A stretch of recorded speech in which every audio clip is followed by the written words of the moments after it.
Okay, let me make sure everything's good. I'm not ready to stream just yet, but I'm just checking on the quality or the audio. So, let's see. Where's my stuff? Okay, be right back.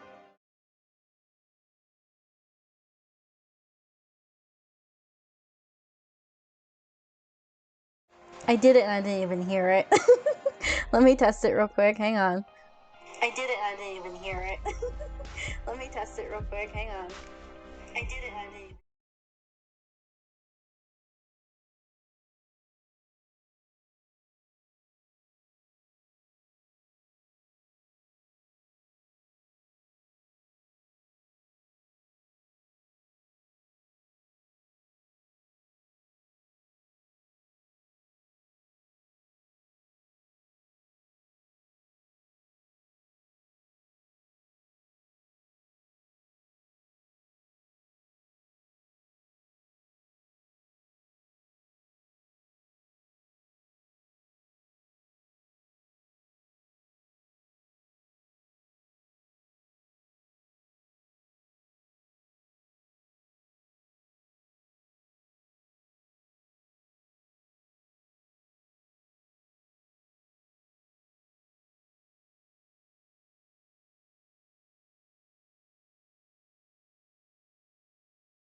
Thank you, Stag. I appreciate it. Mwah!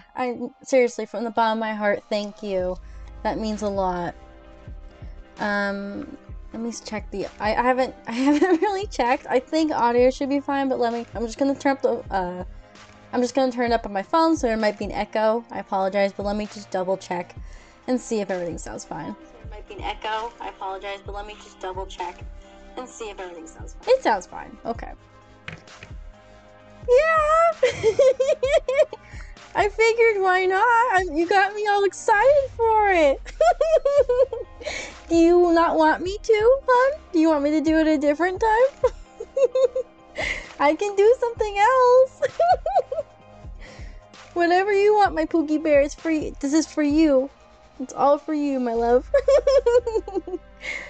Let's see, streaming. Excited? Woo-hoo, let's go. Does everything sound okay? I think I turned down the volume, the music, but I can't tell. I think it was okay. They had it higher up, and so the sound effects too. All right, let me see. Playing another dating sim.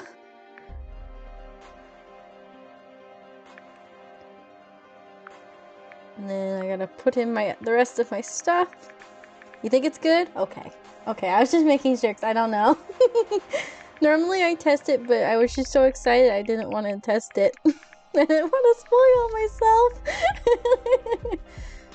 Okay, okay. That's smart. You're a smart cookie, hun. Twitter streamer. Whoop-bam. Posted. And fan art of Leon. Ooh. Yeah, more dating sims. Soul got me this, and Soul recommended we try it, so I'm excited. This one looks like Gale. This one looks like Gale to me. But I told Soul, I was like, these two look interesting down here. This one looks like Mommy. This one looks like Gale from Baldur's Gate. So, very fun, very interesting. Just give me like a minute or two. I need to like set up something real quick and then we'll get started. So be right back. 1 second. Very fruity. Very, for sure. It was the same person I sent you that video, Soul. Let me see. I always forget their name. I just remember him as the cute guy who cosplays. What's the name? Danny Phantom? Danny Phantom made a video one time where it's like having a vampire roommate, and I think everyone agrees that vampires are just naturally fruity. but in the skit, you know, he was saying like that they only convert people who are fruity to be vampires. So it's like their own little community. I was like, exactly. This is perfect. Yeah. If I can find that one, I'll do it. I love his like hero villain series too. Those are good. But yes, be right back. 1 sec.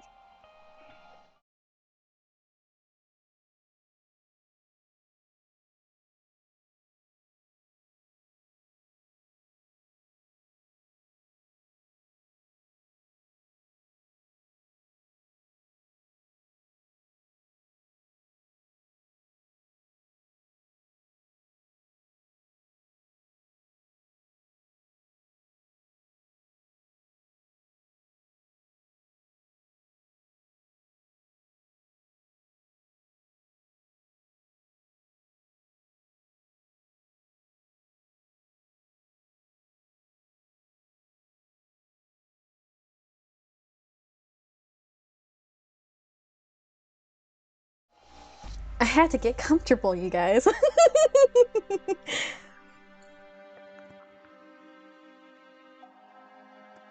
I'm like, I was doing this yesterday too.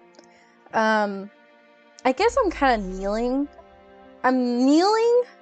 No, I'm not kneeling. I don't know what the position would be. I'm sitting on my chair, but like have my legs tucked underneath and my feet crossed over, if that makes sense. Like, my legs and feet are not hanging off the are not like hanging off the chair or on the floor. It's comfy though. I know. Comfiness is good. It's very important, especially for you, especially for you, Queen. Just kind of squishied up there. Mm-hmm. Not as squishy as if I would be with you, though. I mean, what? Huh? Huh? I don't know what you're talking about. I didn't say anything. Okay. I don't know what to expect. I usually like to know what I expect, but now I'm going in blind. Let's see. Tell us our first name. Oh man. Imagine if I pick something dumb or stupid. I guess I'll just pick my name. Let's see. Log? Oh. Probably the enter key. Scully, last name Bone. There. Is that good?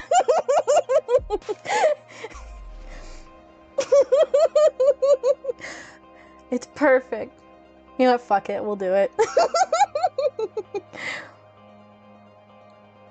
Hey everybody, my name is Scully, last name Bones. No, those, it's not separate, it's all one line. Oh, there's a spot for last name? Oh, okay, I see. You think? We'll find out. Well, surely if they say first name, they mean last name too, right? We'll see. Okay, now my surname. I should just put your your name as my surname, but I don't know what I would do.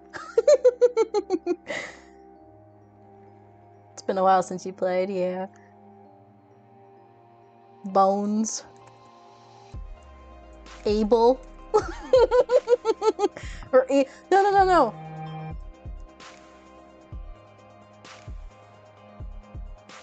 Yeah.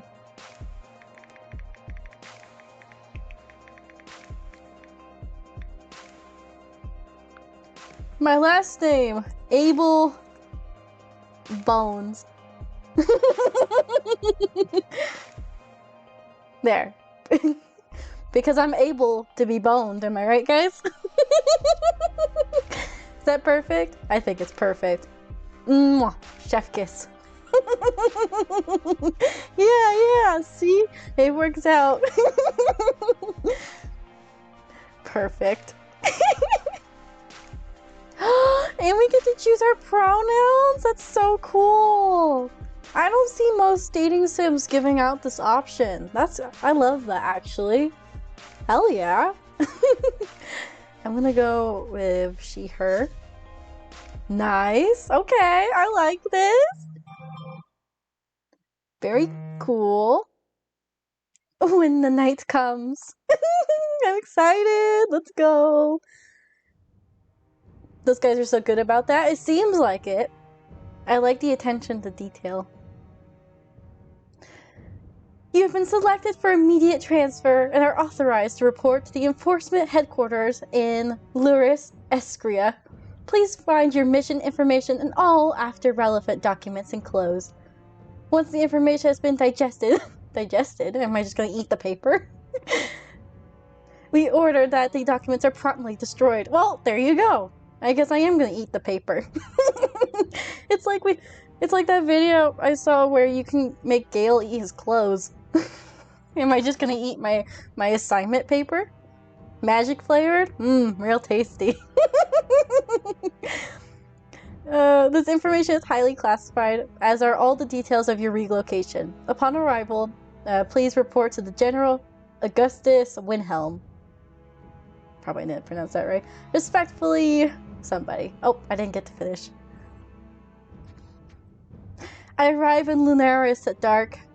Oh, that's so cute! The little moon symbol! Cute! I have been traveling for days.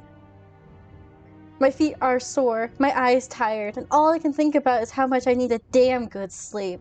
I know. Soul, you better tire me out already. Come on. 1 second. Snooze those ads. We don't like ads. I'm a hunter, and I've been called here by Lieutenant General of Escria to lead an investigation.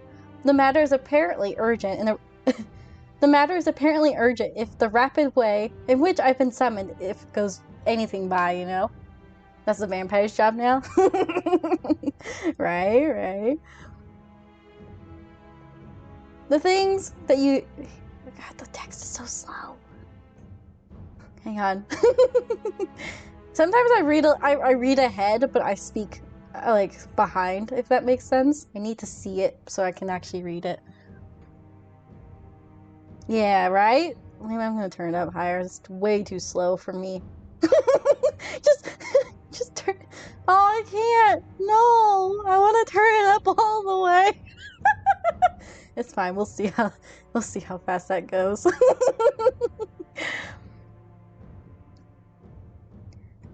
The things that you hear in ghost stories and fables are all real, and it's in my duty, my purpose, to protect humanity from those creatures that go bump in the night. Because they're gonna bump me in the night. That's really fast. I'm gonna turn that down again.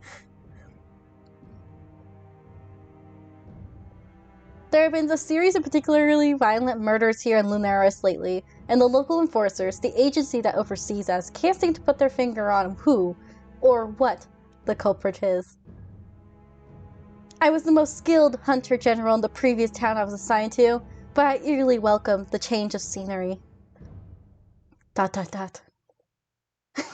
Even if it does involve murder and a healthy dose of existential dread. Though, As I sink further into the town, the feeling that washes over me is making me wonder if I even made the right choice. As I can't talk, I'm also like stuttering over my words here. As if I even had one. I'm so sorry. I know, right? I'm giggling and I'm fucking like tongue twisting everything. How could I?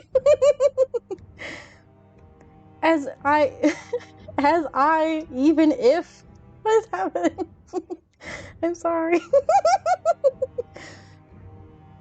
It's like, I know, like especially when I was reading the other game, sometimes I like pick my own words to say. I try to read what it says, but sometimes I just like, my mind fills in the blank, you know? As if I even really had one at all. Our lives are bound, and I live to serve. As hunters, we're the only ones equipped to deal with such monstrosities. Plucked from our families at a young age, we're told that we hold an incredibly rare talent. Not only in passing the secret initiation that gifts us with the keen senses and empathetic skills, but also in possessing the mental fortitude, intellect, and obedience necessary to ensure our effectiveness and loyalty. So basically, we're subs. I mean, it's not wrong. Codex entry unlocked. You are a sub. I steel myself and wander aimlessly through the unusual narrow streets, unable to focus on much else other than the thought of a warm meal and a comfy bed. The only thing that distracts me from such thoughts is the way that the sky begins to turn into an inky, infinite black. I know, Soul, I know. Wisps of mist swirl around my ankles, seeping out from every crack and crevice. Flickers of magic are present within the smoky tendrils, and I can't help but wonder if my mind is playing tricks on me. I turn a sharp corner and see people running, scooping up small children, scrambling to get inside. I hear the sounds of doors slamming and locking, echoing off the crooked stonework. Curtains are drawn, windows are closed, and then... hot people. Okay. Darkness, the abnormal kind. Although the stars are shining brightly at a glance, and the crescent moon hangs low, neither offer much light. It's unsettling, to say the least. Really setting up the atmosphere here. Let's go, let's go. A chill rolls down my spine, and I walk faster, my sore feet continuing their protest. The instincts... Instincts? The instincts that have been a part of me since my initiation kicked in, and I have a feeling deep within my pit of my stomach that I need to get inside, and fast, before I get consumed, in one way more than one. I spot a mage light lantern, I head further down the street. The dull blue flame flickers invitationally. Invitationally? What is wrong with me today? Sorry. Got me all tongue twisted. Pat pat. The dull blue flame flickers invitingly into the darkness, drawing me in. You'll learn English one day. I know, right? Apparently 22 years of speaking it is not enough for me to learn it. I swear. I need to press a button. Where is it? I'm losing it. No, I didn't read it! God damn it. It's okay.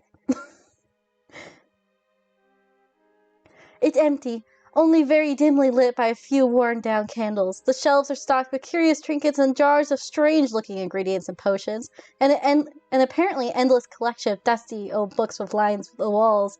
That's what the log's for? Okay, thank you. That's perfect. My fat fingers are dumb. I push the weathered wooden door open, and the light tinkle of the bell that hangs above my head announced my presence. It's empty, only very dimly lit by a few worn-down candles. The shelves are stocked with curious trinkets and jars of strange-looking ingredients and potions, and an apparently endless collection of dusty old books lines the walls. Is this where we're gonna see the Gale knockoff? Curious. It smells faintly of incense and only a little... Is that ozone? Yes. Like the way the air smells just before a storm. Perhaps. Like lightning. Am I gonna be struck in the heart? I hear footsteps and turn to find their owner, and I'm taken aback by the figure that appears from behind a pair of well-placed curtains. Okay.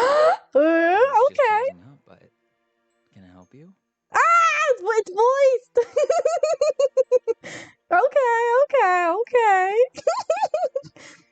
You guys can't see the big blush on my face right now.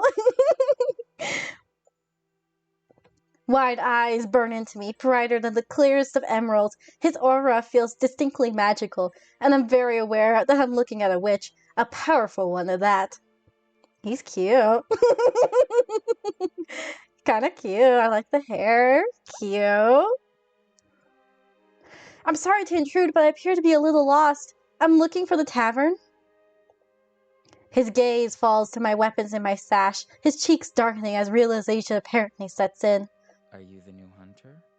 I'm not used to hearing the voices when I'm playing these. My sweet baby doll. He is. He looks like one too. I offer him a wry smile. Is it that obvious? He returns my smile. I can't help but feel welcome. At home, even. Oh, just a little. It's lovely to meet you. The town has been alight with gossip about you this week, you know. My name is Ezra, by the way. Hi, Ezra. Cute. Apparently, I'm just such a gossip. You know, the news about me is just a gossip about, you know. I'm Scully. It's nice to meet you, Ezra. Cute. Did anyone happen to tell you not to wander the streets when darkness falls? No. As capable as I'm sure you are, it's not advised. Especially these days. Not everything is voiced, but I think most of the intros are. Okay, gotcha. No, nobody told me. No, nobody told me shit. They just threw me in. They threw me in head first. I shake my head, still a little out of the sorts from the long journey. Then, much to my embarrassment, my stomach decides to grumble loudly. It's always when you're talking to someone cute, you know? I swear to God. How rude of me. You must be starving. Take a seat in the back room and I'll quickly fix you something up. How nice of him. You really don't have to do that. I better be on my... You'll do no such thing. It's too dangerous out there. Please, I insist. It's no trouble, really. He seems too nice. I'm suspicious. He has a big heart. Big heart. I can hardly refuse when he's looking at me with those puppy dog eyes like that.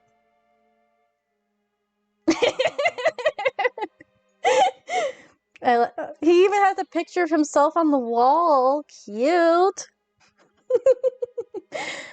I nod and follow him as he parts the curtains to reveal a cozy living space. There's a small kitchen with a crooked dining table, and nestled in the corner is a tattered but comfy-looking sofa. Not as big as his partner's? Ooh! Ooh! Sound the alert! Woo! Not as big as my partner's. Ooh! That's you, by the way.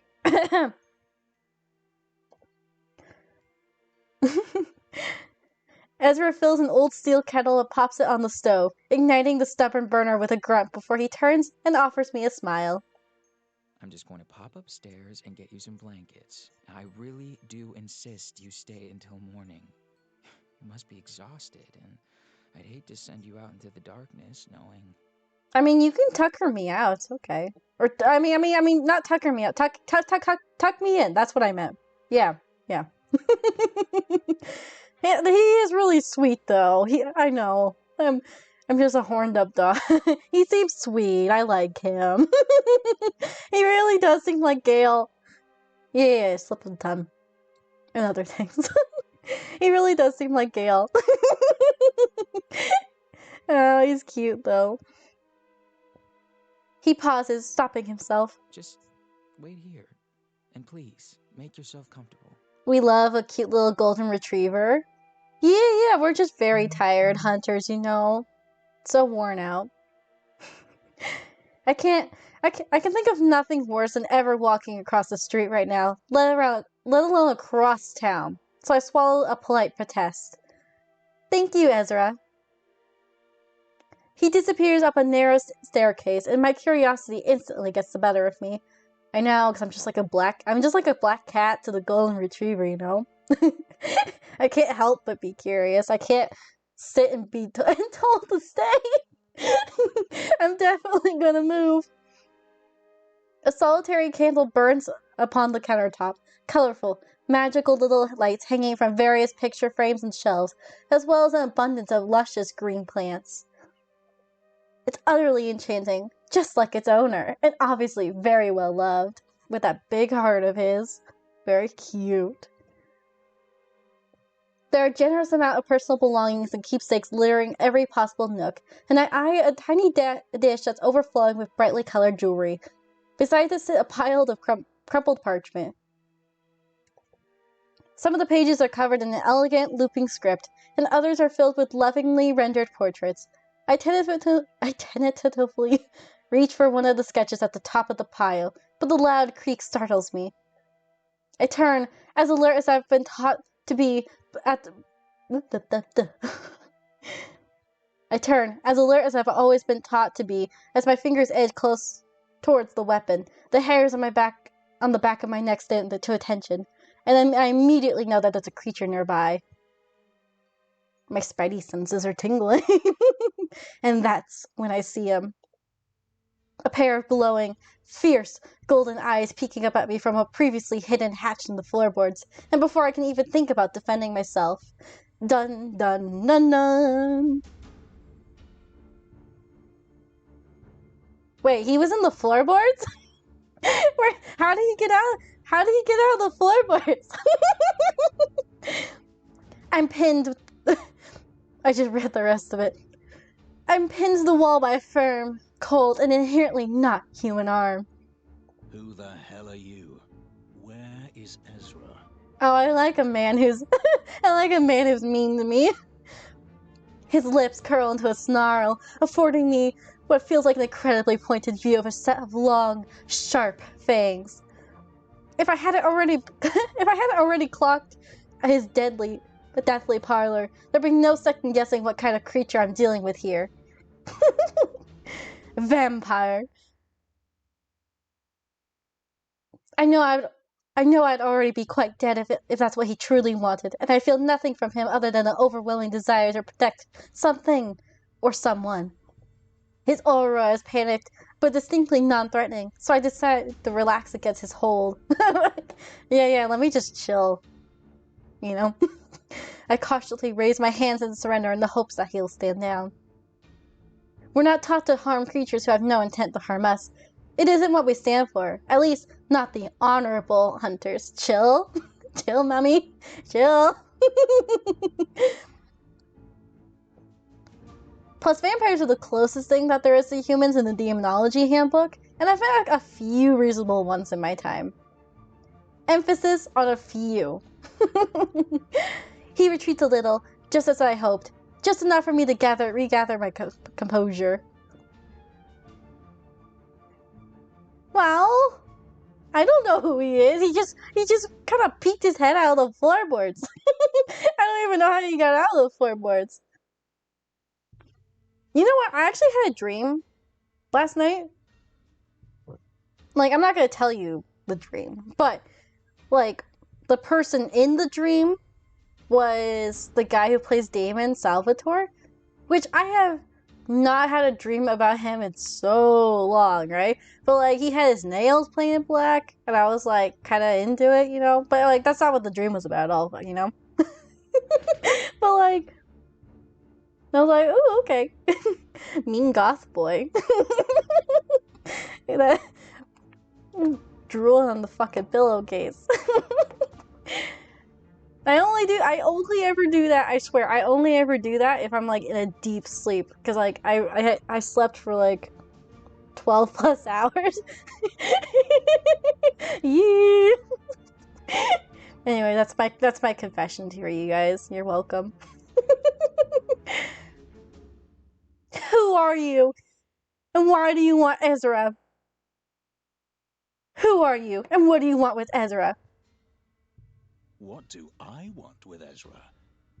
Shouldn't I be asking you that, Hunter? My eyes are not looking here. My eyes are up here, I swear. I like his arm, though. Forgive me, but what... Forgive me, but with what's happening around here lately, I'm inclined to be wary of any strangers loitering in my friend's abode. His other eyes. Cough. Yeah, cough, cough. He looks positively furious for the briefest of moments, but then offers me a sharp, toothy grin, one that has my fingers twitching. The urge to reach for my weapon is suddenly overwhelming, and he notices. Rosie! Quit! Stop it! Sorry. She's like clawing up the carpet over there. Rosie! Quit, baby, please! Stop! What are you doing? Psst, psst, quit! Hang on, guys. she's gonna tear up the fucking carpet. Stop! Stop! I'm gonna throw something at you. Stop. Thank you. No? Okay, hang on. Making her want a stream appearance. I know, right? Hang on. Rosie, stop! No! Stop! Come on, out! Don't go over there. Come here. Come here. Come here. Come to mommy. Ugh, come here. Come on. Out.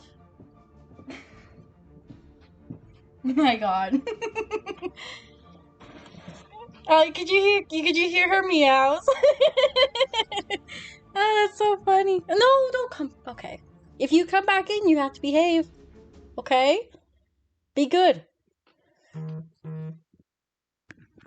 If it was Sassy, all I have to do is just tell her no once. And she behaves. She like she'll like immediately tell me no.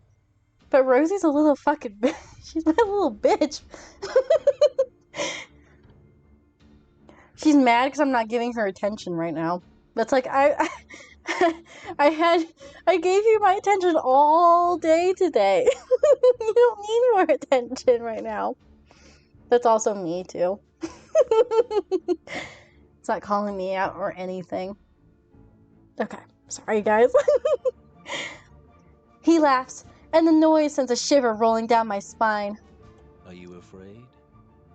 Your kind are supposed to be pretty good at eliminating men like me, are they not? Maybe I'm not afraid. Maybe it's the other kind of feeling. I open my mouth to respond, but the sound of a kettle whistling as it comes to a boil distracts him, and he visibly relaxes. His gaze quickly darts to the staircase, then back to me. He steps back, the candlelight illuminating his angular face, all sharp lines and hair as black as the night. His otherworldly, obviously attractive in that tall, dark, and dead way, and his left arm is missing from the shoulder down. It's missing? Okay. I thought that was his arm, but... yeah, okay, that makes sense. I should read first before I ask. In its place is an advanced-looking prosthetic, flowing with what looks like incredibly advanced magic. He catches me looking at it and quirks me with that scarred brow. Like what you see? Sorry, it's not for sale. Okay. You're gonna make me swoon. No, don't keep talking to me like that. Worst hunter of the whole world right here. Ezra appears from upstairs, his eyes wide as he surveys what the sight before him. Finn? What are you doing here? Finn! The simp hunter. They, for real, they really sent the simp hunter to go deal with this problem in a town full of supernatural creatures. Like, that is the worst place you could have sent him. The absolute worst. But I'm not gonna complain. Iron fingers curl around Ezra's forearms, almost as though he's checking if it's real. His prosthetic thrums brightly as if he's responding to the touch. I sensed that you felt uneasy. I came immediately. Are you okay? He was uneasy? I was uneasy. Ezra smiles, covering Finn's hand with his own to gently pat it, a reassuring gesture. The intricate patterns etched into the dark iron pulse like a heartbeat. I was only briefly startled by the appearance of our new friend here. Oh, so they're quote-unquote friends? Oh, I see. Yeah, like the way they were touching hands, like, come on. It's his boo. Cute. I stand it. Did he give him his arm? Maybe, because it's magic? Cute. Little golden retriever, black cat energy right here. I love it. I love it. Right. Finn turns to me and dips his head in apology. I'm sorry about that less than savory introduction, Hunter. Things are a little on edge here lately.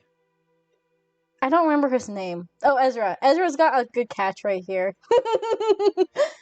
Spoilers. Spoilers! It's okay. Only from you, hun.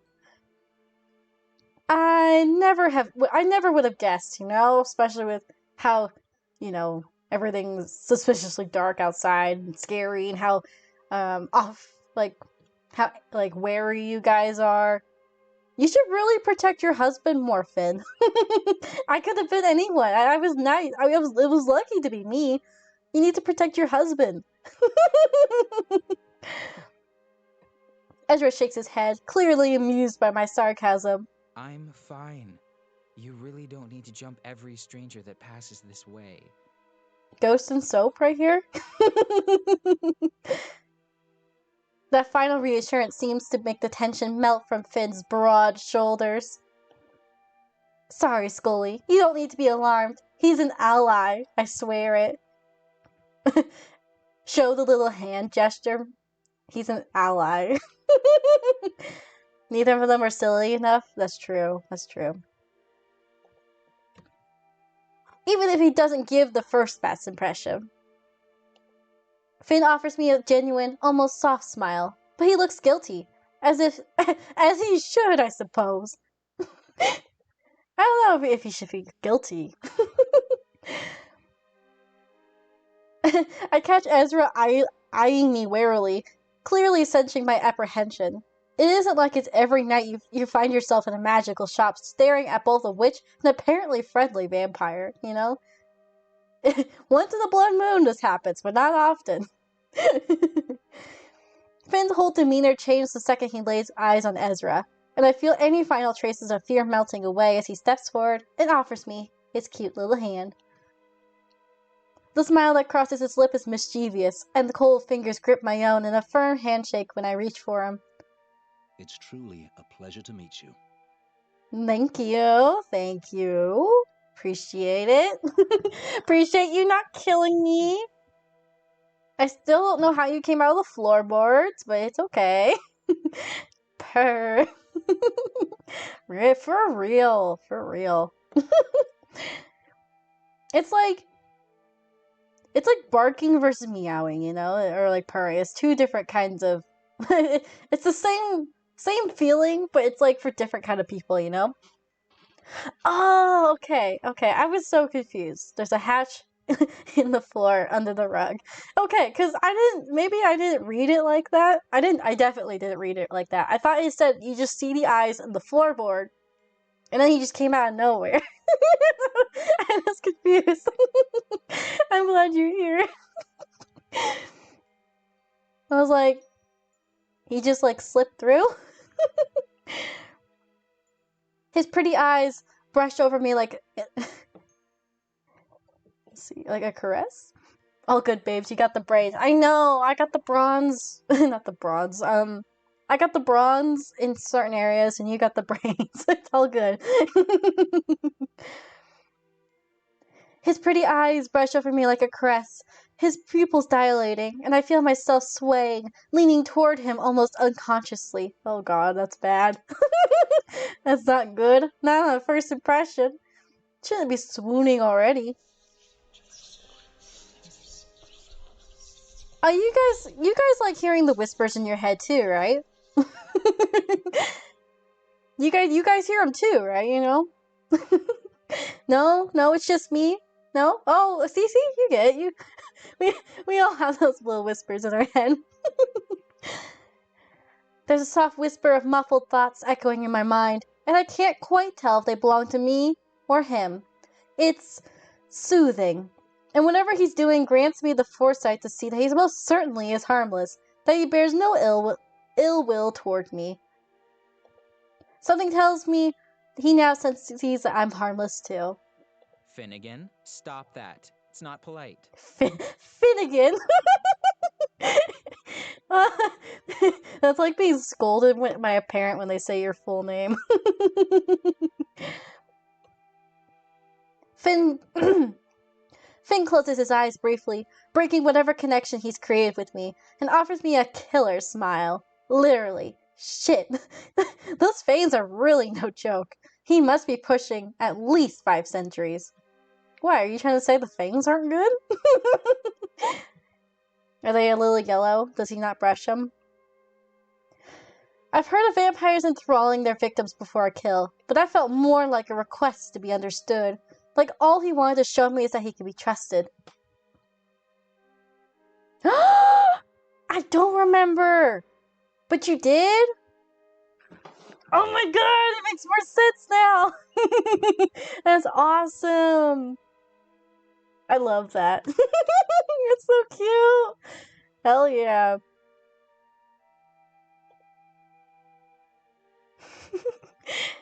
It's been so long since I've played RDO with you. I need a whole list on the stat, damn it. True. He exchanges an almost sheepish, knowing glance with Ezra, and I quickly feel my mind clearing itself.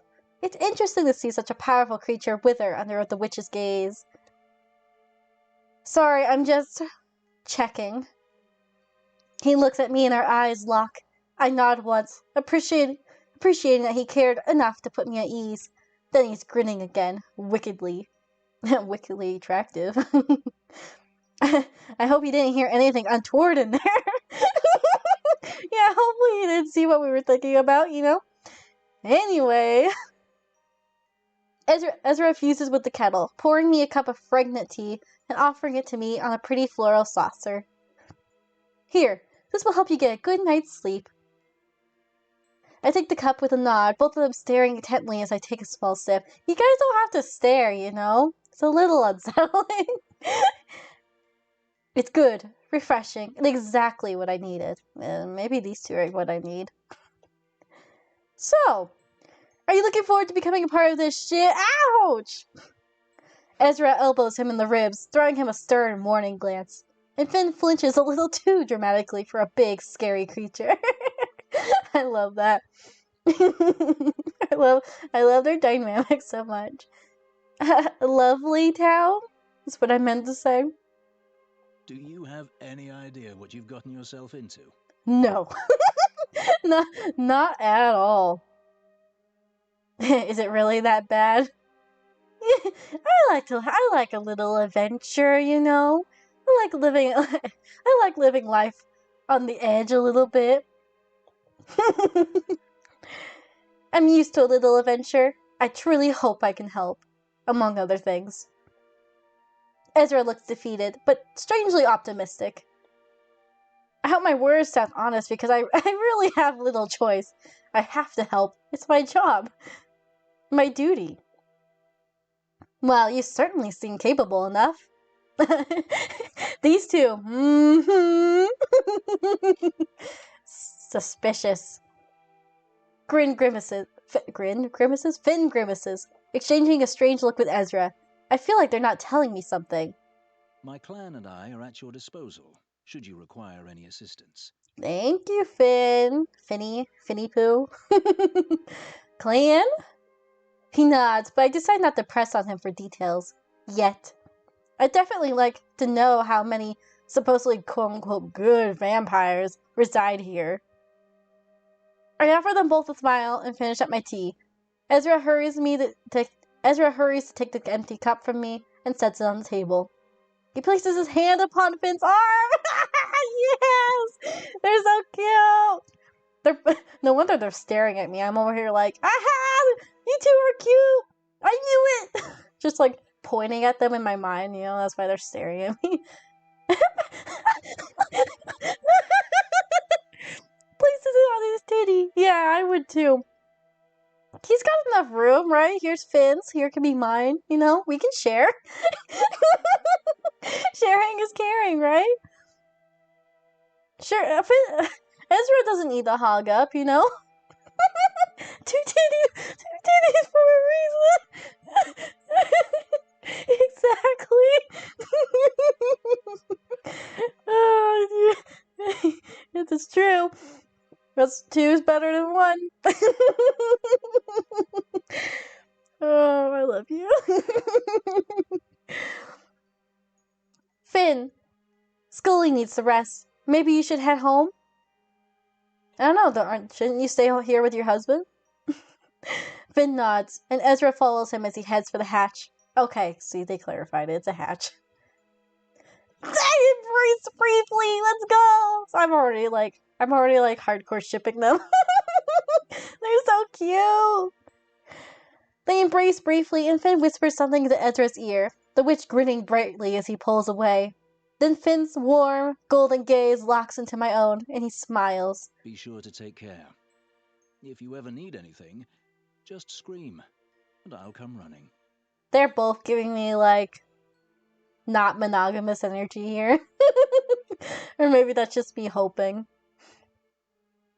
He winks, and my traitorous cheeks threaten to warm up at the sight of it.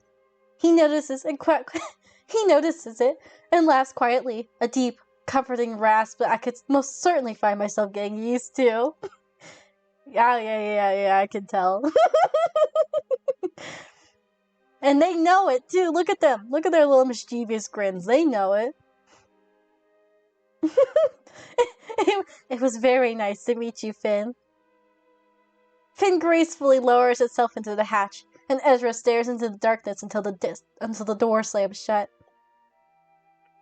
He returns and retrieves a tin of biscuits from the cupboard, offering them to me and waiting expectantly until I take a handful. You can date them individually or together, same as the other poly couple in this game? For real? Why would you? Well, okay. One, I think that's really cool. I like the attention to, like, the pronouns. Obviously that, doing it individually or poly. But why would you break up the poly couples? You know? Why would you break them up just so you can date one of them? I don't think I could have the heart to. They're like a bundle. You can't separate them. That or just get with everyone at the same time. Perfect idea. more the merrier, right? Please don't let our apprehension worry you. I'm sure you're more than capable of getting to the bottom of all this. Some are saying the town has been cursed, but I sense something else. Something bigger. Well, it's always a terrible night for a curse. Even though we've only just met, I feel like I can trust him. Within moments of my arrival, I could tell something about this town was off, and I intend to get to the bottom of this mess. I have to live up to my apparently impressive reputation. Right? Question mark? We've lost people, good people, and the investigation seems to have just halted. We don't know what more we can do. Well, surely if a vampire and a witch and everyone else can't figure it out, Just a measly little old human hunter can deal with it, right? Ugh. Look at me getting all emotional when you're probably dead on your feet and desperate to get some sleep. He keeps like giggling in my ear. He quickly gathers himself, forcing a laugh to break out the somber mood. Thank you for letting me stay, Ezra. I'll be out of your hair first thing. I stifle a yawn as Ezra turns to fuss with the blankets. I'm thoroughly looking forward to settling up on the sofa, however tiny it might be. Really, it's no problem at all. Wouldn't dream of letting you wander the streets at this hour, especially after that journey. I'll see you in the morning. If you need anything, just shout. You know, Soul, you know those, those specific Patreon ones that you have, where it's like the audio? Ezra sounds like he would be one of those. That's the first impression he gave me, is like he would be one of those specifically. Yeah. I don't know, maybe it's just me. He heads upstairs and I eagerly remove my boots. The relief is instant when I settle against the cushions, pulling the soft blanket up to my chin. Despite the abundance of questions that currently flood my mind, I swiftly fall into a blissful, dreamless sleep. Exactly. ASMR. Porn. I didn't say anything, I promise. Okay, I don't know if I need to save, but I'm going to. And then I am going to take a quick sip. How is everyone doing? I hope everyone's doing. By the way, I really love this music. Like, I have it only on. I have my headset on one ear, so I'm like really getting the full ASMR experience whenever they talk. Because it's just I'm not getting the full experience because they aren't like they aren't breathing in both of my ears, just one. Nice. We love that. I stand that. But no, I really like the music in this game too. It's so cute.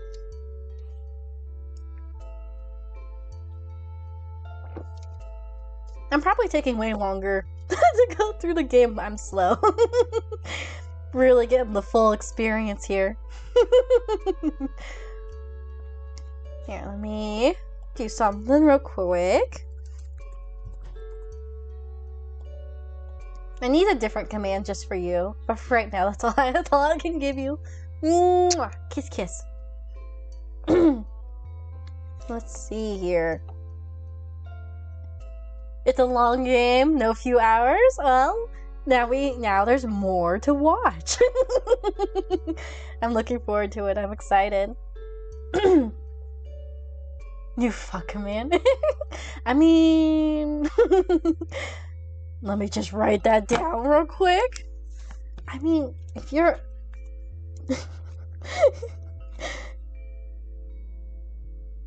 right there, I totally didn't just write it right now. I mean, what? I didn't. Yeah, no, I didn't write anything. Just like make it to where only moderators can use it, so only you can use it. I don't want anyone. This isn't like an orgy, okay? I don't want to just do that with everyone, you know? Only certain people, okay? Fucks myself. There you go. If go fuck yourself, soul. There you go. Perfect. It's like, I will, thank you. Oh my goodness.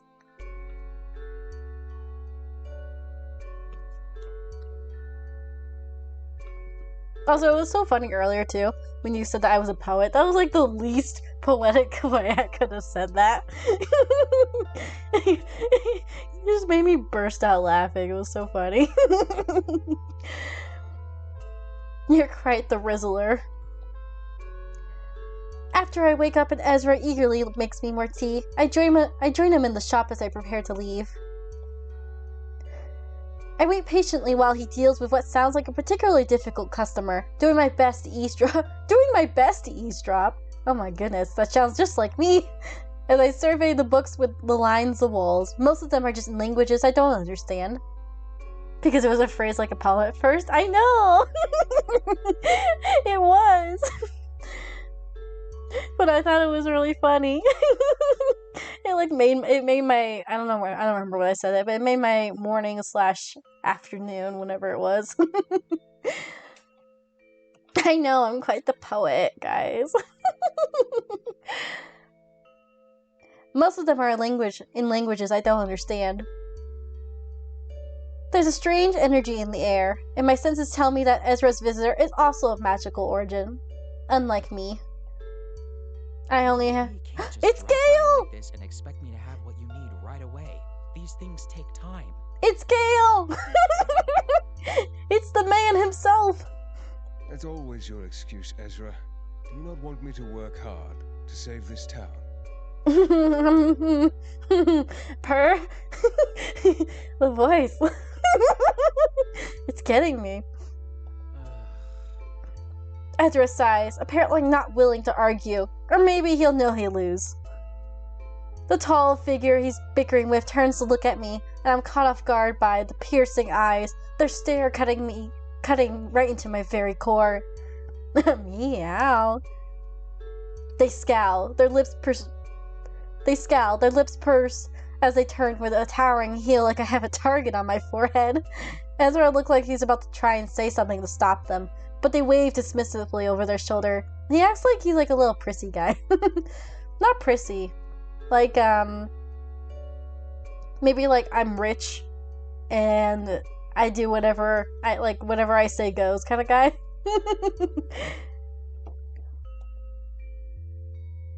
Hello. Yeah, that's the word I'm looking for. High standard, high maintenance. Prestigious, yes, thank you. See, you have the brain. I don't like spelling it either, don't worry. They come to a stop before me and steal their gaze, staring down at me and studying me from head to toe in a slow, pointed drag.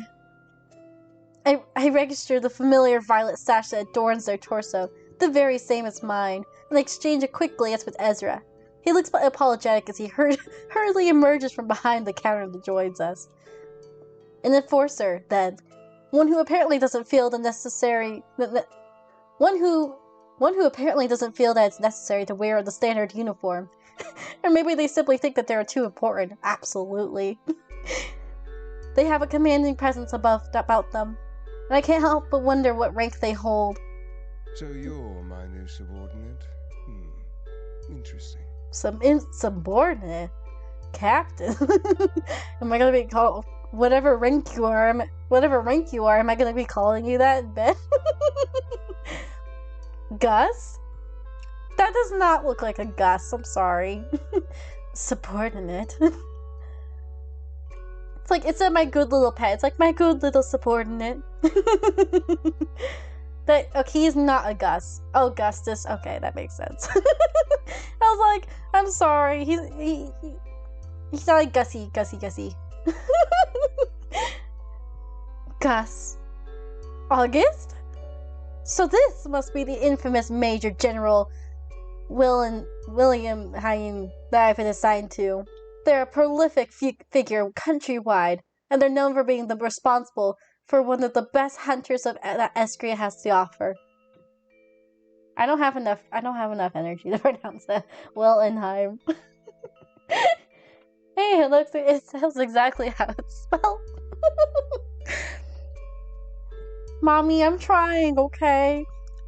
But he's staring at me. I can't talk right now. I'm trying my best. Not when he's staring me from head to toe right now, okay?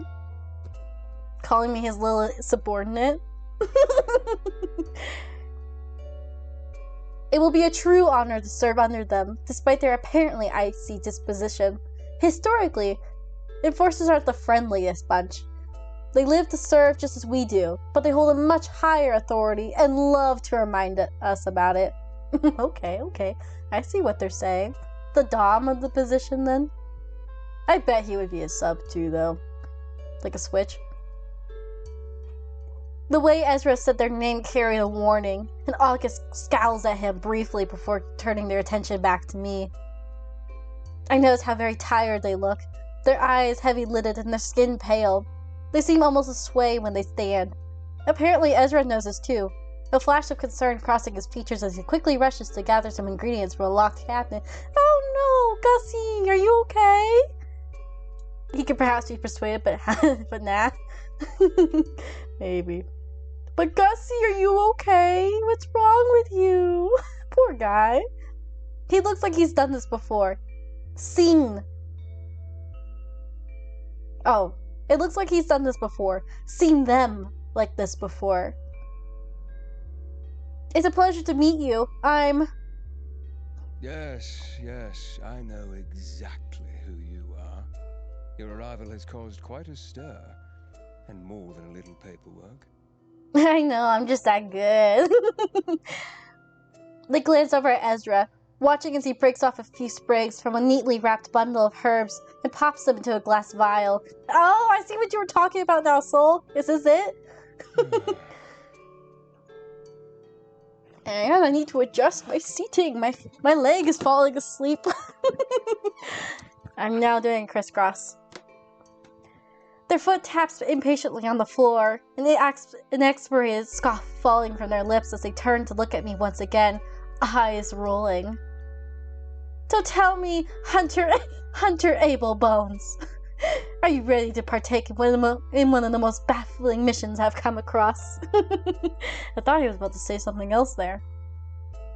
Yes, sir. Yes, General. Yes, sir. You know, I'm fine with that. I look forward to working with you. They quirk a perfectly sculpted brow, their lips pursed in a contemplation. I don't suffer fools, and I certainly don't tolerate tardiness. If you're capable, we'll get along just fine. I feel like... No, I'm not gonna say that. Never mind. I'll keep that thought to myself. Their unrelenting gaze burns into my own, and I swallow thickly, offering them a genuine smile as I can muster under such scrutiny. Him? It's like maybe that was too much of a thought to share. Not everything that goes on in this head should be said out loud. I know this. I think everything will work out, you know? Everything will be fine. Just fine. This won't be as effective, but it'll do the job for now. As August eagerly reaches for the vial clutched in Ezra's palm, the witch pulls away and fixes on them with a worried gaze. Please stop doing this to yourself. They're pushing you too far and you know it. You're better than this. Oh my god. Hang on. Wait. I'm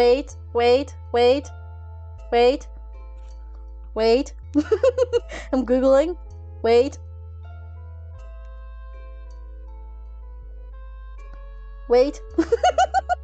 Wait. He's giving me colon vibes. That's who he's giving me. He's giving me colon vibes right now. Also, a commander general also taking stuff? Giving me I don't know if he is a Cola. Cola was a baby golden retriever. This is not a baby golden retriever. I don't know who he is just yet. But it's the same kind of vibes though. Please stop doing this to yourself. They're pushing you too far and you know it. You're better than this. Now, we both know that's not true. He's stubborn. Ezra surrenders the vial, the vicious, violet liquid glowing dully as August takes it with a trembling hand. Ezra squeezes August's fingers before pulling away. He looks impossibly sad. There's always a choice. Remember that. August seems lost for words, but manages to maintain their carefully crafted annoyance. He's also giving me Thranduil vibes too, from Lord of the Rings too. Which, I mean, that's also someone in a high authority of power who's really stubborn and like him. It's like if you combine both of those characters together. Of course, they're both blondes too. They reach for the door with yet another roll of their eyes, pausing briefly to catch my gaze. I'll see you tomorrow. Don't be late. I'm never late, General. I swear I'm never late, I promise. Would never want to be late for you. We stand outside the shop, the sky bright, but the town somehow feeling inherently gloomy. If you ever need anything, you know where to find me. Please don't hesitate to stop by. Thank you, Ezra. What a sweetie pie! Thank you. He's so nice. You won't get rid of me if you say that. Oh, I wouldn't mind. I'm sure Finn wouldn't mind either. His smile softens, and I feel incredibly grateful that I stumbled across him. I mean it though. Anytime. And be careful. Yeah. Wink, wink, nudge, nudge. Exactly. Thank you, Ezra. I'll definitely remember that. I bid him farewell, reluctantly leaving the warmth and safety of the shop behind to follow the rickety old street signs that point me in the direction toward the tavern, the place that I'll be calling home for the foreseeable future. Alright. Oh, this looks cute. Cute little tavern. I like the little decorations. Just take me with you, soul. Duh. Don't you know that? I'm kidding. Enjoy. Like the Sims would say, pee like a champion. I know, I gotta turn on my big brain so I can keep the witty comments up. The tavern is bustling and full to the brim with red-faced patrons, the tables littered with empty tankards. It's only 9:30 in the morning, but clearly this town likes to be drowned in their sorrows, even if the sun has barely risen. Mood! What a mood. I push my way to the bar and a scowling barmaid rolls her eyes at me as I politely raise my hand to get her attention. What? I have a room here. Can I check in, please? She promptly rolls her eyes again and ducks behind the bar, reappearing within a few seconds, looking even more pissed off. Room isn't ready until 2. You have to get a drink or make yourself scarce. I'll just head back to Ezra's for a few more hours. I muster a polite, albeit forced smile, turning to find a table, but...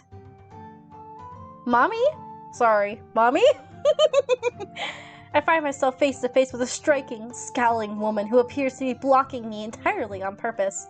So this is the famous hunter that's taking my place then? Hunter Evil Bones. Oh, I'm taking her place? Uh-oh, that's not good. You don't look like anything special to me. Come to gloat, have you?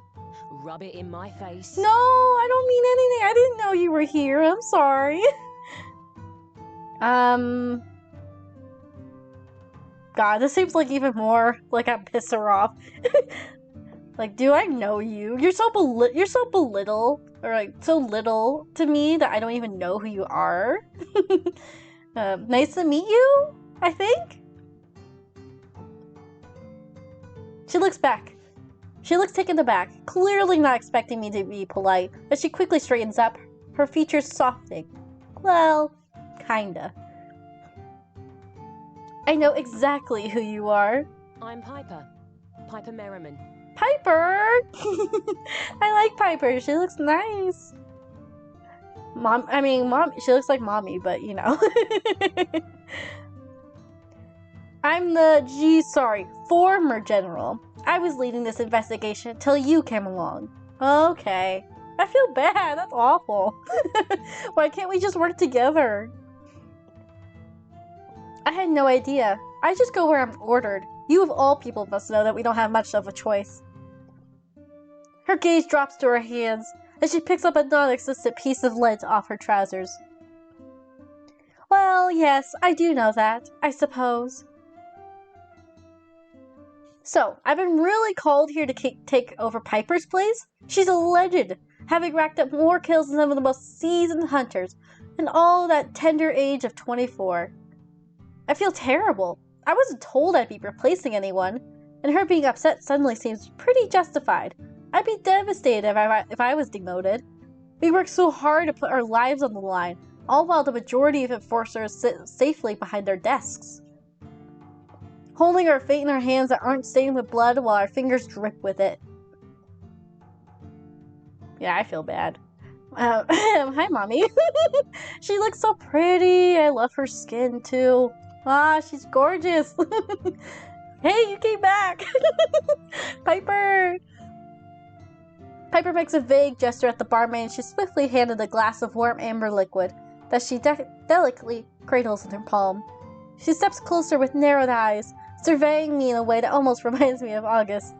Yeah, they're really giving me the same kind of vibes. How was your pee? I hope it was good. Did you pee like a champion, like the Sims would tell you to? Pretty sure I won't be getting Employee of the Month anytime soon. We could always work together? I'm getting the feeling I'll need help.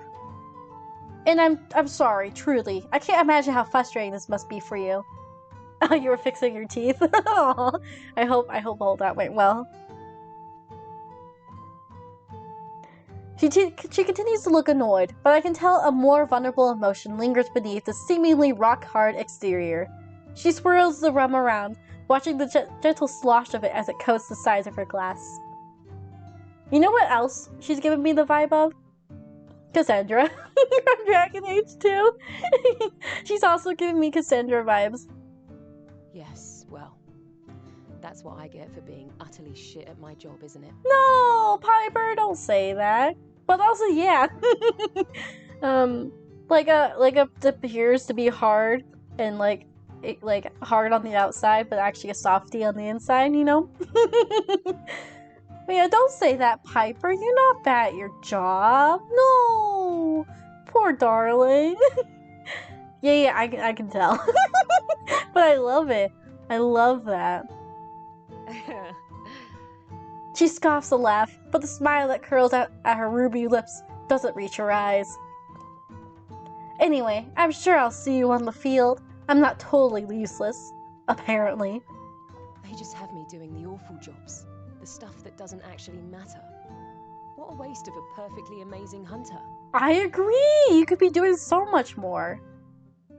Enforcers, you're just a bunch of pencil-pushing winkers. Sounds like it. I stay silent, sensing that she might need someone to vent to. I've been there. Our job can be hard, and not just on our bodies. Anyway, I can see I'm boring you. I'll just be over there, continuing to drown my sorrows until Willenheim summons me.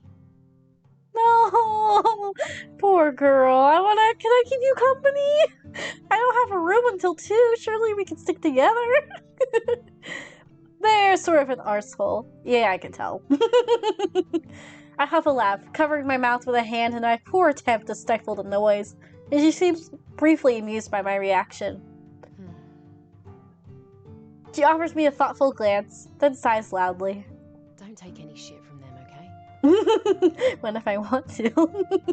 Come and see me if they bother you. I'm not afraid to stick my boot up their backside. Again. Thanks, Mommy. I appreciate it. Mommy for the win here. Anyway, I'll see you around, kiddo. I love her. I don't know if I could date her, but I love her. She doesn't wait for me to respond, and with a flick of her long chestnut hair, she's gone.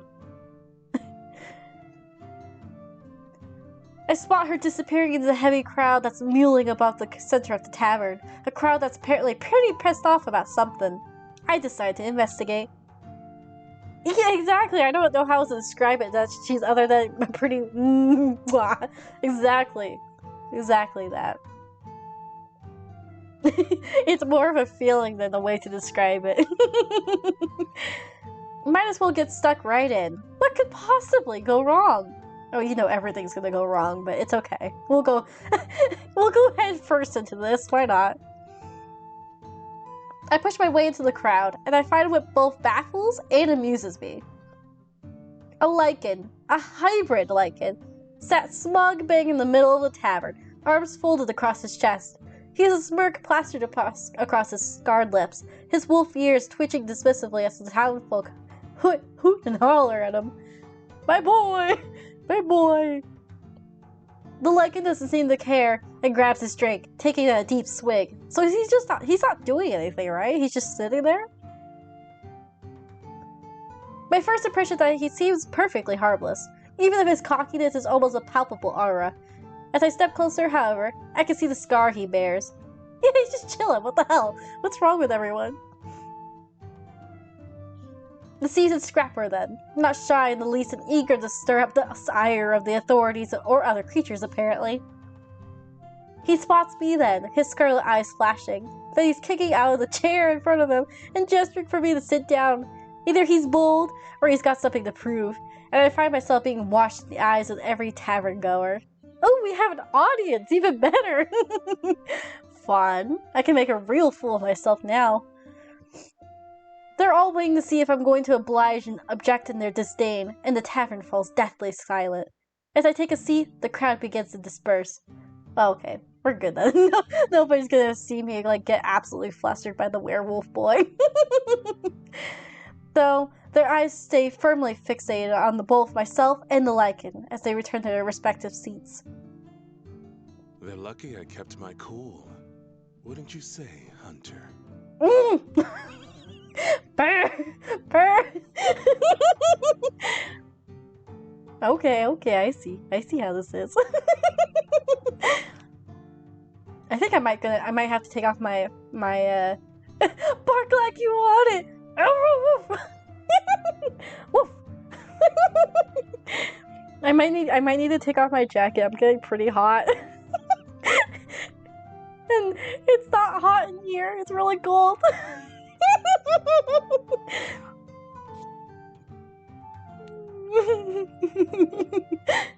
Yeah, are you now? I know. All these people are just so overwhelming. It's all too much. I wouldn't want to piss you off. You seem harmless. I'm not scared of him. I don't know what to pick. See, I've been purring this whole time until now, but now I actually get to bark for someone. It's so funny. You seem harmless? Question mark? I'm not guiding you, dig in your own graves. No! Mommy, soul, please! It's okay. You'll watch me walk into my own demise, whatever that might be. You seem harmless enough. I think I could handle you. His brows draw together in a deep scowl, but he looks relatively relaxed, playful even. You do you? Would you care to test that theory? No, I totally would not want to test that theory. I'm totally not. I mean, one of his wolf ears twitches, and I can't help but smile at the loose threat. Cough, cough. I know. And he knows it too. Look at him. Look at him all smug. Maybe another time. Maybe when I actually have my room ready. How about you tell me your name, and why you apparently have a death wish hanging around a tavern full of humans who clearly aren't too quite fond of, non-humans? He bristles, his tail I thought I said wagging. His tail wrapping around the leg of the chair, and he places his now empty tankard on the table. The noise draws a gasp from nearby every single patron, and I glance over at Piper, who sits in the corner, either oblivious or uncaring. She doesn't give a shit. It's Alcar, And I don't have a death wish. Not today, anyway. Hi, Elker. Hi, Elker. How are you? I hope you're doing well. You might not have a death wish, but maybe I do. Only today? He smiles, folding his arms back across his chest. You don't need to concern yourself with me, Hunter. I stay far away from your kind. From everyone. Mostly. Can you make an exception for a particular hunter who just came into this town? Maybe? I do enjoy coming here to rile this lot up, though. He really does love to send it. You would have my full attention, Alker. You would. I can promise you that. Unless they come looking for me, of course. He glances over his shoulder, catching Piper's gaze.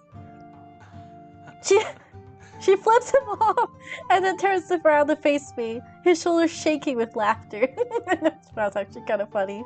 I'm sure you'll grow to despise me in time. Just like every other idiot in this hopeless town. Well, maybe I'm not an idiot. Maybe I'm a little more an idiot. I'm a fool for you. He stands and all the patrons stiffen. It's so quiet you could hear a pin drop. But Alker merely rolls his pretty eyes and flashes me a sharp grin. He looms over me, close enough that I could smell the earthy, distinctly petulant scent on him. If my advice is worth anything to you, then trust me when I say to trust no one. I trusted the fact that your shirt isn't really holding together. He does! He has 2 sets of ears! I'm sure he can hear everything. Maybe even my heart. And how fast it's beating in my chest. But also, I'm really concerned about how your your shirt is holding together right now. You can tell that this probably goes like up here.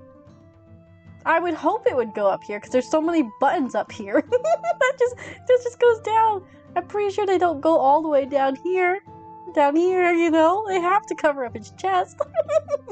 It's like putting it on the very last button. I don't know, I find that funny. What a little rebel, you. He stares me down. Even you? Especially me. You don't say that to someone. That, like, draws them in. that draws them in. That doesn't deter them away from you. Goodbye, Hunter. Goodbye. Purr. Exactly. Exactly. Yeah, everyone was staring at me, too. They're like, oh my god, a new hunter, they'll save us. Sees me melting in front of, like, every single of these people so far. They're gonna lose all hope, I swear. All hope is lost. I watch him leave again, feeling everyone's gaze still fixated on me. I compose myself and offer them a smile, as genuine as I could muster after such an odd encounter. I glance at the clock and it's only 10:30. I have to wait like 4 hours. Damn, okay. I have some time to kill. Yes, you do. Okay. Well, I'm gonna save, but I'm not. I'm probably save over it. 1 second. Oops, extras. What is this? Mini stories? Gallery? Oh wait, maybe I shouldn't click on this because I haven't seen everybody yet. Oh god, there's so much lore here. I like this though. There's so much to this. Okay, I see this. I like it. I like lore. I am gonna pause real quick, and then we will be right back. It'll be like 1 minute. It's not gonna be very long. Give me 1 sec.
Okay, I'm back.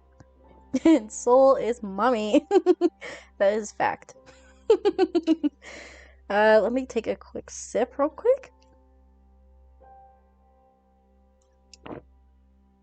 I have to hold my headset on my head so it doesn't fall off. Because when I tilt my head back, I don't want it to fall off my head when I'm drinking.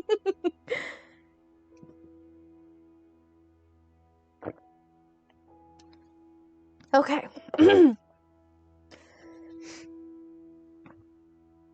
Today and yesterday, my throat's been pretty bad. Like, I feel nasally, I guess. It's the right word I'm looking for. So, like, when I'm talking, I just feel like it's stuck in the back of my throat. And especially when I'm trying to talk a lot, it's like I have the urge to cough, and I'm trying not to cough on stream, you know? So I notice I'm mispronouncing a lot of words a lot, too. Plus, especially with the headset on, too. That's why I have, like, it off one ear so I can hear myself talk, you know? I'm trying, okay? I'm trying. But anyway, enough about me. Nobody cares about the measly hunter that just wandered into town. Let's meet some new people. Let's go! And Soul told me that this has a very good plan. Give us the phlegm! No! No, I will not give you the phlegm, thank you. No. No. I'll give you other things, but not phlegm. No, you're so gross. Ban. I'm gonna ban you out of my chat. I'm typing it now. /ban. No. Gross.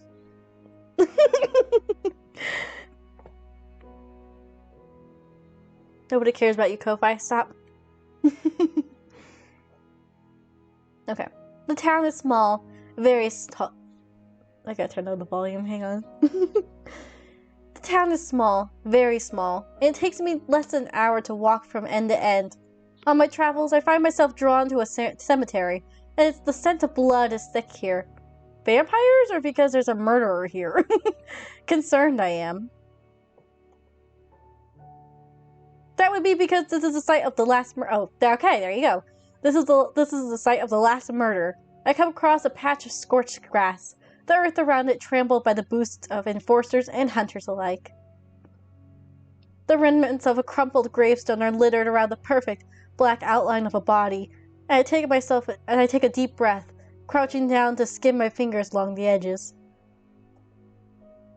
I close my eyes and try to picture it, what happened to them, but it's hard to truly see without knowing how stark the darkness is here. It's a blur, a mere memory, but I feel it, the terror. They were so scared, utterly alone in their final moments. But something sticks out to me over all that fear. I'm sorry. I love you. Damn, okay. That sucks. The words hit me hard, my chest aching, and I feel intense longing. I feel love, the powerful, unconditional kind that snatches the air from your lungs. I take a deep breath and force myself to stand, trying to shake the feeling. I'll find out who killed you. Probably their lover, from the sounds of it. That sucks. I'm startled by the sudden sound of heavy footsteps, my hands hovering over my weapon. I look around frantically, on guard and ready. But then, dun dun dun dun, a striking figure appears that's worse than the murderer itself. Oh, he looks like a cutie patooey. He looks so cute, like an adorable way. Aww. He's clad in fine clothing, his long hair tied in a neat ponytail, the crown of his head adorned with delicate jewelry. And I should be unsettled, but the pointed teeth and sharp claws indicating he's definitely not human. But he's smiling. He does look like a cutie. Then the flicker of a spade-tipped tail tells me that all I need to know. I'm staring at a glamored demon. He's definitely glamored. Look at him. Though, I'm finding it hard to be alarmed by his presence, which seems to be a theme here. His eyes are a warm chestnut brown, and they sparkled in the dappled sunlight as he gazes at me in wonder. Hello, Hunter. I've been looking forward to meeting you. He's such a cutie! I just want to pinch his cheeks. He's so cute. You have? You've been expecting me? I watch as his cheeks darken, his gaze dropping to the grass. Well, people talk and I listen, and they've done a lot of talking about you. I hope I didn't scare you. No, he's got a cute little tail. Aww, it's adorable. Well, he's certainly not like any other demon I've encountered. The not trying to kill me part helps, you know? You did it. It's okay. You're sure? I've gotten used to startling people. Oh, he is a little cutie patooey. Poor little guy. I promise you that I've seen scarier. He laughs, his tail flicking. Oh, I'm certain you have. His aura is calm, if not a little skittish, and I decide he's probably more scared of me than I am of him. He's hard to read, though, and that's frustrating, but not necessarily alarming. I know, it must be really hard for you, especially since you know everything. We'll get there eventually. I know we will. What's your name? The demon exhales sharply, apparently relieved I'm making conversation rather than drawing my weapon. It's Omen. Omen! Cute! You want to pinch your cheeks? You're so adorable! You've got to be kidding me. What kind of Omen? Introduce yourself? I guess I'll just talk. I'll just say who I am. A demon called Omen. Well, that's reassuring. Clearly his sire has a good sense of humor. I'm me. Rachel, that's a predator. I don't know that reference. So how has your first day here been? I have a quiet laugh, yet again perplexed by the wonderfully weird inhabitants of this town. He's certainly the most polite demon I've ever met. I guess it's been fine. I'm just a little overwhelmed. It's a strange town, isn't it? No, it's so funny. Okay, hang on then. I'm looking it up. Where else to look more than TikTok? Rachel, that's a predator. Bloop, bloop, bloop. Not a predator. What are you? We're blooping. Bloop, bloop, bloop, bloop, bloop. Rachel. What? That is a predator. He's not a predator. What are you? We're blooping. Bloop, bloop, bloop, bloop, bloop, bloop, bloop, bloop, bloop. I love that. That's exactly how he is. We're just blooping. Where's my mouse? We're just blooping. Bloop, bloop, bloop, bloop, bloop. Bloop, bloop, bloop, bloop, bloop, bloop. Oops. I don't want to hear me talking. There we go. He's so cute. It's exactly how it is. Thank you for sharing that with me. I haven't heard of that clip before. I guess it's been fine. I'm just a little overwhelmed. It's a strange town, isn't it? Omen laughs, the sound of musical and almost infectious, causing my own smile to widen. You're being polite. It's more than strange. It's a mess. A mess I and many others hope you can fix. Fingers crossed! Or tails crossed! I grimace, my gaze drifting back to the place where the last murder victim lay. I sigh and muster up as much confidence as I can. I can do this. I can solve these murders. Maybe. So, absolutely no pressure then, right? No pressure. No pressure at all. Omen shrugs playfully. No pressure at all. Welcome to Lunaris. Thank you. You're such a cutie patooey. Could not harm a fly. So, I know I'm supposed to, like, be finding a murderer. My question is, wouldn't it be funny if, like, one of the people we meet, like, can romance is actually the murderer? Because I'm not suspicious of any of these people, if I'm supposed to be suspicious. But I also know that this is a dating sim, so I doubt it's that deep. But that would be funny, though. Like a cliffhanger. Or not a cliffhanger, like a reveal. They were actually the person you're supposed to be finding all along! Okay.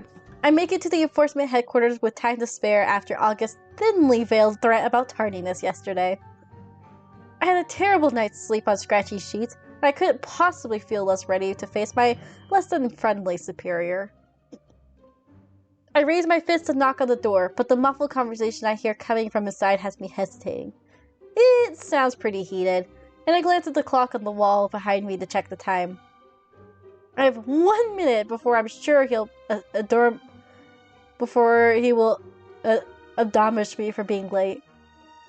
So I take a deep breath and I knock. Wow, they're more braver than I am. The voices stop suddenly. I hear a clack of heels and then... Yes? Oh, it's you. They quickly glance at the clock. Well, you're on time at least. Congratulations. Thank you. Do I get a gold star? I'd like a gold star, please. I know it's terribly cozy out there, but please come in. Thank you. You're so sweet. Oh my god. Sarcasm?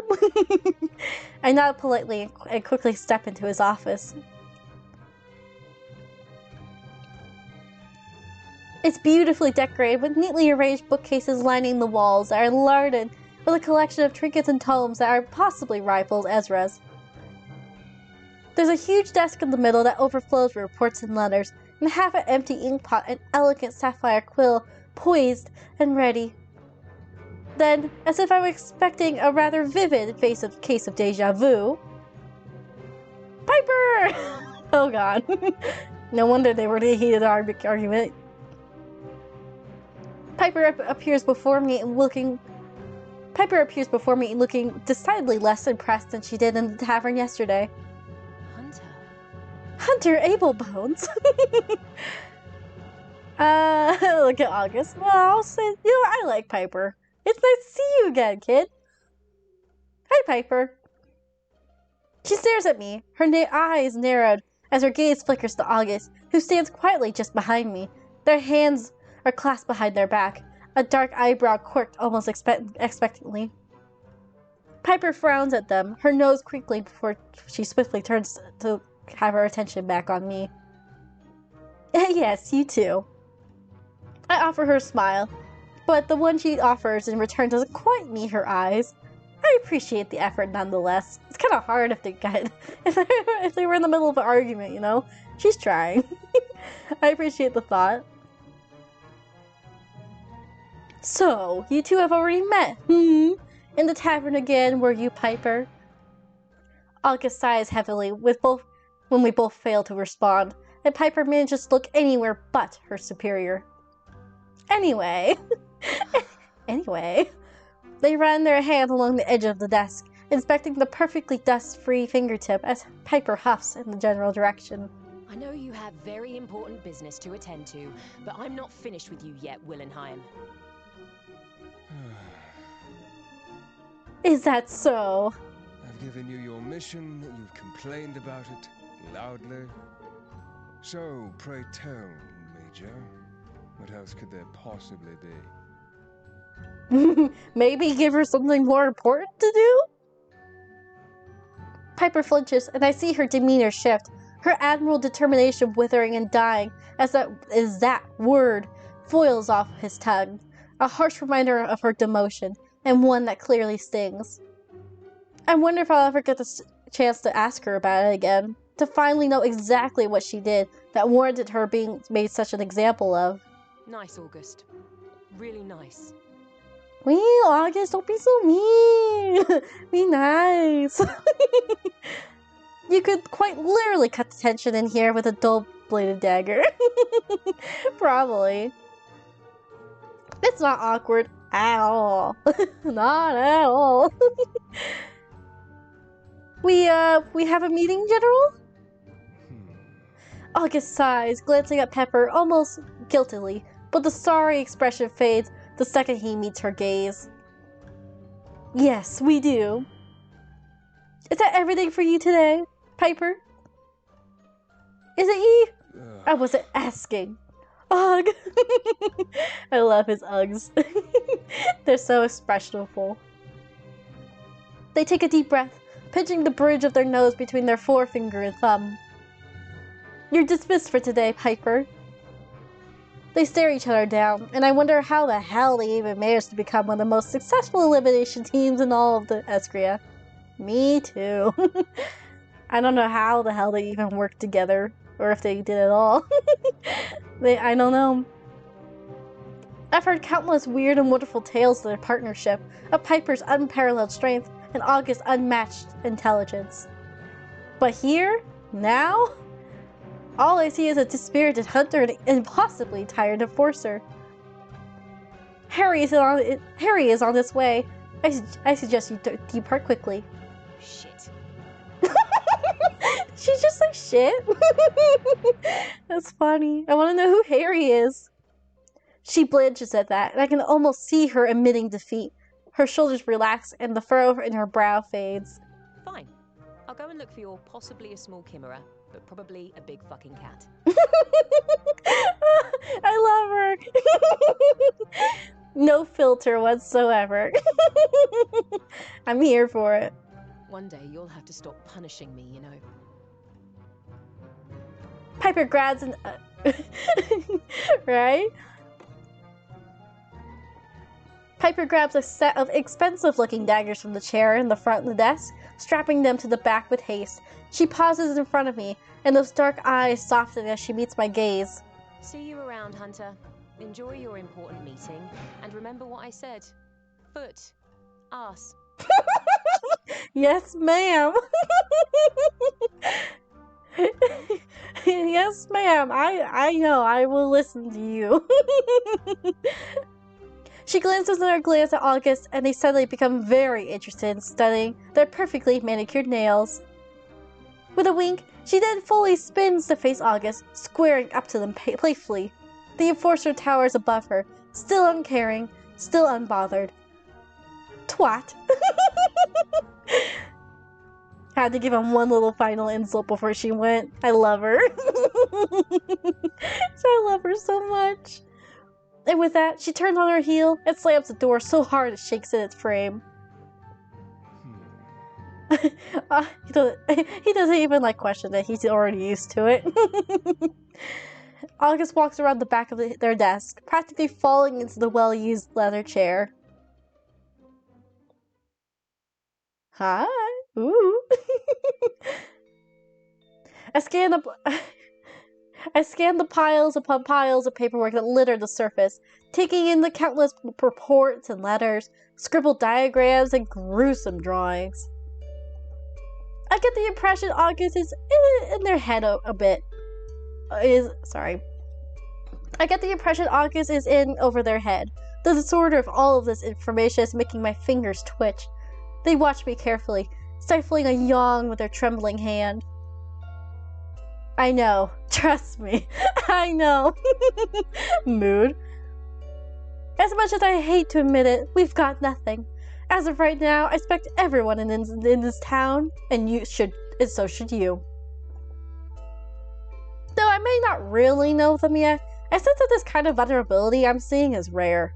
August doesn't strike me as the type of person to admit defeat so easily, and something more serious than the usual stress of the job seems to be lingering under the surface.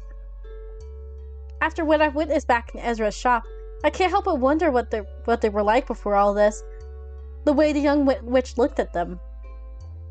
It was pity. Ezra pitied him. I know it. He was a poor little boy. It's okay. I don't care. Not yet, anyway. I need more of his backstory. I can't just feel bad for the quote-unquote bad guy, or like the guy that is made to look really mean until I learned his tragic backstory. Then I can take him in under my wing and try to fix him. That's exactly how it goes. August huffs a quiet laugh and relaxes back into their chair, and for the first time since we've met, they seem to let their guard down. Did I say he? I apologize. I'm sorry. My bad.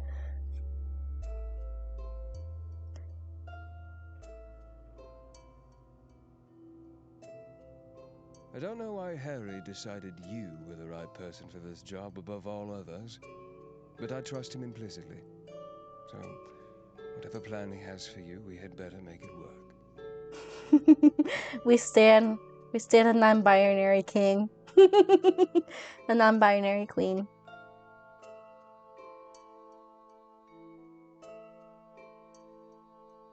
Let's see. I'm checking something real quick. Okay. I'll try not to mess up. I apologize. I didn't mean to. They pause, staring me down with those ice blue eyes. Now, are you ready to begin? Oh, what is this? Am I... Ooh, okay. I think I know what this implies. Always, General. I feel emboldened as that piercing gaze bores into me, something twisting in my deep cut. I lean forward in my chair to make sure they can see me. I'm gonna flirt with everyone. I'm sorry. I'm just like that, you know? I don't discriminate. Really see me.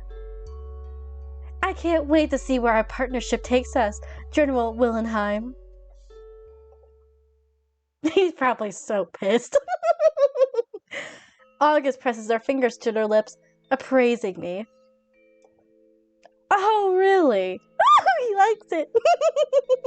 Let's go.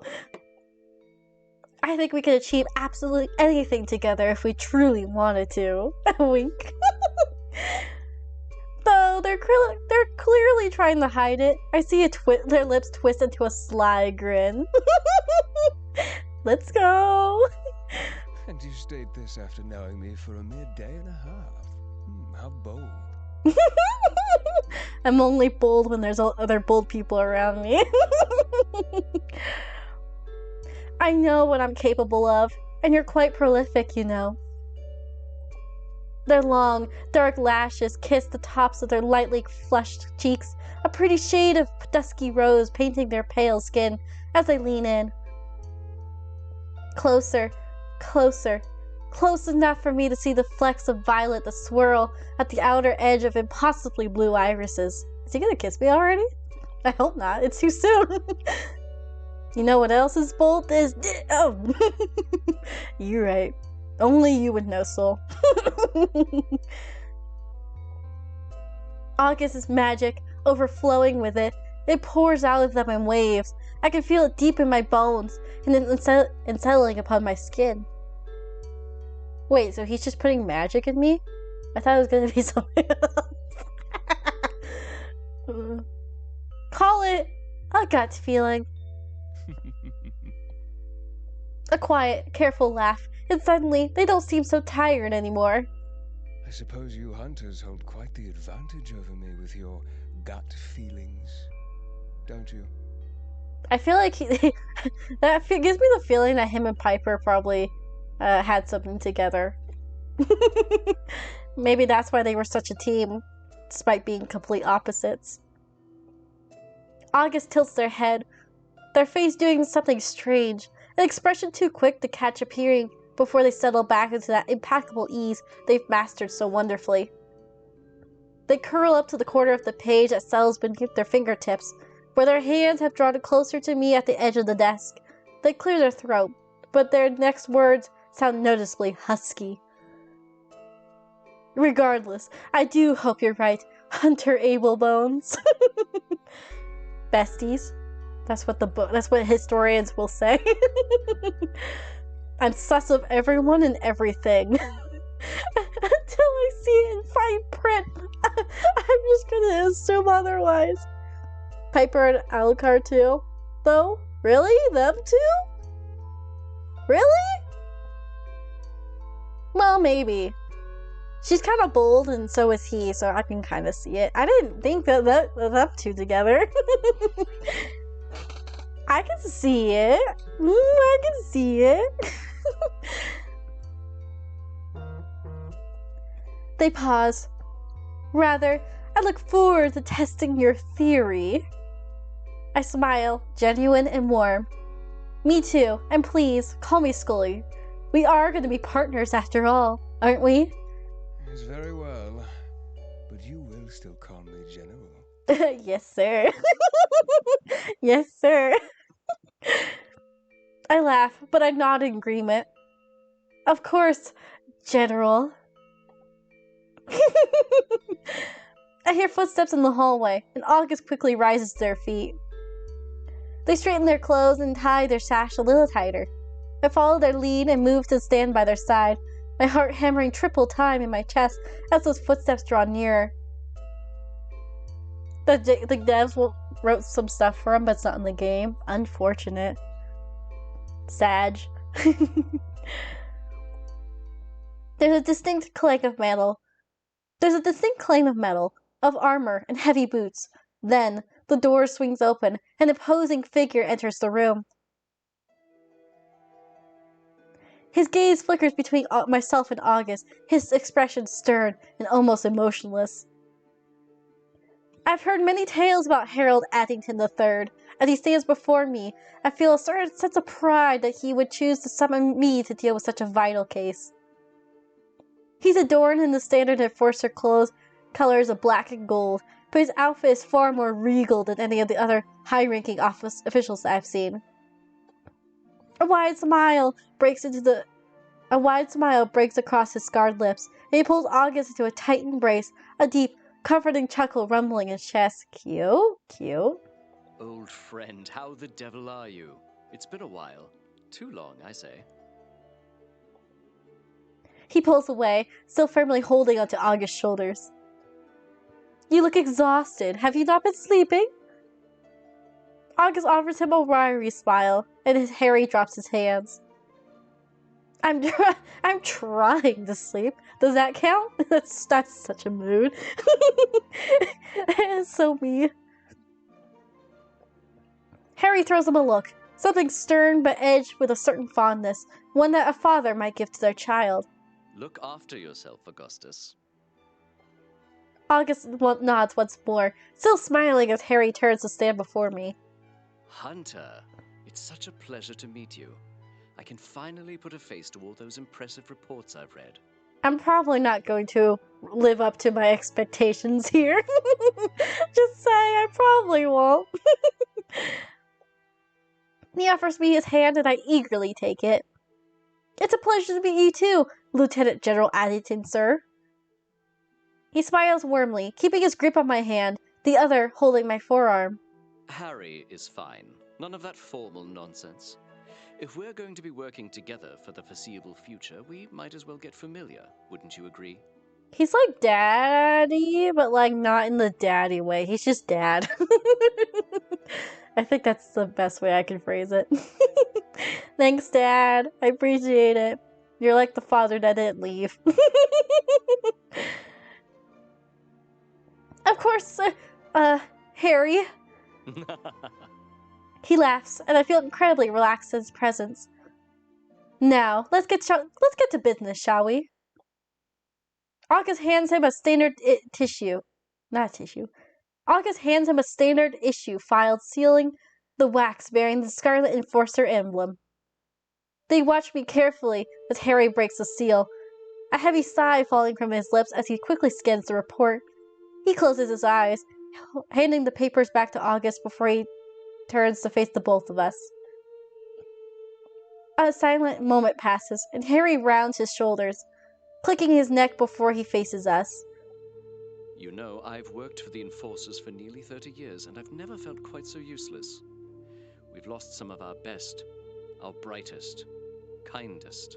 Aww, that's sad. Harry pauses, the waver in his voice evident as he composes himself. I am truly at a loss, and I'm finding it hard to remove my emotions from the equation when it's my own people being needlessly slaughtered.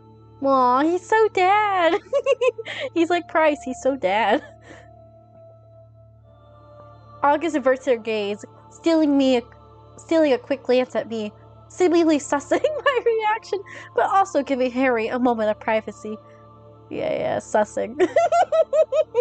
So funny. Nothing can bring them back, but we can bring those responsible to justice. I don't know if it's just me, he kind of sounds like Obi-Wan, just a little bit. I'm ready for him to say hello there. Suddenly, it hits me.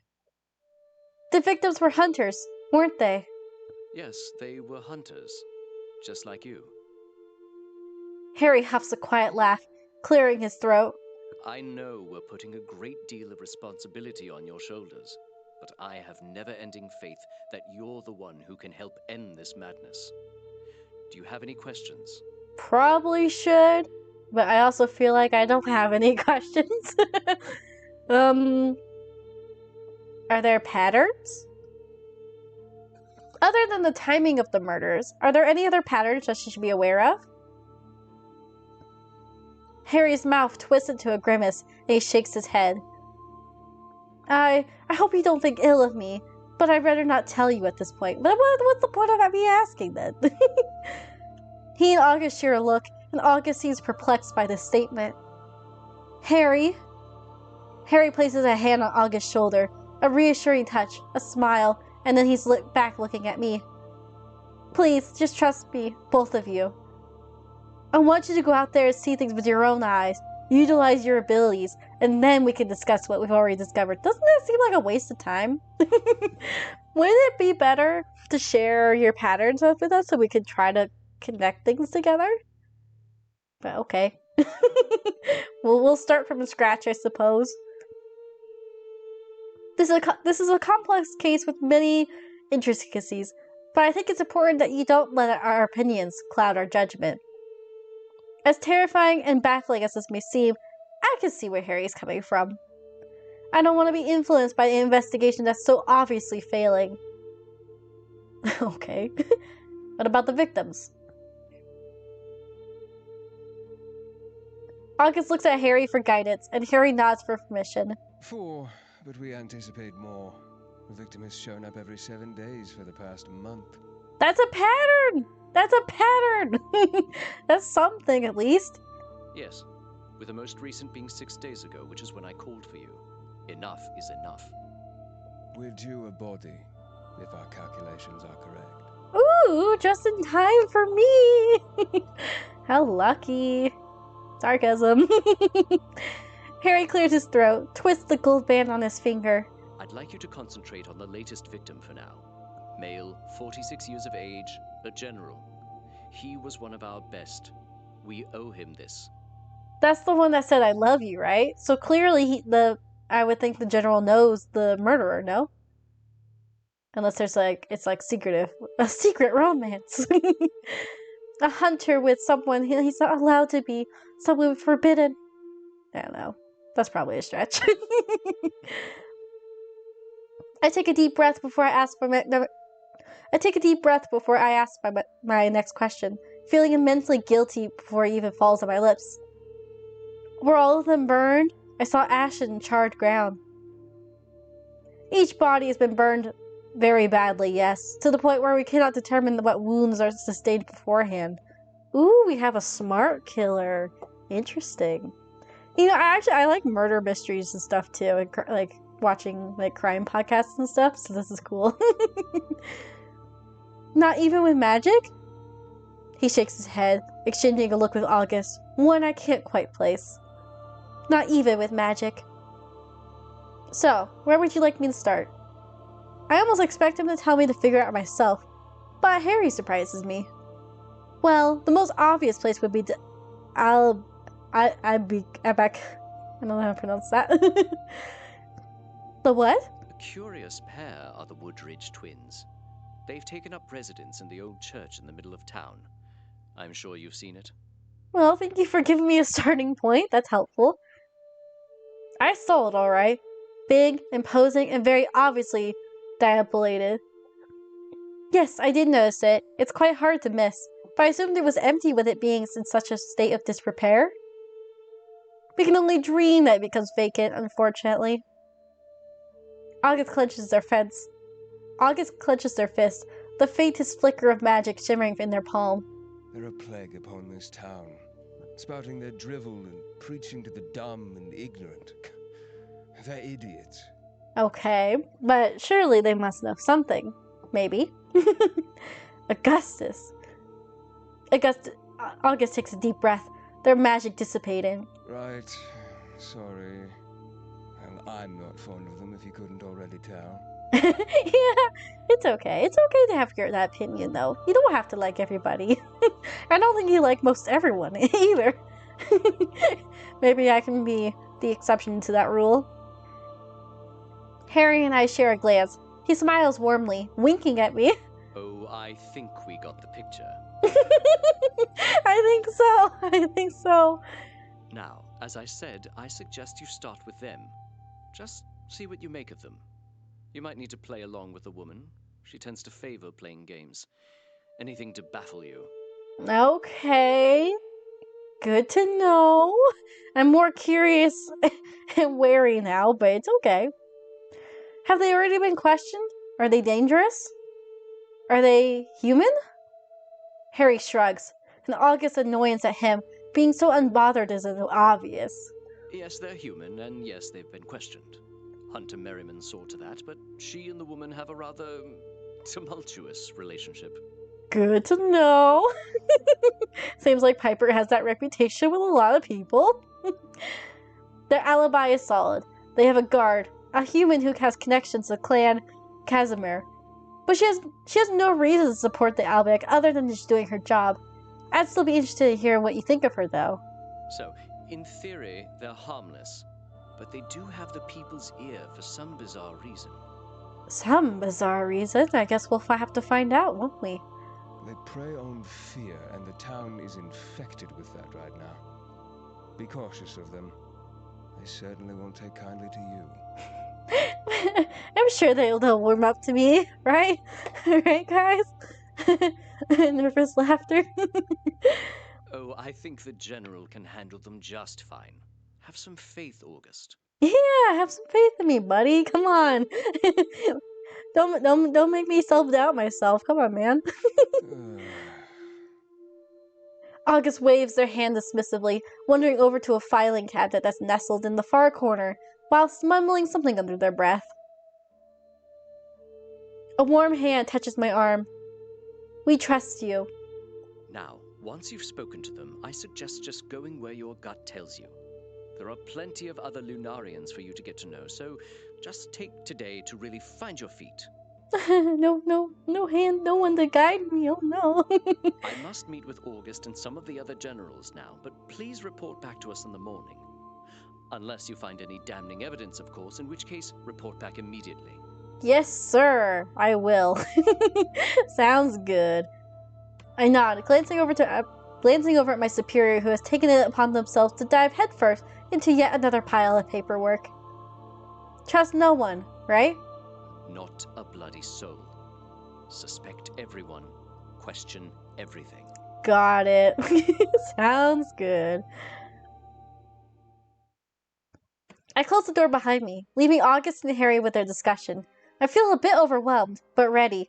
Ready to finally start my investigation, and to hopefully end all of this chaos. I take a deep breath and straighten my clothes, feeling ruffled from both the initial heat encounter and the brief but semi-informative conversation with the Lieutenant General. As I turn to leave, I spot Piper leaning against the wall. She looks stoic, her gaze fixed on the floor, but she perks up when she spots me approaching. Hi, Piper! Mommy? Sorry. Mommy? She's so pretty! I love her! Oi! Schoolie! I can call you that, can't I? Yes, ma'am, you can call me whatever you want. Your pet, your plaything, whatever you want. She makes a quiet, frustrated noise and closes her eyes. She shakes her head, exhaling sharply before meeting my gaze. Listen, I'm sorry you had to witness that exchange. I couldn't bring myself to leave without apologizing for my behavior, from both today and the tavern yesterday. It's been a rough few weeks, and I often let my passion overrule any rational thoughts that I promise I am capable of having. She's like me, she just does it first and then apologizes later. It's okay, I understand. It's unbecoming of me. I'm taken aback by the vulnerability of her words. This isn't the Piper I thought I'd have to become accustomed to. Piper, She raises her hand to halt my words, callous fingers curling into a fist. Please, just let me apologize, all right? Then we can pretend I never acted like a complete asshole, and you can go and do your job. Aww, she's such a sweetie. How cute. So, she sticks out her hand, daggers clinking noisily when they rest in the holster on her back. The name's Piper Merriman. Nice to meet you. I'm Scully. She rolls her eyes, taking a deep breath before her next sentence. Major Piper Merriman. It's okay. You're a general in my heart. Don't worry. She throws me a wicked grin, and I can't help but laugh. The pleasure's all mine, milady. I eagerly take her hand in my own and shake it firmly, my touch lingering a little longer than necessary as I cling to her warmth. She's either going to take this really nice or really weird, and I don't blame her if it's the second one. I would be like, what the hell are you doing? It's a pleasure, Hunter Merriam. I gather I'll be seeing you around, or I hope I will. Wink. A smirk hooks the corner of her mouth, our fingers brushing over as they slowly part, and there's something curious shining in her striking gaze. Well, the town is terribly small. It would be quite hard to avoid me. Cute. I shrug, nonchalant. I can think of far worse things than bumping into the likes of you.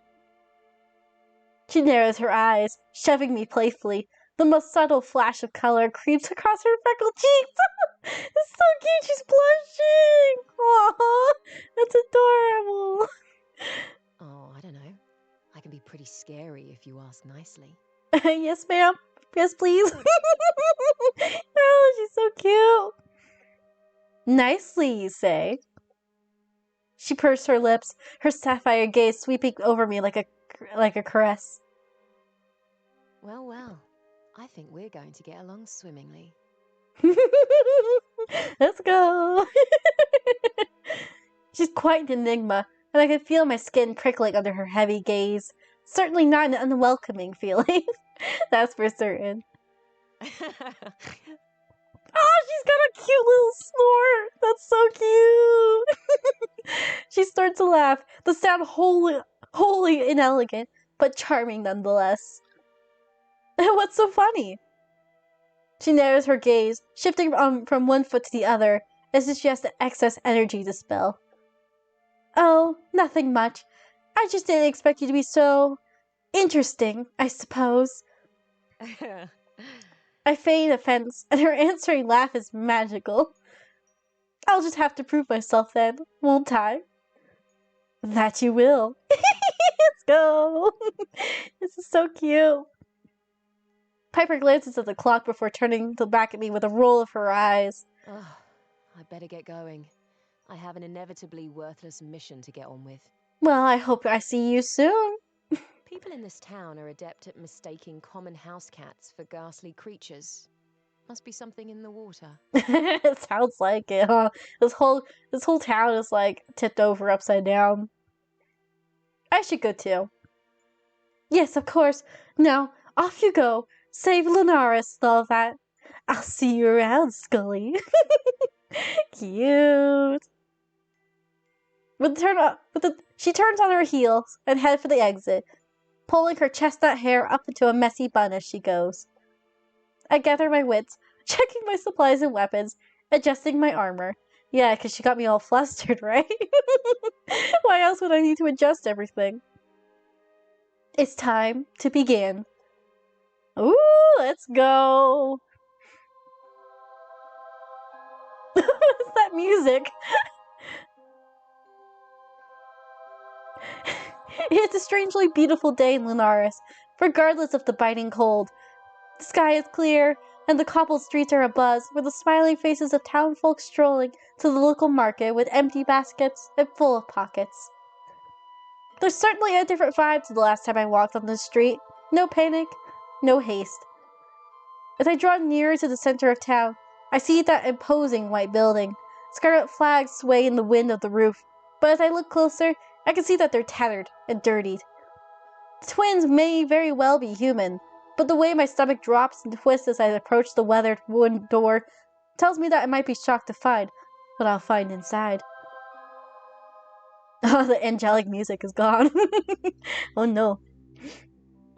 I push open the heavy doors, and the sight that I'm met with is scratched. I can't talk. I push open the heavy doors, and the sight that I'm met with snatches the breath from my lungs. This place is huge. Its domed ceiling is seemingly once decorated with intricate painting, but the layers have cracked and peeled over time, and nothing more than the remnants of what looks like a starry night sky cling to it. The furniture is caked with a thick layer of dust, and the pews are in disarray and covered with strange etchings that look like they've been carved into the cheap wood with a blunt nail. There's a lot to take in, but I'm not here to scour this ruin for evidence. I'm here to talk with inhabitants. Let's go. Got some investigation work to do. The dread that's now firmly seated in the pit of my stomach churns violently, but something old, something that lingers. I anticipate that I might find a lot more than I'm bargaining for if I truly desire, but I'll need to focus. No distracting people. All the people we just met. I really need to focus this time. I need to find the Woodridge twins. As if by magic, two pairs of startlingly bright blue eyes emerge from the shadows near the destroyed pulpit. They do look like weird twins. No wonder everyone's like wary of them. They do look weird. I would not trust them for a second. Hello, Hunter. We were expecting you. To say that they're unusual will be an understatement. They're not at all what I expected. Exactly!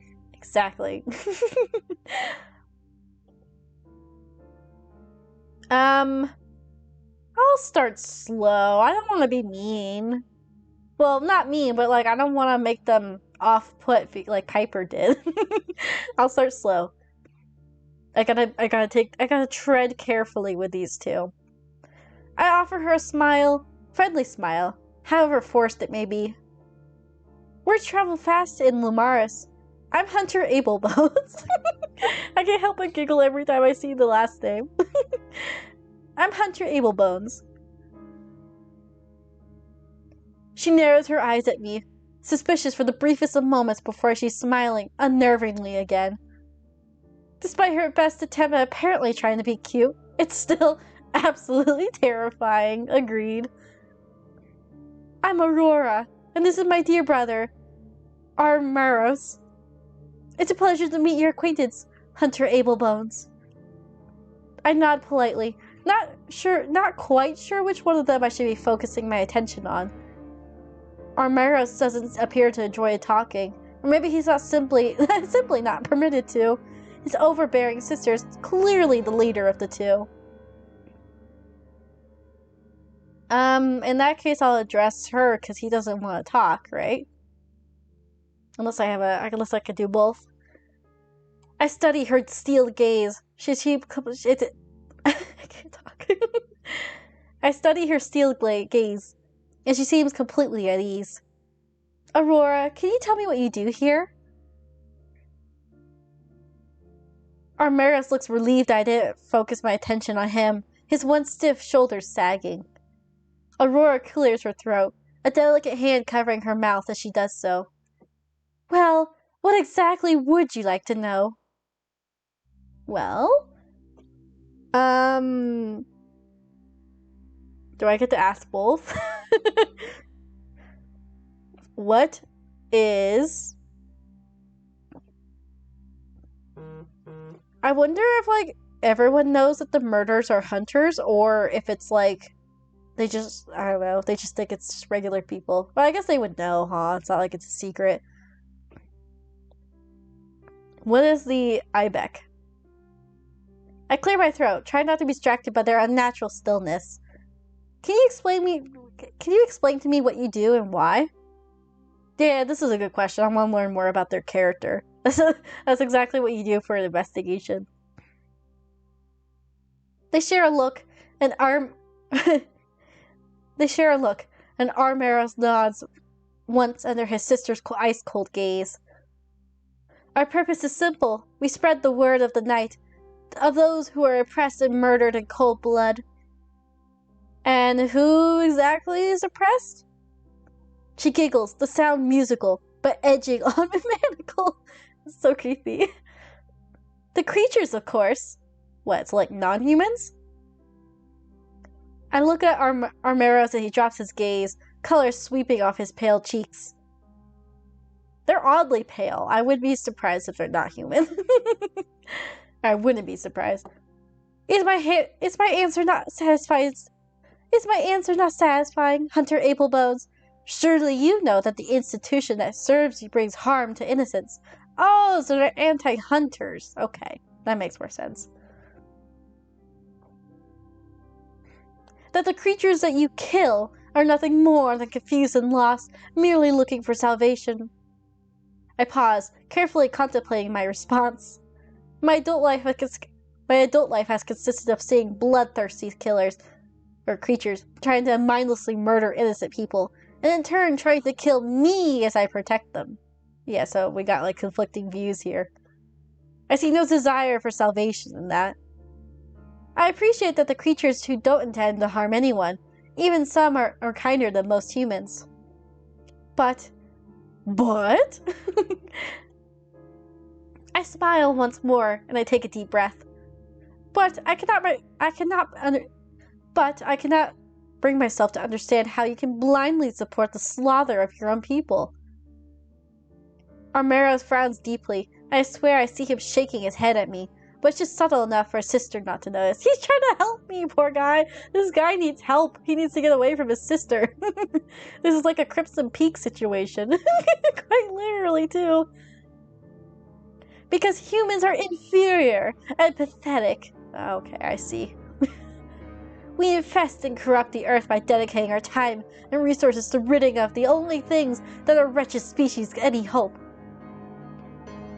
She inhales sharply, calming herself, and brushing her hands over the top of her skirt. So, Hunter, to answer your question, we are here to protect the creatures, just as you are here to destroy them. Good to know. Oh, we do get to ask both questions, that's good. What do you know about the murders? I'm sure you're very much aware of the recent murders in the area. Can you tell me anything that might be used to my investigation? Probably won't. They probably are happy with those murders, huh? Aurora steals her gaze, unblinking, her fingers clasped tightly in front of her. We saw nothing. We have an alibi. Oh, so he does talk. I look at him, startled that he actually spoke. His voice is strangely soft and comforting. Regardless, his words sound practiced and rehearsed. He knows something. I know he does. If only I could separate them. He looks nervous, like he'd rather be anywhere else but here, and his eyes keep darting to the door behind me. Nothing at all? Your station's right behind the graveyard where the hunter's last body was discovered. You're telling me you didn't hear a thing? He was brutally murdered, set altight, burned to ash, yet you didn't scream or call for help? Aurora's lips curl at the corner, her eyes turning dark. My brother speaks the truth, Hunter. Question us all that you like, but we've been through this with your insufferable predecessor. I don't know. I feel like they support it, but they probably didn't do it. But he knows something that he's not telling us, though. That's for sure. It's just like Harry said. They apparently have an ironclad alibi, but my suspicion does not waver. I nod once, noticing his gaze burning into me, and though I cannot gauge how he's feeling, my gut tells me he has something to say. Something he wouldn't dare do with his sister by his side. Like he's scared. The poor guy. I'm starting to feel like Harry sent me here just to unnerve... Sorry. I'm starting to feel like Harry sent me in here just to unnerve me. Surely he knows this is what I would be faced with. I still have little to nothing to work with here. As the twins continue to stare me down, I think about his parting words. Suspect everyone. Question everything. You truly have nothing else to say regarding the situation? Aurora stands firm, her lips curling into that wolfish grin once more. Not a thing. It was so wonderful to make your acquaintance, though. Truly, doubt. Do stop by again. Our doors are open to everyone. We're more than happy to accommodate you, should your agency need to question us for a third time. He gives me that look again, and I wonder if it would be possible to get him alone somehow. I have a feeling that I get a lot more out of him than I have from her. True! I need to talk to him! I need to get her away from him. Thank you, Aurora, Armaras. Oh, I need to talk to him! I need to separate them. On my way out, I see a small, neatly wrapped package sitting on the doorstep. I bend down to check the label, and written on it in an elegant script are the words Zes Hewa, and Armos's name painted or paired with a small heart. I may not know what that means, but I know a demonic language when I see one. Ooh! No, never mind. That would make sense. Just as I suspected, there might be a lot more to him than meets the eye. Fun! The mystery deepens! Let's go! I walked through the center of town for a while, getting to know the buildings and watching the people that pass by me. Lunaris turns into a quiet, nervous town when the sun sets, and I wonder if it's only recently lost its warmth. I consider heading toward the graveyard, something tugging at me and telling me that there's more for me to find, but... Hey! Woof! Our buddy here! Let's go. Alcar suddenly appears from beneath the crooked houses, sending children that were playing into the street scattering. What the hell have you been doing in that damned church? Are you feeding into their bullshit already? Hell no, not at all. Trust me. He pauses, huffing a sharp breath through his nose. I thought you'd be different. Just like everyone said you would be. How stupid of me to want to believe them. No, I had to question them. I don't believe them. They don't like people like me. They don't like people like me. Why would I believe their stuff? This certainly isn't the first time I've been caught off guard by an angry lichen, but it's safe to say that I don't need to fear for my life here. Maybe. Maybe, we'll see. It depends. He does look pretty pissed, though. It's not what you think, Alcar. I was just questioning them. He scoffs, rolling his eyes. His hands are shaking, but he balls them to fists when he catches me looking. Is that so? And why should I believe you? I don't even know you. Yeah, and why should I be trying to, convince you? I don't even know you either. No, you don't. Which is why you should consider giving me the benefit of the doubt. I'm just trying to do my job, that's all. Do you suggest that I just ignore the very obvious cult in the middle of town? His wolf ears flicker back and forth, and he unclenches his fists. You were just questioning them? I nod. Yes, I was hardly agreeing with them in their hatred for, well, me? Yeah, why would I like them? They don't like me. He rolls his eyes at me, standing his ground. Something has me curious and I can't resist asking. They want to protect you from the likes of me, so why do you despise them so much? Because they couldn't care less about those of us that don't enjoy killing humans mindlessly. Because we're not real creatures if we stay out of trouble and befriend humans or each other. Fun. So, if you dare to act even remotely human, you're the enemy too? He smirks, brows raised. Aha. Now you're getting it. Yeah, no, they're definitely a weird-ass cult. That is so weird. That is weird. Alker is apparently defensive to a fault, but I sense that's under the surface. He's probably just scared, maybe even a little lonely. He's just a cute little pup under those big ears of his, under the hair. It must be hard to be feared like that when you've done nothing wrong. At least, I don't think he has. He's a kind of a bastard. He's just a dick. He hasn't done anything, that's all.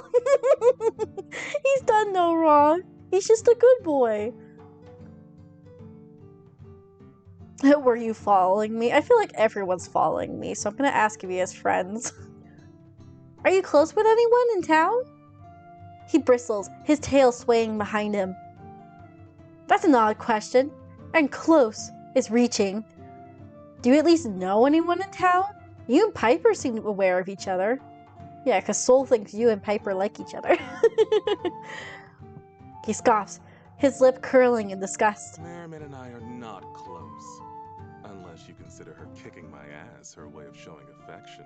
Yes, I do. That's probably how she would show her affection. I'm not gonna lie.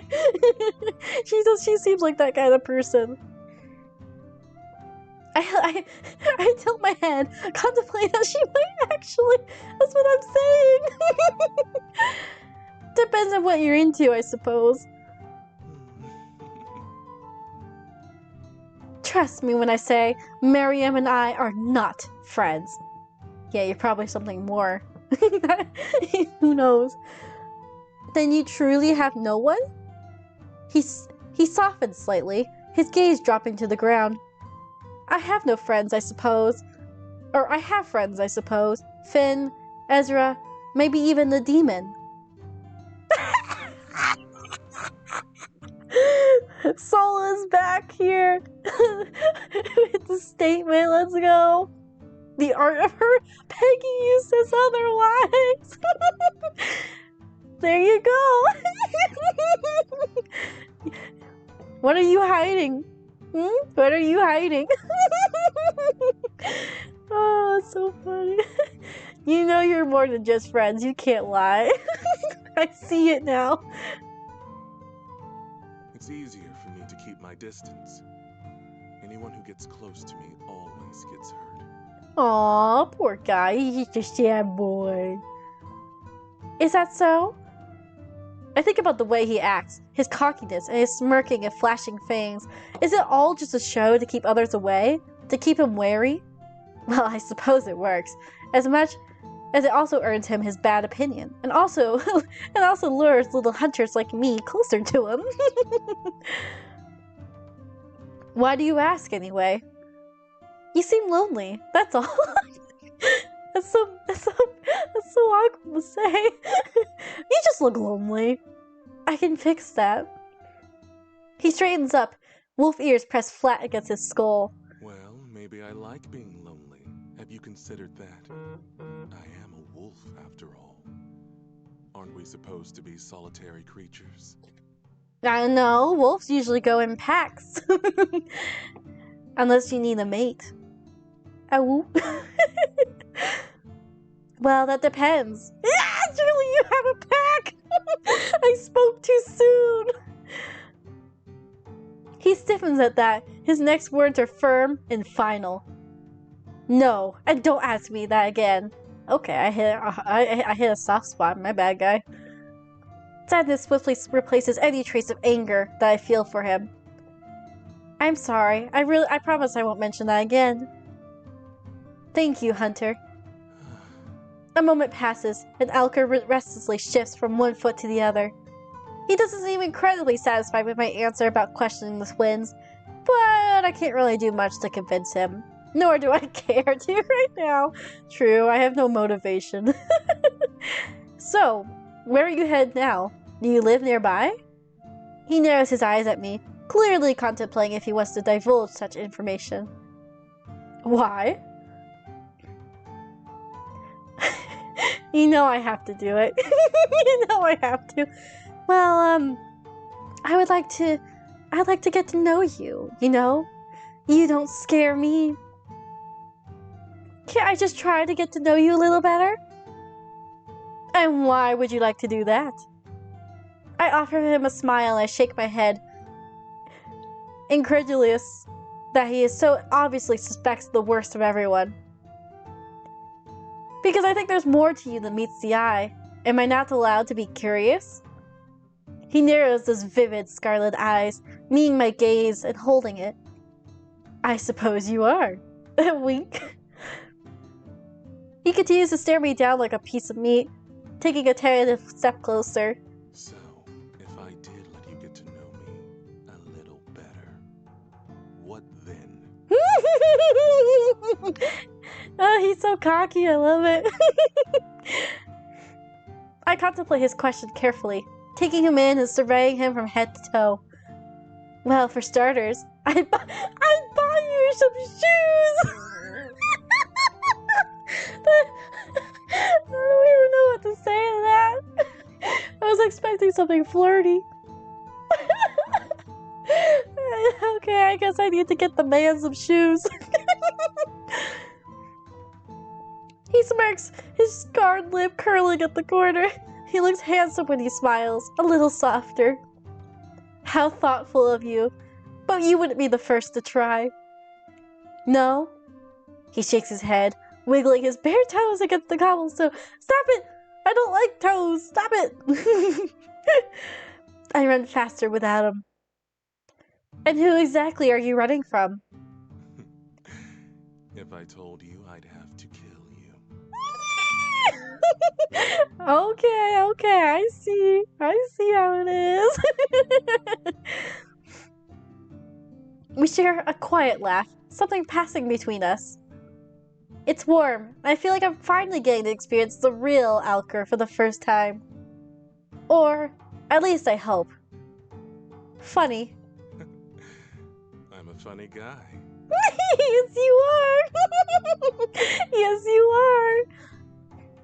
He glances up at the sky, muttering something under his breath before he sets his gaze upon me once again. It's getting dark, and there's a cold drink with my name on it at the Wolf.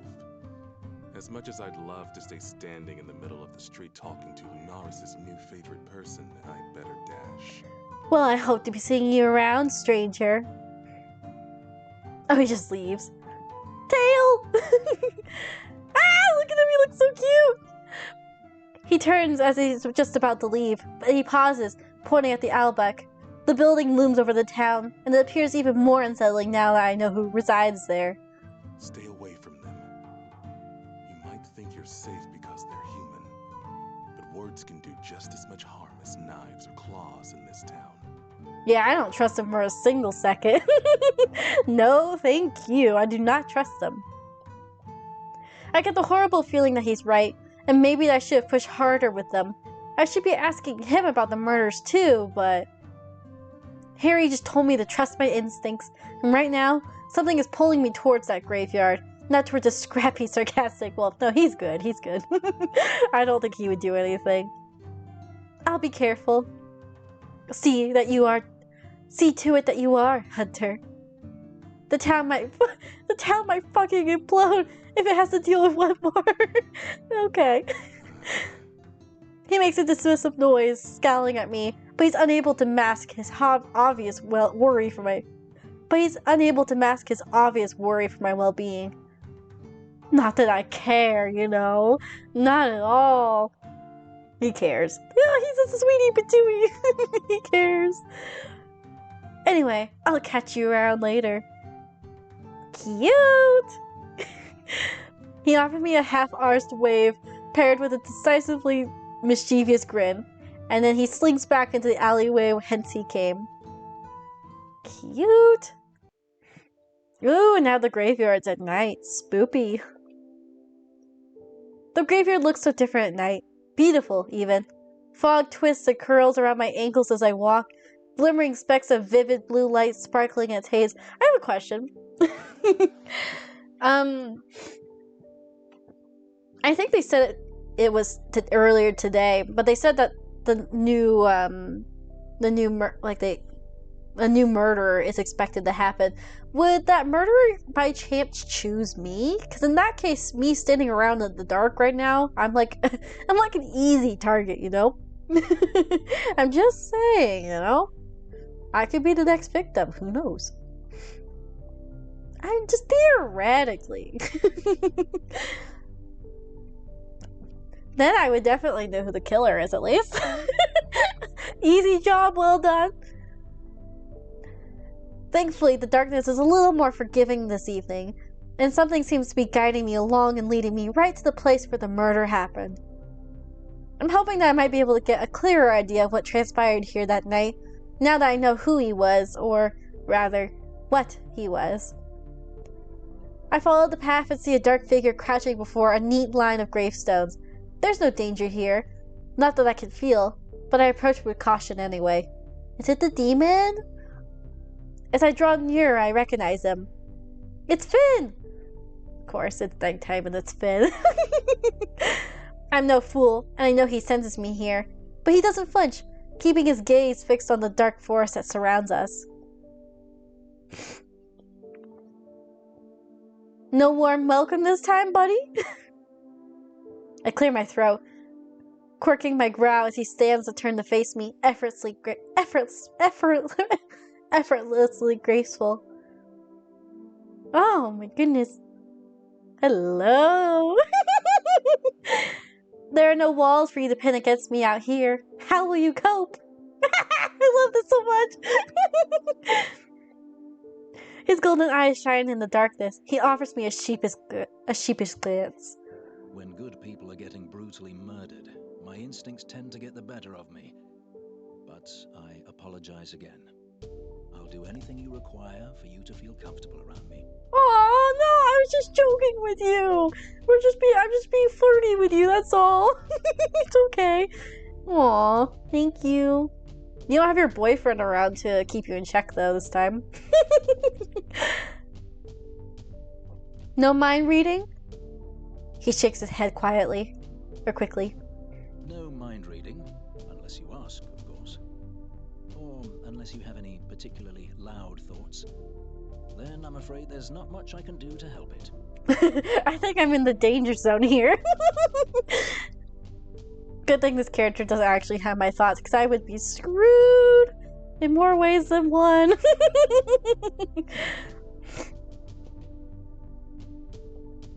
A smirk hooks on the corner of his mouth, and he offers me his iron hand, switching to his flesh one when I throw him a curious look. Loud like this did. Exactly. Both are just as cold as the other, unfortunately. Truce? I shrug heartily and shiver as his cold skin meets my warmth, his handshake firm. Truce. I really need to have a look around. I sensed something near where the body was found the other night after I arrived. He pauses, looking as though he's trying to decide if he should say what he's thinking. There's definitely a strange energy here. Stranger than usual, anyway. But I can help you, if you wish. I mean, if you wanted an immortal opinion. Yeah, I would love an immortal opinion. Let's go. He definitely has experience, you know?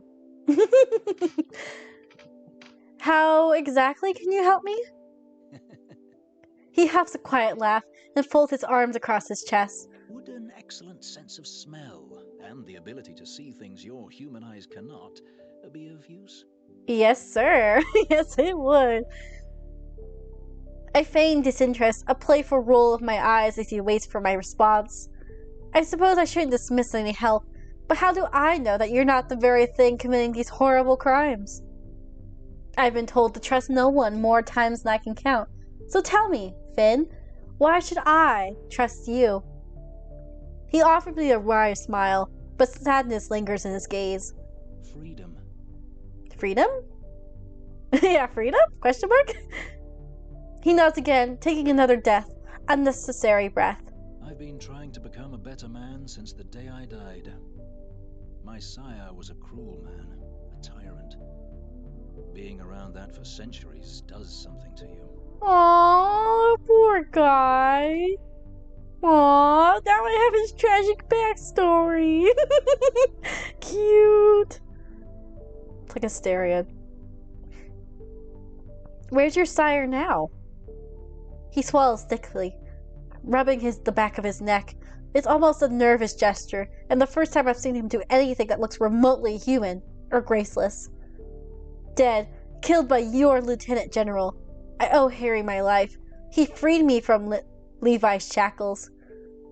He paused, head tilted toward the night sky, and he closes his eyes.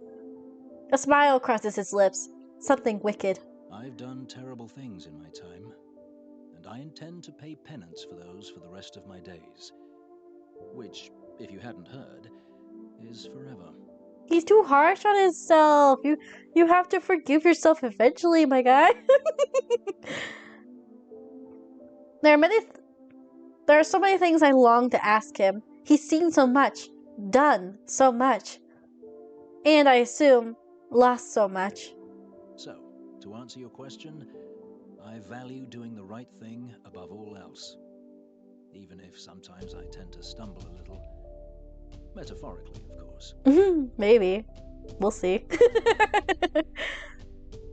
I offer him a wide smile, watching him watch me. Well, you know. I think I'd like to spend some time with you, you know? I'd be lying that I said I'm not curious to get him to know a little. I'd be lying if I said I'm not curious to get to know him a little better.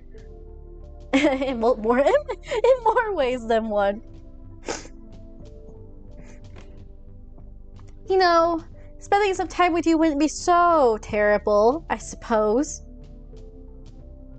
He looks taken aback by my statement, but then he quickly recovers in record time. A smirk that I've come to learn is quintessentially Finn, crossing his lips. A smirk that has my cheeks heating.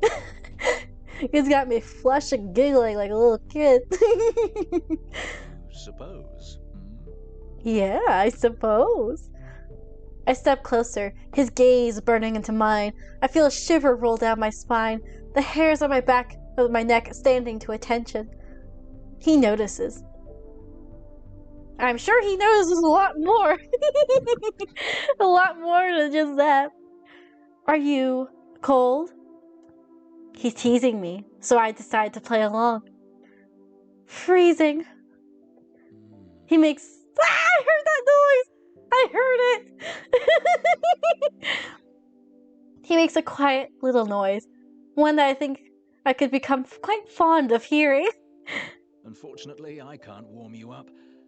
I am quite dead, you know. Yes, how unfortunate. I raise my brow at him, unable to stop the smile that spreads across my lips. Really? I didn't notice. The fangs and deathly pale skin are ever so subtle. He pokes to point one of his fangs with the tip of his tongue before he speaks. I find myself watching the movement quite intently. I don't think I've ever been called subtle before. Well, I can be a first, can't I? Well, yeah! See? My character knows what I'm thinking. Let's go! Well, there is a first time for everything. He narrows his gaze, apparently contemplating his next sentence quite carefully. You're different, aren't you? I like different. I like you!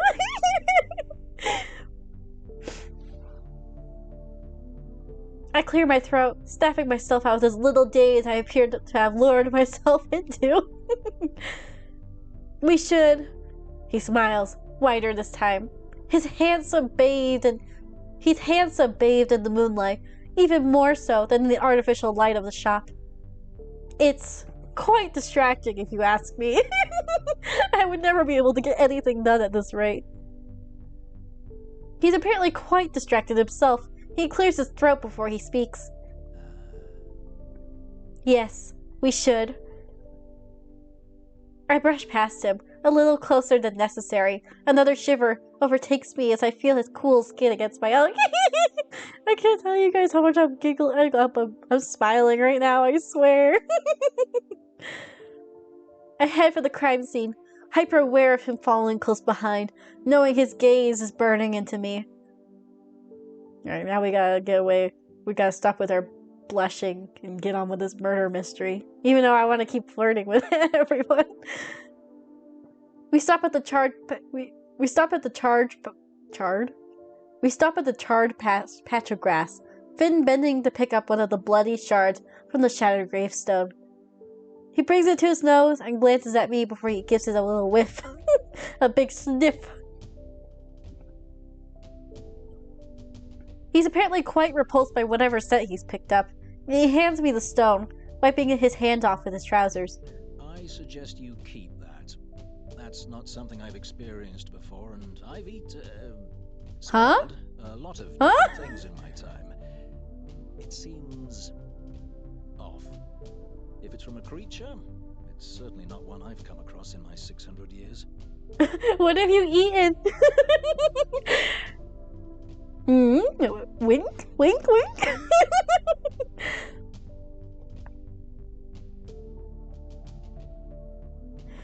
You're just listening now, so I hear every little giggle smile. Aww. Yeah, right. Mwah. Appreciate you, soul. I throw him an accusatory glance before I turn my attention back to what... Hang on.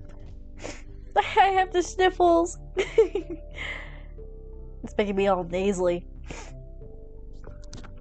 I throw him an accusatory glance before I turn my attention back to what he's handed me. I put it in my pocket for safekeeping. You can't pick up anything at all? So all that means this isn't the victim's blood. Curious. He shakes his head.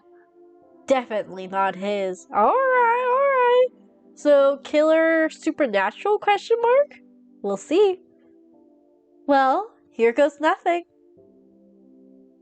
I do exactly as I did last time, closing my eyes and concentrating, pouring all of my energy into seeking out that lingering memory. It's just as I remember, painful, loud. I almost can't bear it as I hear deep, scared, echoed voices in my mind. Leave while you still can. I feel a force pushing me. It's weak and nothing I can't handle, so I fight it and hold my ground. It's not hostile, but panicked. It's trying to tell me to go, to get out, to run. That just makes me want to stay all the more. I hear Finn saying my name. It's so distant, almost as if I'm underwater. I want to help. Tell me how. Who did this to you? No help. Just death. You can't stop them. I tried. I failed, it whispers. The voice quickly disappears, and all I'm left with is more questions that aren't answered. I open my eyes to find Finn crouched over me, his eyes wide, concern etched on that handsome face of his. Are you okay? What was that? I wasn't listening, I swear it, but I couldn't block it out. He was just so loud. Right? Poor guy. I exhale sharply, shaking my head and taking his hand as he offers to help me stand. I fall... Oh! I fall against him, and he catches me with fluid grace. It was the hunter. It must have been. What did you hear? He pauses, frowning and tightening his grip on me. Nothing coherent, just noise, but it was intense. That's never happened before. What do you mean? I mean, I feel things. I hear things sometimes too, but I've never directly spoken to a spirit like that before. At least, that's what I think it was. I should really go find August now. He seems reluctant to let me go. I stitch at his brow as he looks at me. Are you sure you're okay? I nod, regretting it immediately as a wave of dizziness overtakes me. I've got you. Ah, he's so cute! Let's go! I love him! You need to go and seek out Ezra. He can help you. Trust me. He's good with weird shit like this. I'm sure he is.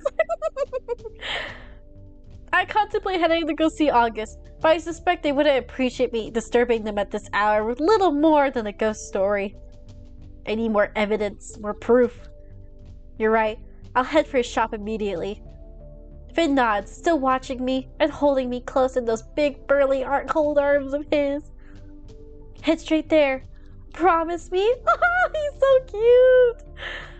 I place my hands on his chest. Ah!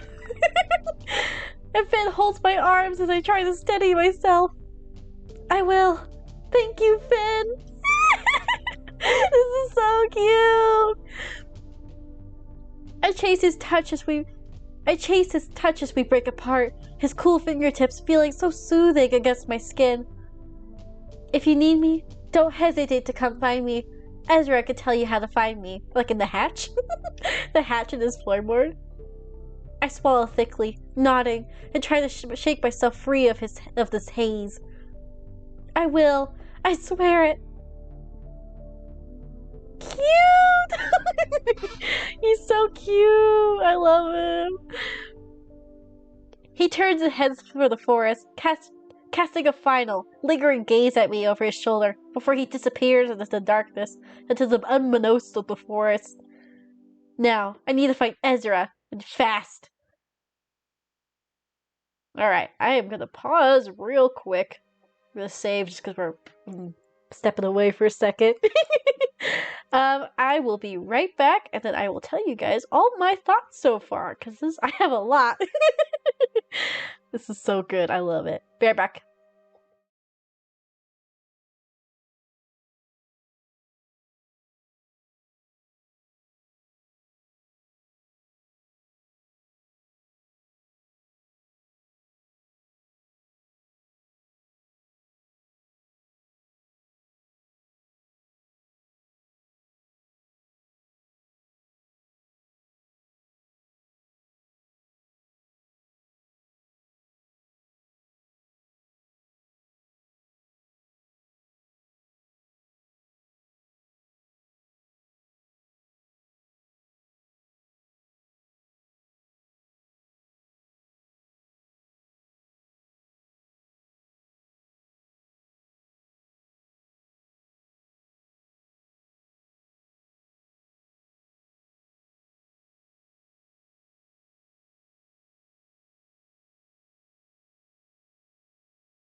Okay, I'm back.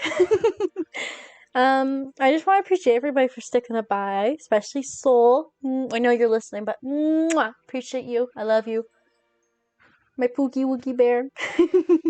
My husband. No, seriously, I appreciate everybody stopping by, saying hi, lurking.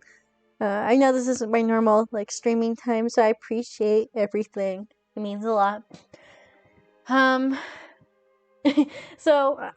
was moving, my sister has this guinea pig, right? So I've been moving the heater back and forth to try to keep that warm, the room warm for her, because it gets kind of cold in there. Aww, mwah, kiss, kiss.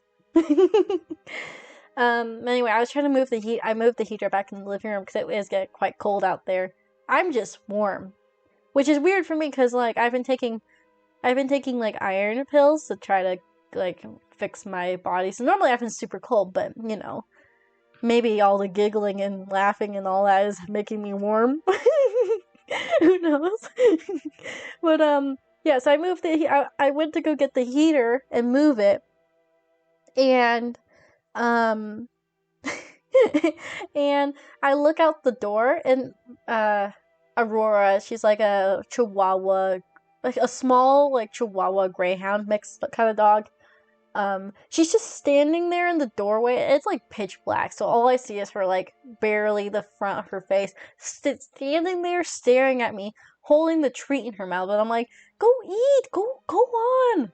And she wouldn't budge until I grabbed the heater and left, and then she went out to go sit in her bed and eat it. But it was just kind of like, what the hell are you doing? You're just standing there staring at me with the treat in your mouth, not even going to sit down. Watching me. a little creepy. But yeah, I moved everything, so it is all good. All Gucci. All good. Also, before I left, I went and I saw the name of this, but I'm curious as to why it says not Ezra. Is he okay? What's wrong with Ezra? I'm worried.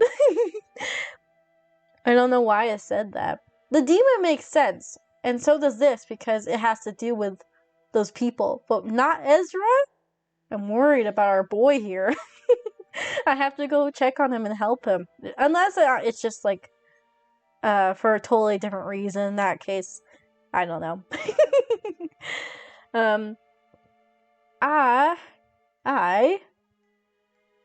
Where is it? Come on. Extras? Is there a way I can see characters? No. Gallery, I guess. Yeah, okay. So I guess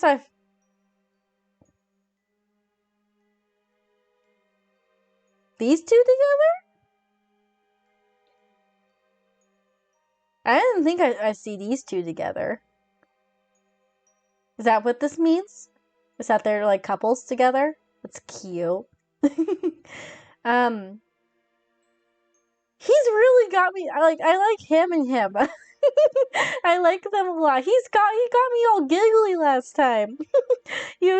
His cockiness left. He's just being an absolute sweetie pie. But still, I like him a lot. And don't get me wrong, I like all of them, but he's a cutie patootie for me so far. They're husbands, so they're a bundled package, but I definitely have a crush on him, for sure. But it's like I would also be with both of them, I don't mind. And he's cute, too. I like his cockiness, it's really cute. Piper's mommy, you know? If she wants me, she's gonna have to make me. In that case, I would fully go on my hands and knees for her and go for it. If it could go in either one or two ways. And then I need to know more about his backstory, and I need to have sympathy points for him before I can, like, be like, I can fix him. let me at him. I can fix him. So that's my current, like, opinions on everyone so far. Everyone's great. I love all of them, and I want to keep playing. Let me get my headset back on. Okay. So, let's go seek Ezra's help, shall we? I can fix this. There we go. I hurry to the shop, still unsteady on my feet. and my mind is reeling. What the hell is going on with this town? I round the corner and see that the lantern outside the shop is dark. I didn't realize how late it had gotten, and I can only hope that he's home. Sid! Hi! How are you? Mwah, thank you! I appreciate it, darling. Do you prefer soul-side keyboards or smaller ones? I don't know. Maybe big? I don't know. I haven't had a actual keyboard in such a long time. whatever you think is best, but also I'm not picky. I'm just grateful that you're wanting to do all that for me. But I'm good. I'm glad you're doing good. I appreciate you. Mwah. Kiss kiss. But seriously though, I haven't had a PC in so long. And the one that I had wasn't even mine. It was just somebody's work computer that I went on to play Roblox on, and then when I was little when I was small, even smaller than small. You like smaller ones? Then sure, I'll pick smaller ones then. I trust your judgment. Should be hopefully with you in a few days. I'll keep you updated. Seriously though, thank you. I appreciate it. You still owe me, by the way. Just saying. I'm not gonna let you down on that. You owe me a total. Just saying. Dying? Why are they dying? Who's dying? What's going on? Yeah, you do. I won't let you up this easy, okay? This is a big step. It's a huge gift. You can't just not tell me. No matter how stubborn you are, even if I have to make up a number, I will. You're getting it one way or another, I swear. That's what happens when you put two stubborn people together in a room. But no, seriously, I appreciate you. I appreciate everything. Selective amnesia, same. So you're still gonna give it to me no matter what. I'll make sure you remember. Even if I have to bonk you in the back of the head with it, I'll make sure you remember it.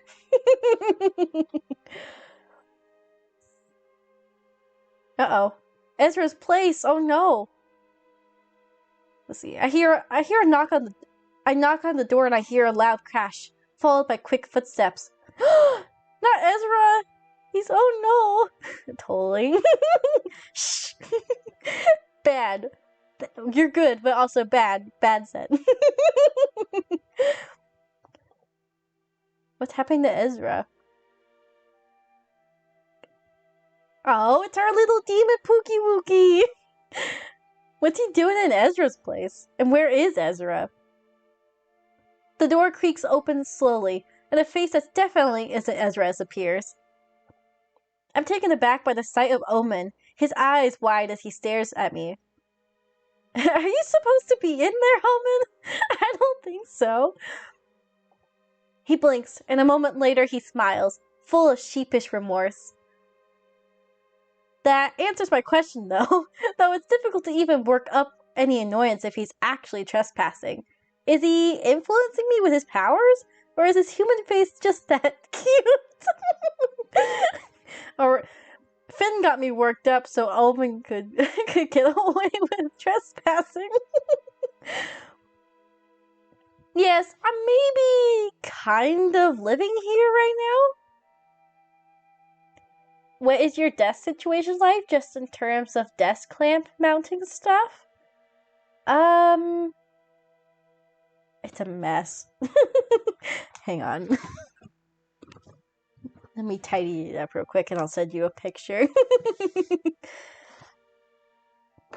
I have 2 desks, but well, actually, hang on. So I know. I'm cleaning. I'm moving all the shit out of the way so I can send you a picture. Pick up the Funko Pop that fell over earlier. That was too lazy to pick up. There we go.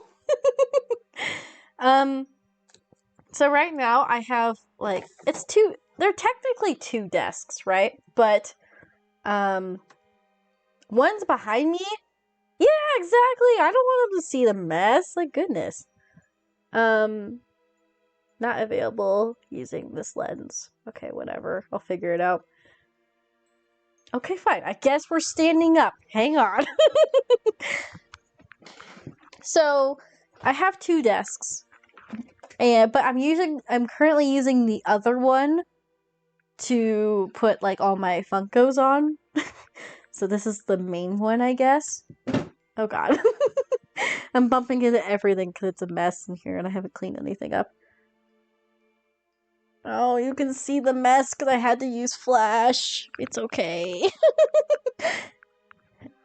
It's as good as it's gonna get.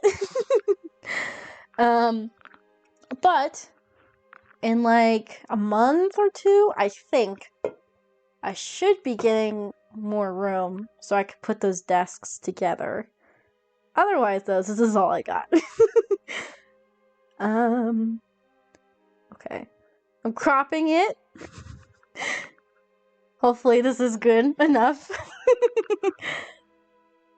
I don't know how else to describe it, because, like, it's got, like, obviously there's, like, the flat part of the desk, but then there's, like, a little, uppity part. And that's where I put my TV. Oh my goodness, Discord is not wanting to load. Come on! Anyone else's Discord been, like, super slow since the update? Like, I hate it. I really do. It's so slow. It doesn't update. It's so annoying. the uppity bit gotcha. Exactly. Okay, I'm sending you the picture.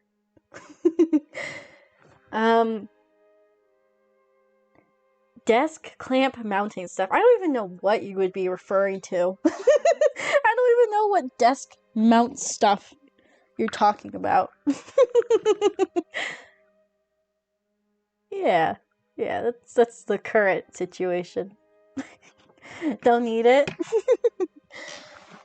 Also, don't mind all those green lines. I don't know why it's been doing that recently. I know. It's only when I plug my HDMI into my laptop it doesn't have the green lines on there, which sucks. But I'm also not looking at there either. I'm looking at my laptop, so it's fine. The TV isn't broken, I swear. I didn't break the TV. Right?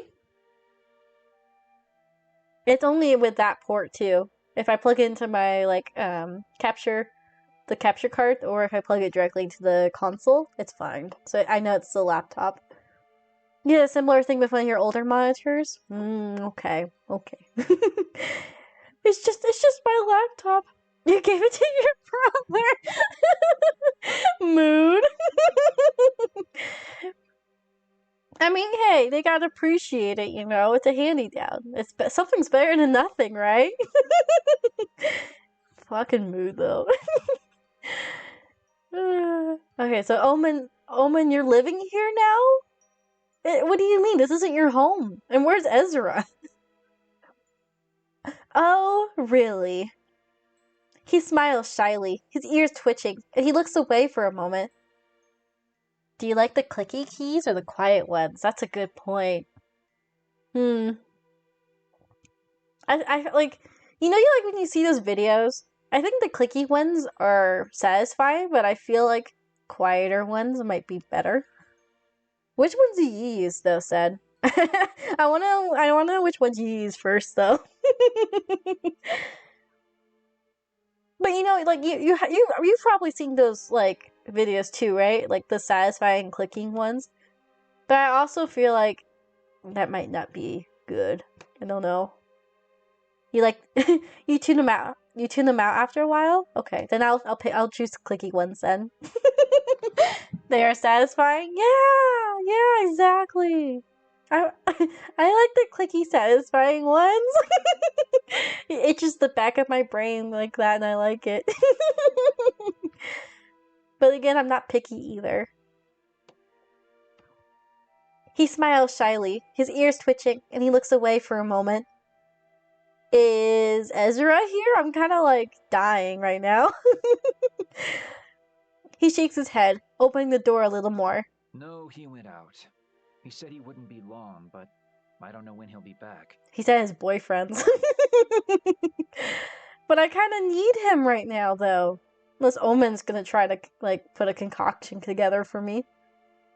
His eyes widened a little more, as if he's remembered something. Sorry, would you like to come in? Yes, please. I contemplate rushing off to continue my search for Ezra, but I would be stupid to miss a chance to find a little more about this little curious demon. I'd love to, but just for a moment. Okay. There's a neat little pile of cushions arranged on the rug in the middle of the shop, and a handful of empty wrappers that I can only assume were once filled with treats. He is like a cutie patooey. He's adorable. Omen rushes to pick them up and scrunches them into a little ball, as if he's trying to get rid of the evidence. That's me! That was me when I was trying to take a picture of the desk to said. What a mood. His tail sways mindlessly as he sticks them into a small bin hidden beneath the counter. He seems oddly at home here, so I assume he's telling the truth about staying often. You look exhausted. Have you been busy today? I laugh quietly, rubbing my temple, my head continuing to thrum. Very, very busy, yes. He nods, picking up a lightly glowing blue crystal that sits on one of the displays. He fiddles with it nervously. Can I ask you a few questions? I suppose, yes, although I might not be able to answer much. Why not? He grimaces. I try to stay out of things around here. The humans don't like me very much. He's just a little cutie patooey. A cute little potato. Because you're a demon? His mouth twists into something that looks like he's trying, and very much failing to be a smile. Something like that. I suppose that's fair. It's not every day you see a demon like him trying to walk down the street. Even these days. He's well glamoured, but he's still very obviously a little inhuman. In a town like this, especially one so small, I imagine it's quite a unnerving presence. And that isn't even taking into consideration what the murders and unanswered mysteries that have done to these town folks' nerves. What I want to know more about you. I mean, maybe he's seen something because he's not around the people a lot, but I do want to know about him first. We need to build his character, you know? Not just because we're trying to flirt with people, but for investigative purposes, you know? Wink, wink. I don't know much about you. Where are you from? And how long have you been here in Lunaris? His eyes widen, his pupils dilating. I see the slightest hint of crimson flickering in his chestnut brown. I've been here about 2 years. Time passes differently here for me, so it's hard to know for sure. You'd have to ask Ezra. He'd know. Alright.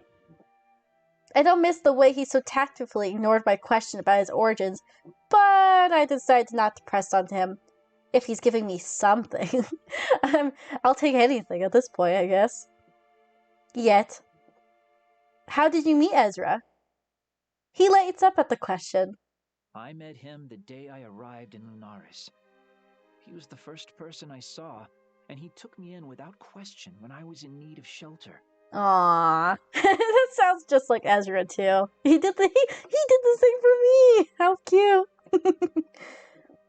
Ezra is very kind, isn't he? He nods enthusiastically. He is quite wonderful. Everyone thinks so. Well?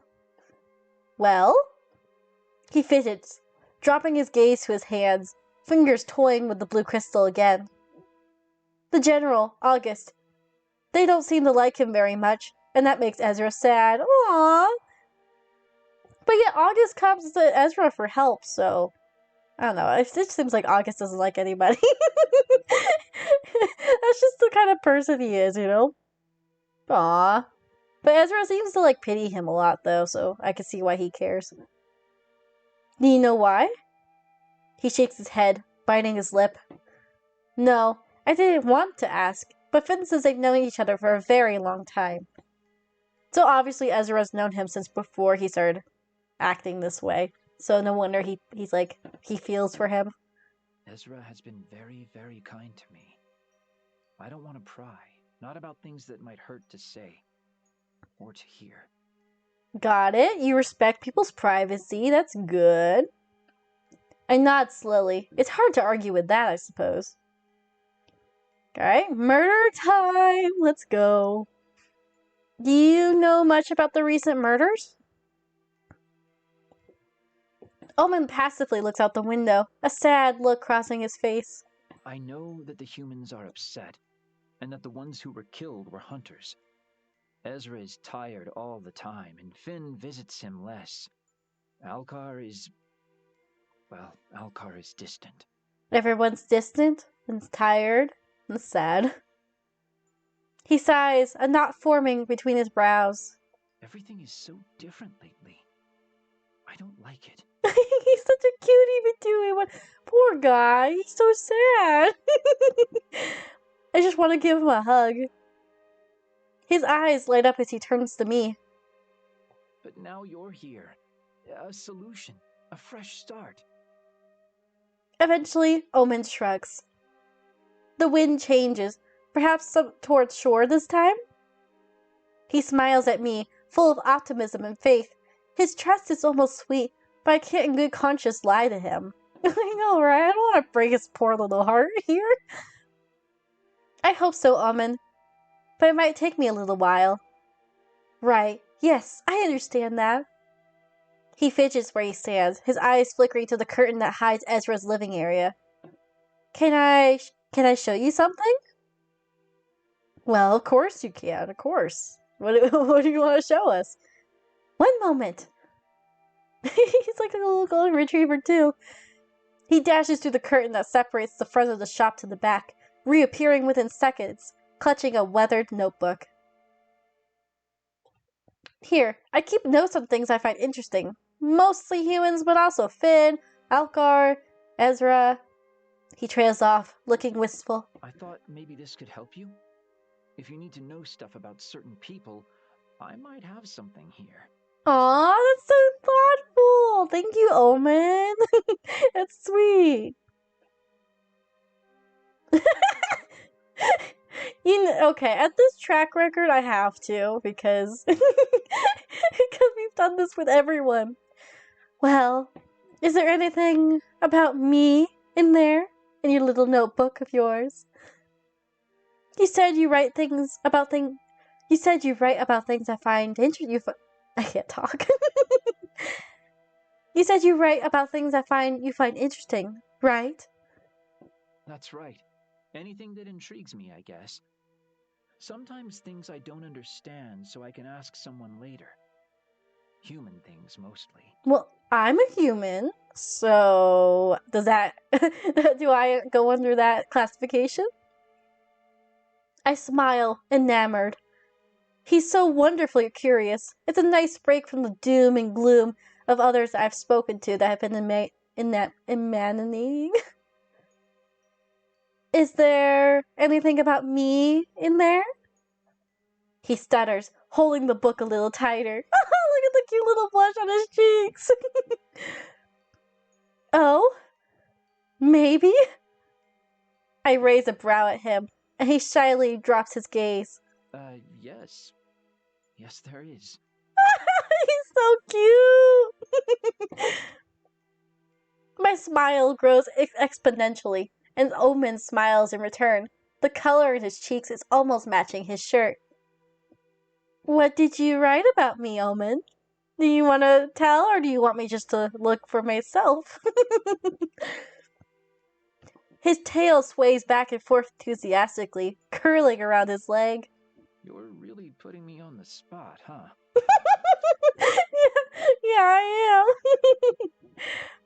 As long as it's nice, I don't mind. I offer him a wink. Oh, it's very nice. Trust me. He's so nervous.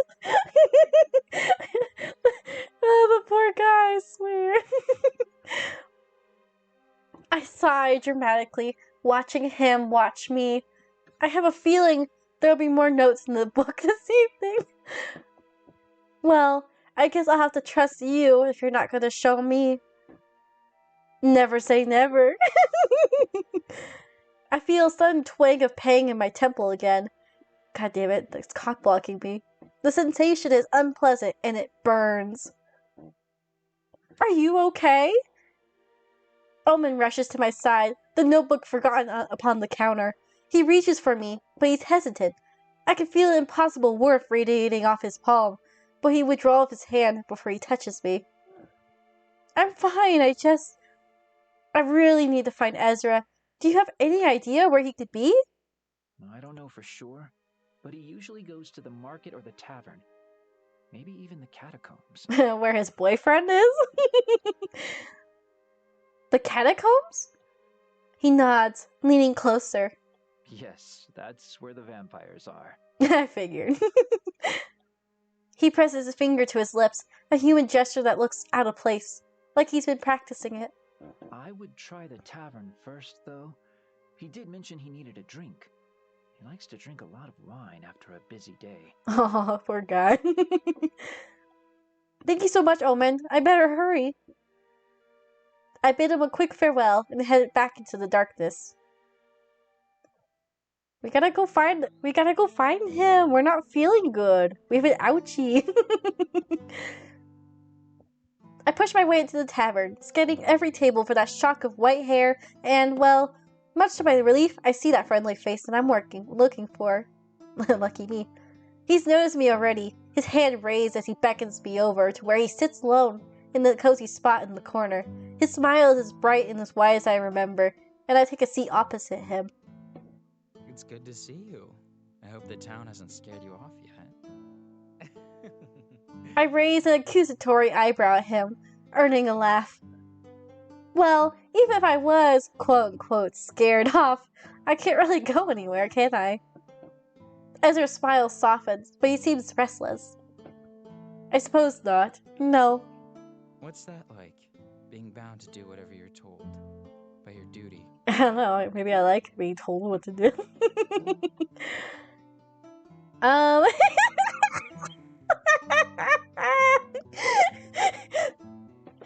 This game knows me too well, doesn't it? Just because I just said it, I have to say it. I can't just pick the opposite. I can't lie. I actually don't mind it. I think I'm just used to it by now. It's all I've really ever known. Ezra purses his lip, nodding slowly, but he doesn't seem convinced. I see. So you don't mind traveling? The never staying in one place for too long kind of thing? I shake my head. I don't. I accepted that this was my life a long time ago. We don't have much choice. It's what we're prepared for. It's what we traded for. It's our lives, you know? Hi, Stormy! How are you?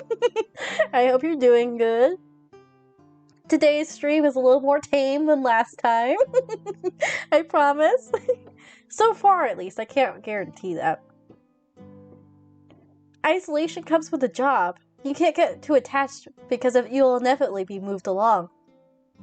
The thought of living in such a scene seems to upset him. He almost looks wistful. You're doing great? That's awesome! I'm glad, hun. You deserve it. Mwah. Kiss, kiss. I can't imagine it. I left home at 18 and found myself here, and I've been lucky to settle and build a life. I don't think I could ever leave any of that behind. You just put Minty to bed and you have stuff to do? Well, I hope all of that goes great. Because you deserve it. Here, I need to take a quick drink real quick. But you want to chill for a bit? Good. You should relax, you know? I'm sure putting up with Minty did a lot. I'm kidding. I'm sorry. That was a joke. I promise. Here, let me take a quick sip. I'm just joking, I promise. I love Minty. Nope, there goes all my stuff. It's okay. He sighs loudly, toying with the stem of his wine glass.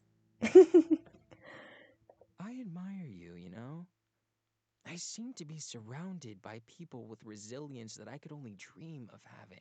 I know, like your boyfriend, right?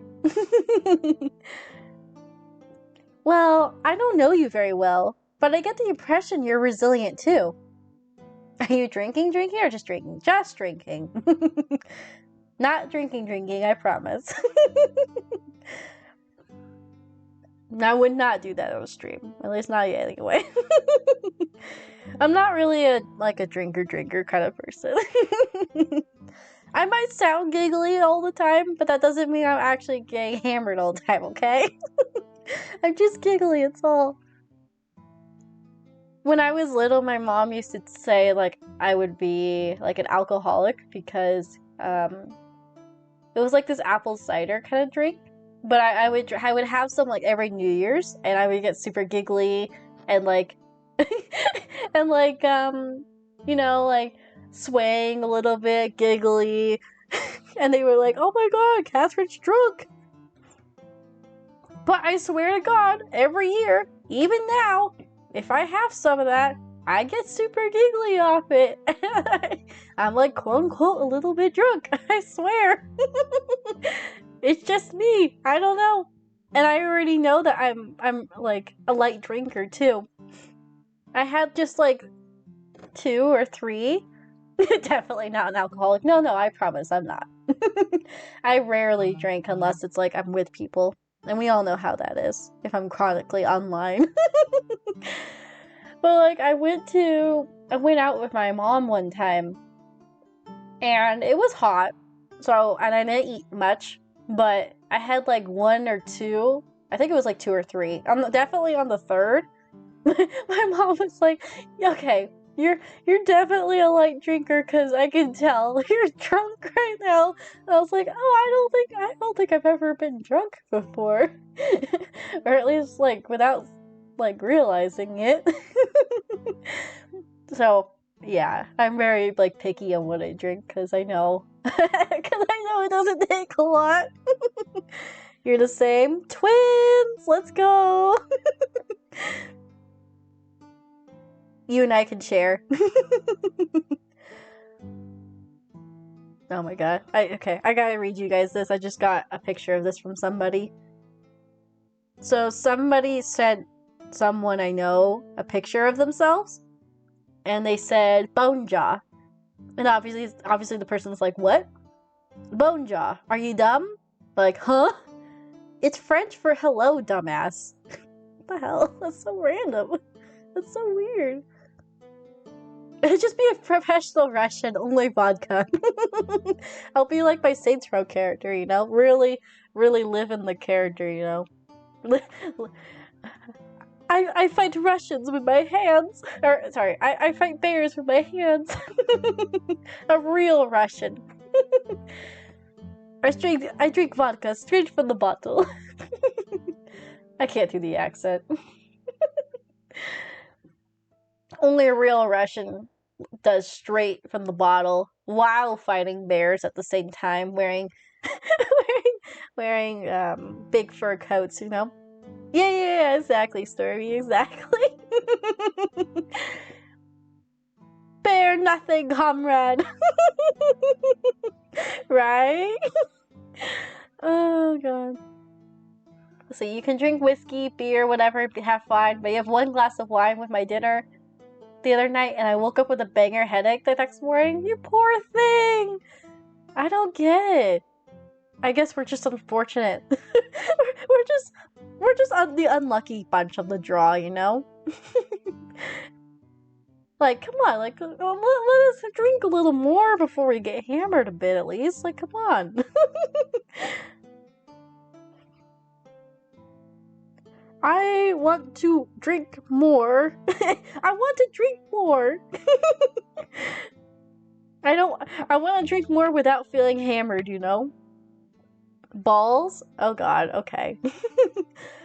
Hang on, we're gonna have to do some stuff real quick. Let me save.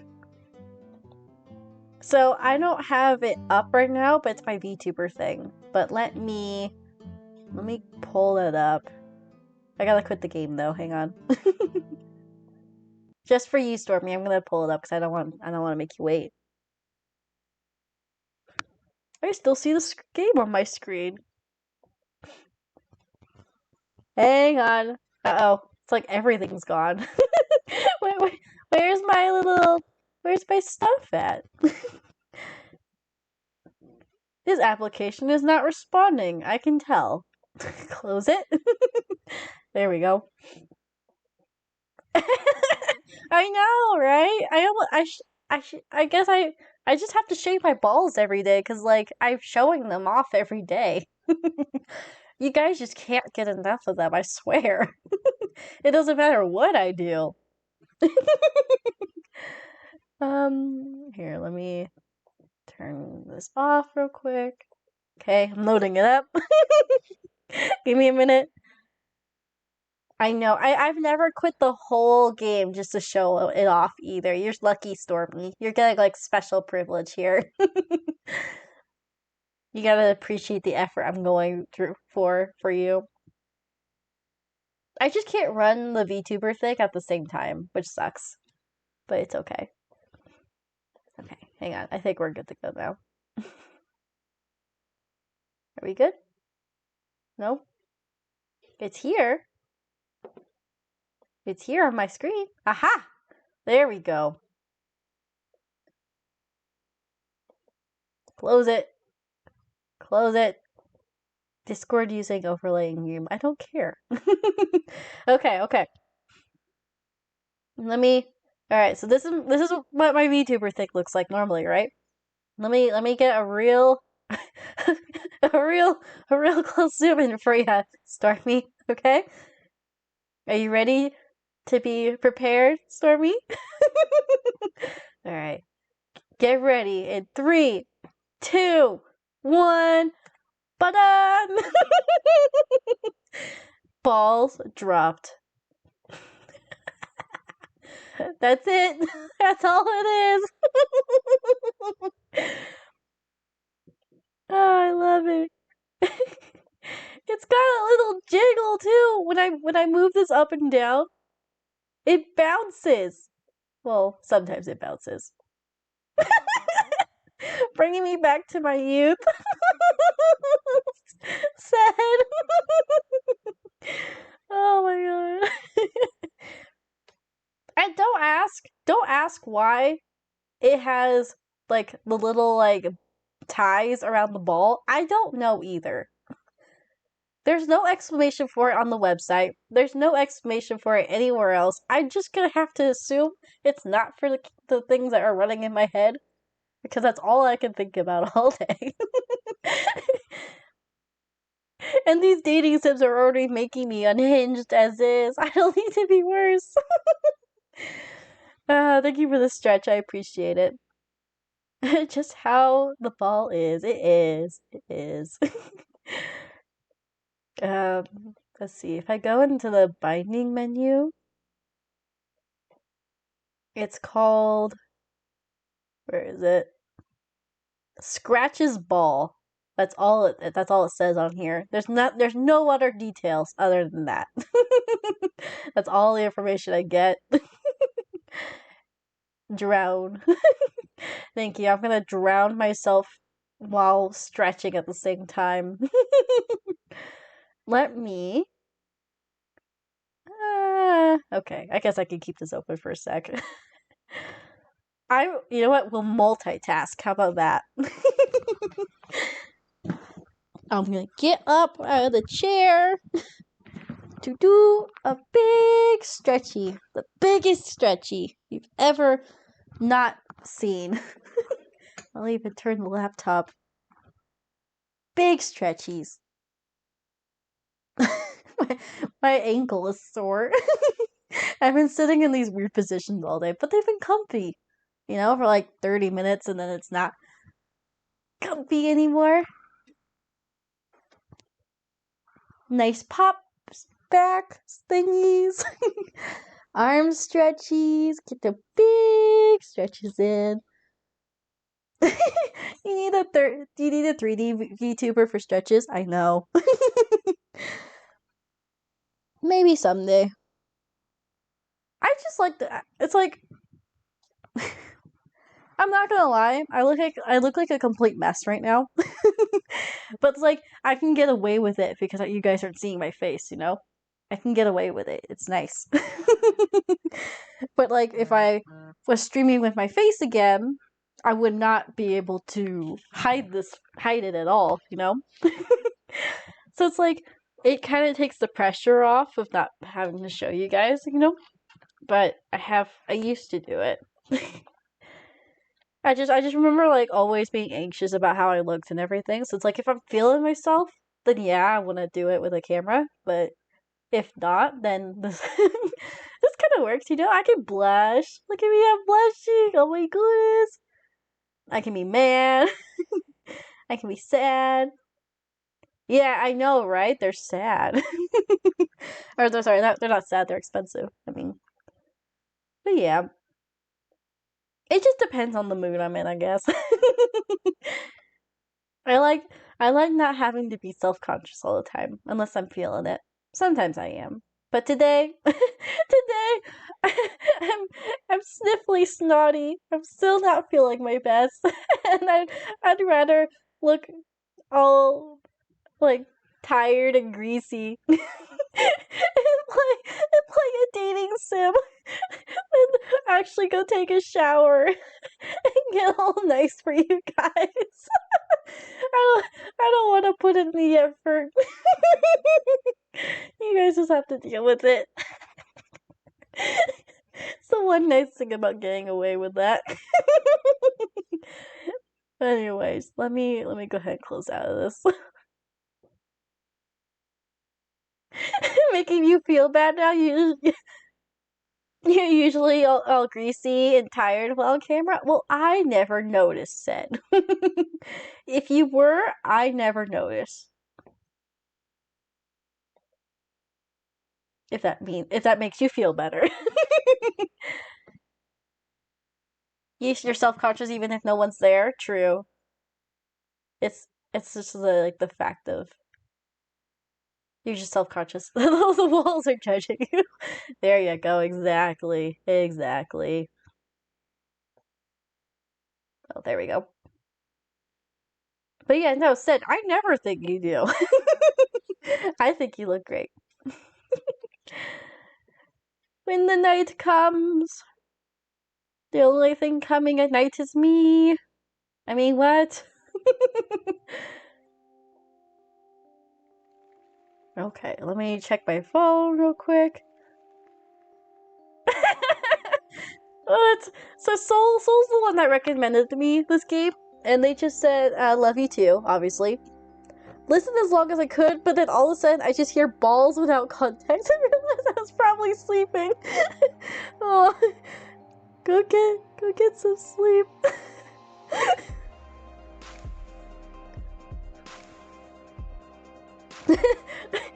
Oh, poor thing. It's the wonderful part of having a low-res grainy webcam. There you go. But you're always looking 10 out of 10, said. Top 10. I think so, at least. But yeah, there you go. Don't want people to judge you, but want to show your face? Get a low-res camera. But, you know, when you're just looking as top tier as Set is, I'm sure you never have to worry. Trust me. Oh my god, the music just changed. Alright. I don't remember what we were just talking about. We've been talking about stretching and balls and drinking. Well, I'm gonna try to get back into this. Let's see. I don't know you very well, but I get the impression that you're resilient too. He smiles, a little coy, his cheeks turning red. Maybe.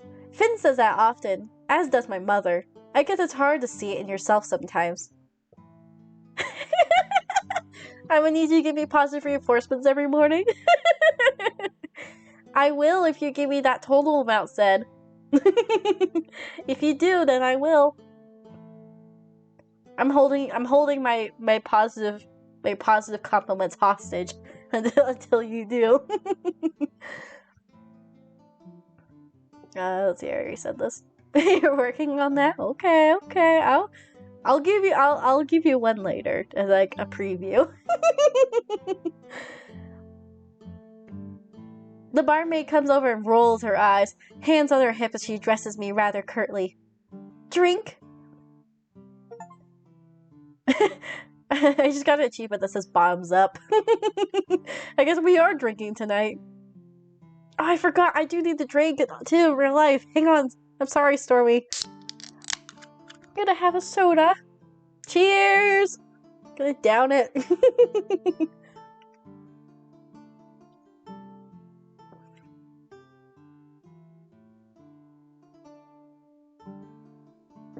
This one is good. It's a cola. It's like an off-brand one though. It's all fizzy and warm. Dr. Pepper, I argue, is the only kind of drink that you can drink warm. Everything else needs to be cold. I mean, Dr. Pepper's also good cold too, but like, it's the only one that can be warm. Like, you don't have to worry about it staying cold.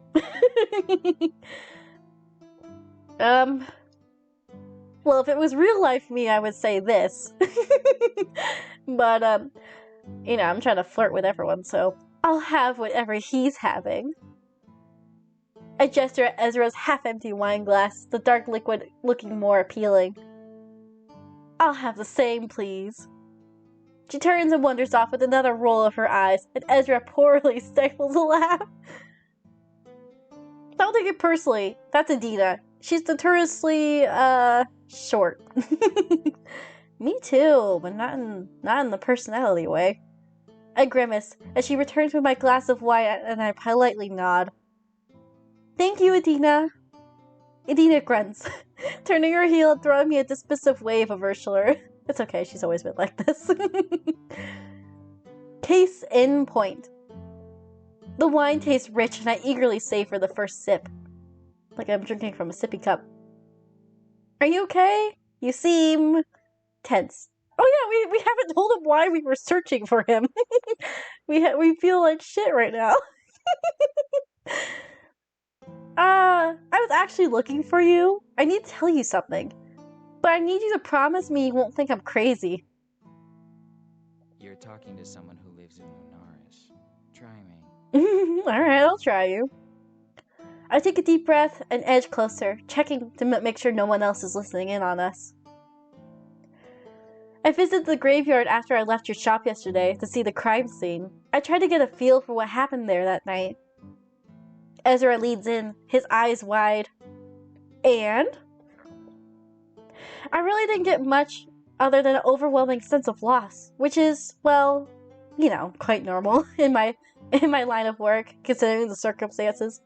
People tend to feel such emotions when they're dying. But tonight I went back. Finn was there too, and I felt something different. Different how, exactly? I huff a laugh, knowing how ridiculous this sounds. I heard him, the hunter, the one who died. He spoke to me. Ezra's gaze darts around the tavern, and he sits back in his chair, running a hand through his hair. He wipes the look of shock off his face quickly, putting himself to rights. His voice is low when he speaks next, barely above a whisper. You sure? It was him? I nod. Positive. He told me to leave, and that there's no help in helping. What microphone do you use at the moment? Asking for a friend? I don't know. You know what? Hang on. I might as well look because you're not the first person to ask me this either. I got it off Amazon. Let me look. You know, I paused, but there's really no point in pausing, is there? Let me look.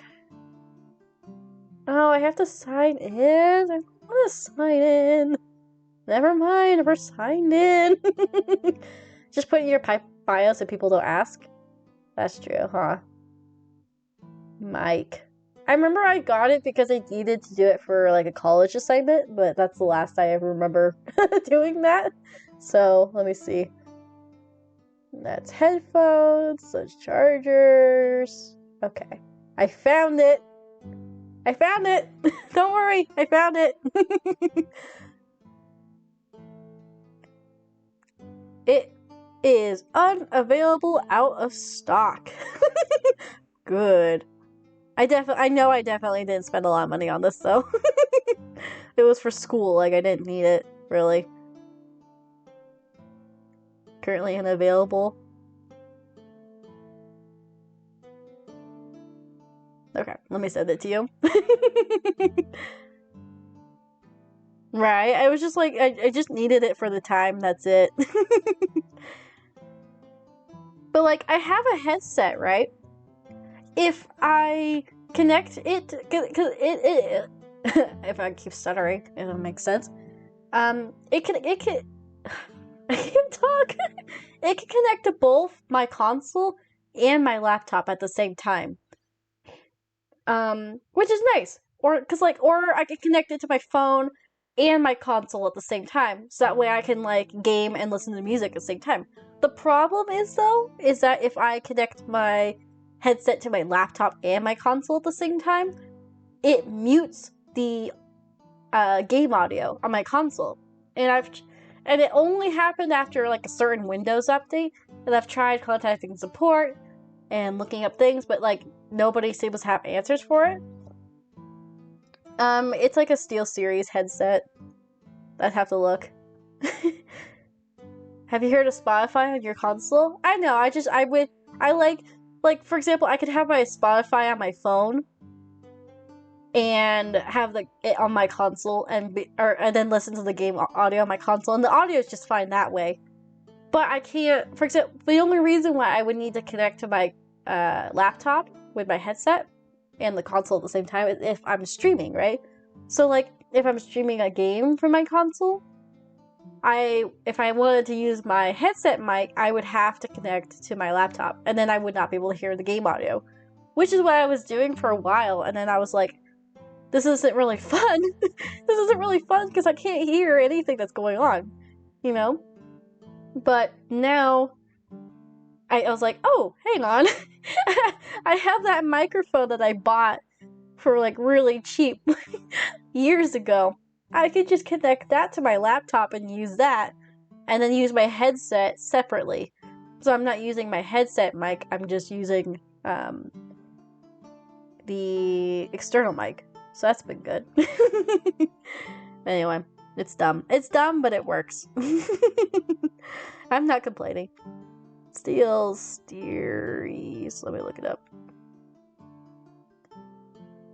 I got this one because I remember I had another one. I have this one which I really like, but I had another one, and then that one just stopped working. It was like a really reputable brand one too, but it just wasn't working that good. But I'm really happy with the SteelSeries ones. I like that one more than the other ones.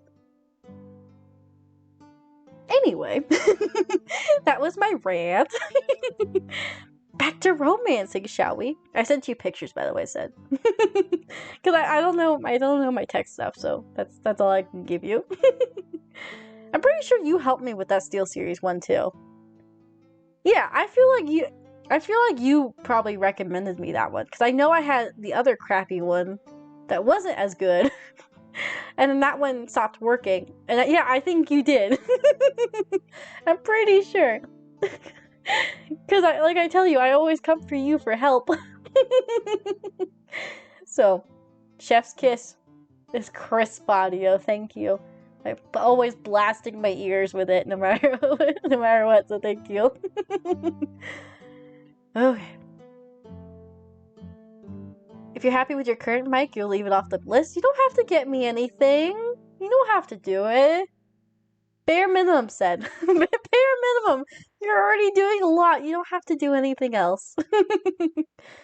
Seriously, though, you don't have to do anything else. Another hydrate. Thank you. Bare maximum. I swear to God.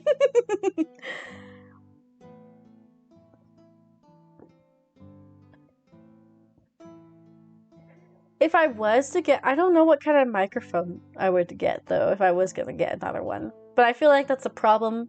Like, if this one sounds okay, then that's a problem I can deal with later. You know what I mean? That's not, like, the least of my concerns.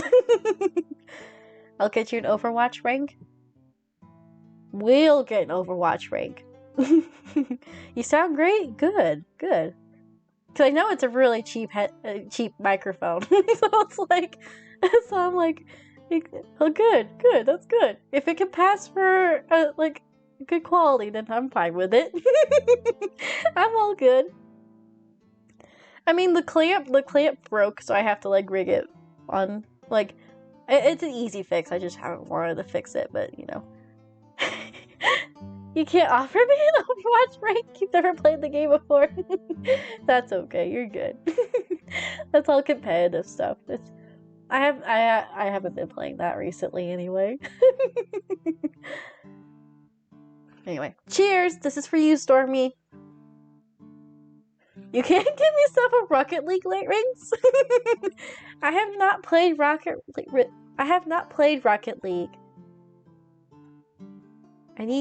I don't know anyone who plays. But if I did, then I would play with them. Because that's the kind of person I am. Alright, bottoms up. This is for you.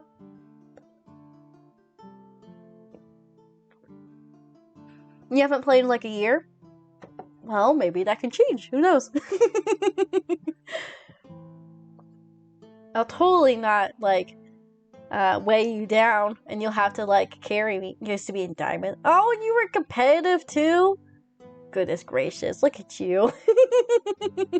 I'll definitely won't weigh you down then. Not at all. You won't have to carry me whatsoever. Look at you being a professional tryhard. So skilled. 10 out of 10. See, now I'm just getting carried by both of you. Like, there is no hope for me, is there? I'm just getting carried by everyone. Mwah. Kiss, kiss. Alright, let's see. Positive. He told me to leave, and that there's no hope in helping. I like how serious this is, and we're just like giggling, laughing about other shit. we're ruining the serious atmosphere, guys. Ezra leans forward, pushing his wine glass aside, placing his hand upon the table. His fingers are visibly twitching. I did, Stormy.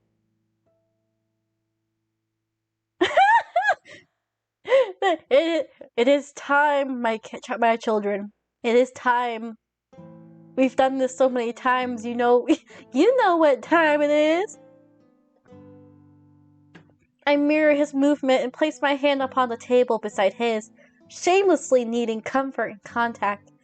Ezra doesn't hesitate to take it in his own, his skin warm and soft as he squeezes it tightly. It's going to be okay. We'll figure this out together. I exhale sharply, feeling like I've been holding my breath ever since I left that graveyard. Thank you, Ezra. I don't know what I'd do without you. And I've only known you for a few days. More specifically, like 3 days. At least this is more time than the Dead by Daylight dating sim. That one literally was like 3 days. It's okay. I'm used to taking care of people. It's my thing, I suppose. Besides, you're delightful. It's not like it's a chore. Aww, I'm not a chore. How sweet. He softens his expression and starts drawing the gentle, soothing circles on the back of my hand with his thumb. Cute! His cheeks darken slightly, and everything about him is impossibly enchanting. I'm glad you're okay, Scully. I'm here for you, always. Ah, what a sweetheart! You and your boyfriend are so sweet. I'm more grateful than you'll ever know for that. Another squeeze of my hand, and we part reluctantly. Also, Soul told me, you can be polyamorous, and you can be monogamous in this game, and I'm here for it. That's why I keep referring to him as his boyfriend, because clearly he's with the vampire, and I'm like, you guys are, I can't break you guys up. You guys are a deal package. You come together as one. I have to date both, if I can't do one. I'm here for it. More the merrier.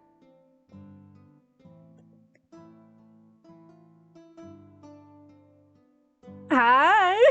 You're awfully close.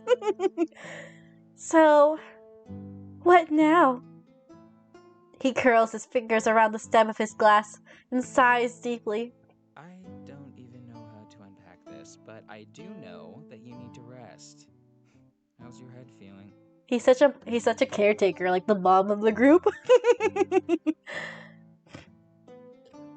I remind you of a TikTok about a mafia boss calling a hit guy out on a guy called polyamorous Tony. I have not seen that one. I'll have to watch that one. That sounds really funny though. Polyamorous Tony. Oh, it's hilarious. I'll have to watch it. Yeah, thank you. Please send it to me. I sigh, pushing my wine aside. Still hurting. Ezra fishes around in his pouch that's attached to his belt, retrieving a small vial full of what looks like a strange herb or flower.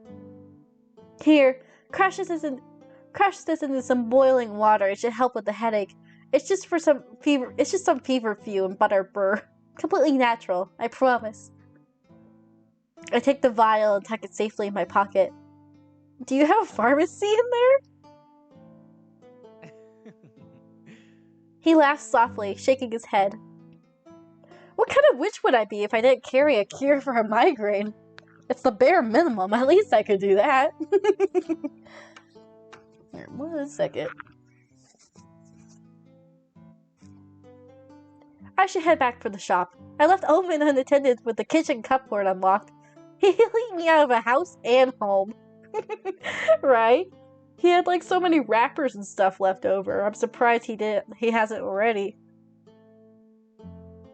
I did check there before I came here, and he's definitely gotten into the sweets. Shit. Oh shit. And that's definitely my cue to leave. Why didn't you start with that? Whatever you experience today will still have happened tomorrow. I know what you hunters are like. No matter how scary August is, your report can wait until tomorrow. Omen's like a little child. Also, you know August, huh? No wonder. Thank you, Ezra. I appreciate it. I smile at him as he stands to leave. I promise, I'm drained and I need my bed now more than ever. Plus, I need to decide how I put all of this into some words that will make sense to August. Yeah, I wouldn't mind any company though. This has changed everything for me, hasn't it? Yes, I'm afraid it just did. He sighs deeply, resting a hand upon my shoulder. Be mindful of who you share this information with, okay? There are eyes and ears everywhere. I trust you, but yeah, I don't trust anyone else, don't worry. Good night, Scully. Good night, Ezra. Sweet dreams. I stare out to the window. I spot the first... Ooh, I see the video. I spot the first snowflake falling from a star-dusted sky. Winter has arrived in Lunaris. Cute! New day! Oh wait, it's still nighttime. This is the first time we've seen our little room here. My headache is persistent as I lie in bed, but nothing could possibly stop me from falling asleep after the day I've had. I finish the tea that I've made for the flowers that Ezra gave me, hoping that it begins to take effect. I close my eyes, but just before I drift, a distant whisper. My name was James. It's talking to me again! Guys, it's talking to me again! I open my eyes to the insistent sound of fists banging at my door. My head is still pounding, a fuzzy haze settling over me as I drag myself from the relatively comfort of my bed, and attempt to ignore the ache that has made itself home behind my eyeballs. His name was James! Really? No way! I blink once, twice, and... shit. It's dark? Surely I slept for more than a few hours. You better hope you're dead in a bloody ditch somewhere. Oh no, we pissed him off! Fuck! Hunter Abelbones, if you do not open this door in the next 5 seconds, then you'll have to pay for a new one. It's okay, Mom, chill. I grimace, thinking that might actually be the preferred option right now. Did I really sleep for a whole day? Well, at least my death will be at the hands of someone other than a ghastly creature, I suppose. Small victories. That's something, at least. I look out of the window, and it's most definitely past sundown. Lunaris is covered in snow, a pristine blanket of perfect white glistening over the moonlight. There are more people in the street than I have seen this whole time in Lunaris, and they're hanging brightly colored bunting from between the crooked little houses. I have things to do. Important things. I can hear you in there, you know. He's so insistent. The thought of opening the door and seeing August ready to tear my head off is less than appealing, especially when I probably look like I've been dragged through a fey nest and left for dead.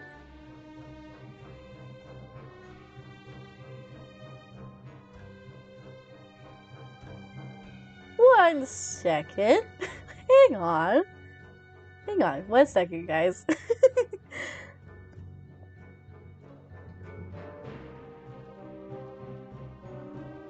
One second.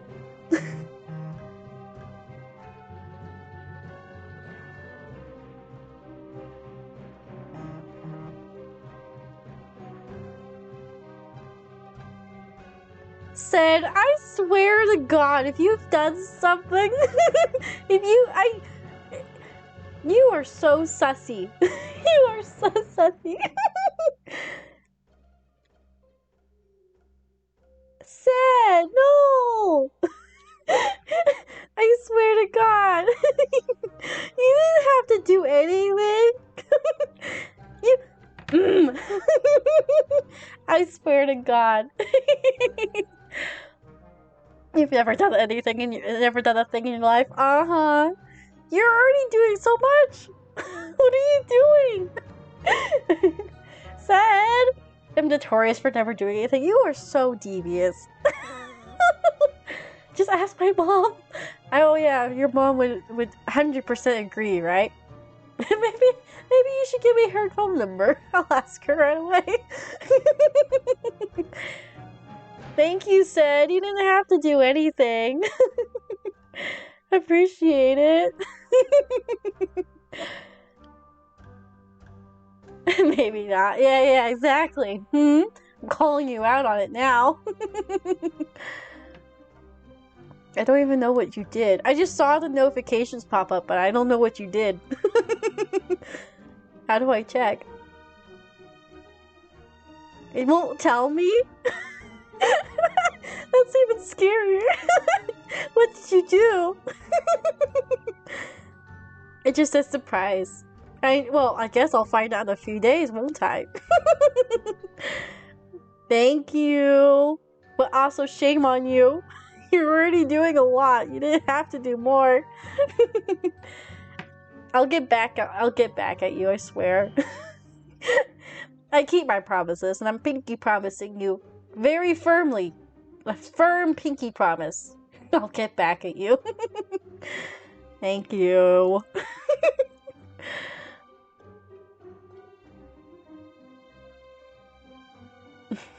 I'm scared. You're like an evil little elf. But like not evil as in a bad way. Or no. No, that's not the word I'm looking for. Mischievous. You're a mischievous little elf. Just in time for the holidays. I swear to God. I will get you back, I promise. I didn't realize it would tell you about what it was.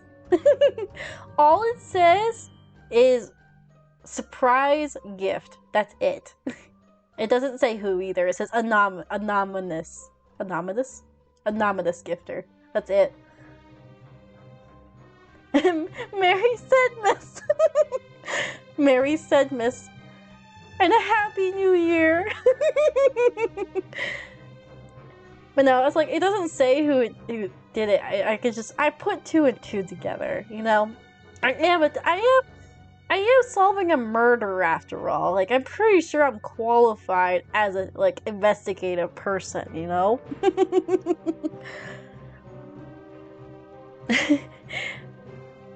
Thank you, Stormy. I'm just so I'm so dehydrated, you know? You have no proof it was me? Oh yeah, no proof. No proof at all. Nuh-uh. Innocent until proven guilty? Not in this court. You gotta prove your innocence by giving me your mom's number so I can ask her. I'll ask your mom directly. Falsely accused. I demand a lawyer. Well, I'm not offering you a lawyer, so you better get your own. Or represent yourself. But just know that I am the judge. So whatever says goes in my chat, in my Twitch stream. But out of my Twitch stream, I'm just another lawyer. Alright, this is for you. Cheers.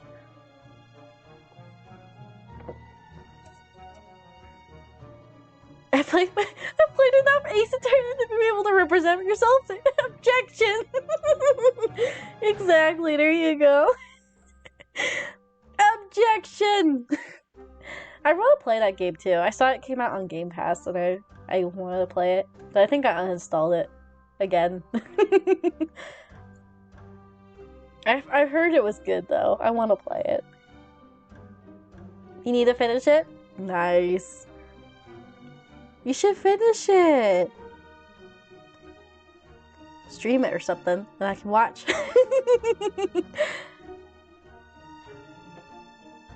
Alright. I was doing the voices for each character, my throat hurt, and it hurt my throat, so I stopped playing.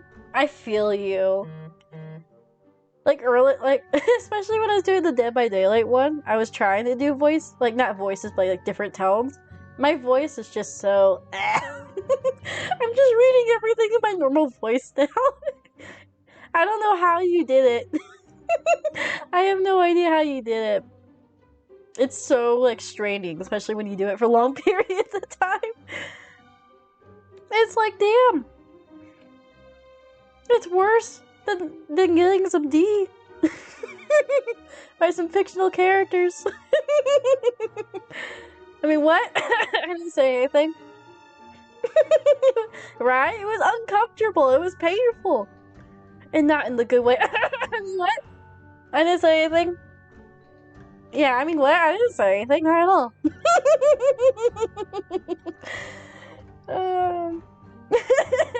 Exactly. You know what? Maybe August here is gonna give me some too. I mean, he's just gonna get me in trouble. That's it. Nothing else. The thought of opening that door and seeing August ready to tear my head off is less than appealing, especially when I look like I've been dragged out of a Fang nest and left for dead. It's like having a constricted throat, but like in a boring way. Yeah, exactly. I catch your drift. Oh god. Unhinged streams. I gather my wits and shout as cheerily as I can muster. I'll be down in 5 minutes! I hear a series of incoherent mumbles from the other side of the door, followed by a clack of heels as they walk away without much of a fight. Really? I thought he would keep insisting. I get the feeling I'm in a lot of trouble. Well, maybe I like trouble, Just splendid. Wonderful. Alright, let's see if we pissed him off. The wolf is full to the brim with red-faced patrons, all wearing far fancier outfits than the usual uninteresting garments they tend to sport. I also see August scowling in the corner, but I almost don't recognize them out of their uniform. They spot me, and I can almost feel my blood freezing as that ice-cold gaze fixes upon me. Thought you were missing. I almost had a search party sent out for you. Hey, he's out of his usual, fancy garb. Cute. Prepare for trouble. Make it double. Make it triple. That's why I have more. That's why I have, more than one end. More than one hole. I mean, what? Huh? I didn't say anything.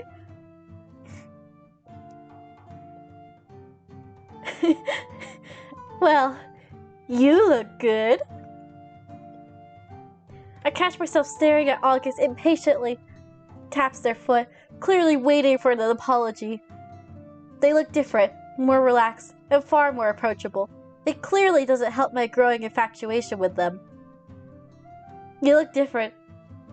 Amazing, actually. Their foot stills, a dark brow raising in what I'm hoping is interest and not actually them being mad at me. I do.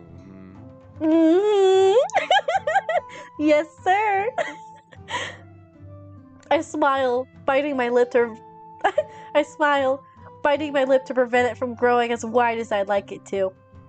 Yes, you do. You have an impeccable taste in general. Why, thank you.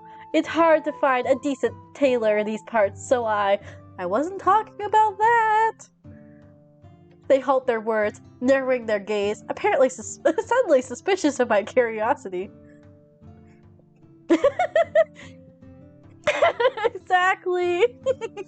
You taste impeccable, General. I mean, what? I didn't say anything. It was just the whispers in the back of my mind, you know? Can't blame me. I'm just hearing voices in my head, you know? Flattery will get you nowhere. And certainly not on a day where you've shown yourself up so horribly. I know. Here, give me 1 second because I'm going to look it up before I say it. Let's see, where does Soul say it?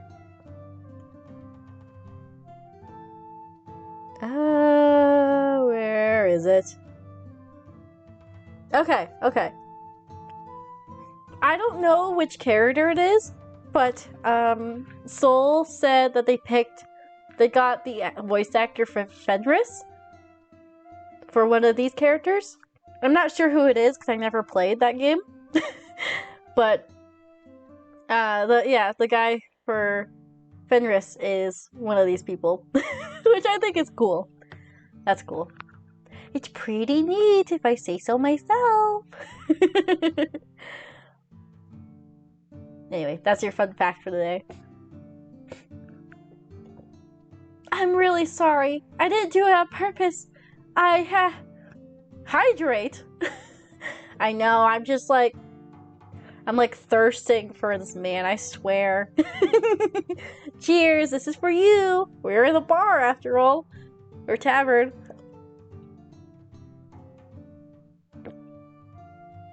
Thank you. Right, that is pretty neat. It is. I think so. I'm really sorry. I didn't do it on purpose. They raised their hand, silencing me. Right? It's just as bad as Dad does it. I'm gonna have to get up more often because of you. How could you? But also, you're doing it while I'm in the tavern too, so it's also appropriate, you know? It's good timing. At least the timing is on there, you know? But also, you little devious little devil, you. I set a limit of 3 per person per stream. I have mine every 5-10 minutes, I think. Because Dad used to like, Dad would like literally, Dad used to spam it all the time. he would just pop in, spam it, and then leave. But so like, I now, it's like I'm safe. I'm safe until he comes. Then I know I'm gonna get screwed over. But yeah, I think I might need to raise it up more. Become necessary after a while? For real! I don't want to have to get up all the time, I swear. I'm not doing little sips either, I'm doing big chugs. I'm going for it. That makes it all the more worse. If I'm gonna commit, but it's also gonna make me go more often. I will leave if that happens. Oh god. They raised their hand, silencing me. I don't want to hear it. If you have attended this morning's meeting, you would know that there's quite an important event happening this evening. You should probably raise it. I think so. But then again, I've like haven't done that in the last like 3 years, so maybe I'll learn. Currently, you can currently redeem 240 hydrates. No, but you have to space them out because there is a limit. So how much time would that take you? And are you really that committed? Because if you are, I'm scared. I will go change it right now. You're so nice. You'll only do it 239. Aw, you're so thoughtful. How sweet. I'm really just so lucky, you know? I could be that committed. You better not. Don't do it. The band command is looking really nice right now. It's looking sweet. I'm tempted. I don't want to hear it. If you had attended this morning's meeting, you would know that there's quite an important event happening this evening. Objection! There is no objection in my court. This isn't even a court. This is a tavern. The only objection is if you're drinking more, I suppose. We don't have that much time thanks to your tardiness, so please bear with me while I try to explain. We are in the middle of a crisis, yes, but the Lunar Festival is unavoidable. Harry thinks that if we postpone or cancel it, the town will erupt into chaos. A kangaroo court? Well, that's the first I've ever heard of that one. But true. They need stability now more than ever, and the last thing we need is more panic. Lunar Festival? A festival? While there's these horrible murders being committed? Isn't this tonight the night where, like, the murder was predicted to happen again, too? That's terrible timing. Trust me, I know. It's abhorrent, to be quite honest. It's a yearly tradition that's been around for centuries, one that Harry holds dear. He's been quite distant lately. We need our leader back. And if this helps, then I'm willing to play along. And I expect you to do the same. No questions asked, understand? Yes, sir. I follow your orders to a T. I hardly agree. I have more than enough on my mind that I need to figure out. But the look of August is giving me tells me I have little to no choice. I pondered their question for a little longer than necessary for the dramatic effect, of course. I gotta add that flair, you know? Feeling them growing impatient. Absolutely anything you need. They relax at that, their eyes pretty bright as they stare me down. Good. And between you and me, I personally think it's a complete and utter waste of time and resources. Especially in the middle of such a crisis. They sigh heavily, shrugging as if they already admitted defeat. Alas, it's important to Harry that we stick to said tradition and show the people of Lunaris that everything is exactly how it should be. So just forget about the horrible murders and my sworn duty to protect and serve for people for a night, then? That sounds like fun, actually. A little time off, you know? Yes, you got it. And I don't have a choice? Do you ever? This conversation's like, if this is what's said, this is me. I don't have a choice, do I? Although I want to have a choice. Point taken. A rather loud cheer rings from the doorway, an August grimace, running a hand over their face. The festival itself takes place in the market. Please represent us well, Hunter. All eyes will be on you. And this is the perfect opportunity for you to introduce yourself to the town. I always give you a choice, sort of. The choice is it should be in quotation marks. It appears like a choice, but is it? Who knows? Leaving and coming back is hard to read. That's true. We're doing a festival. We're ignoring the murders, and we're gonna go do a festival. Fun! Let's go. A choice. Then they look at me up and down, apparently unsatisfied with my representation. You'll want to change into something a little more interesting. Said, I see that. I saw that. You can't hide from me. I saw it. But I'm gonna finish my sentence real quick before I look. You want to change into something a little more interesting, and I suggest you find someone to escort you. It would look a little odd having you wander around by yourself. We need to show some solidarity. No, you don't? Yes, I do. Yes, I do. Hang on, I'm gonna try to open this up.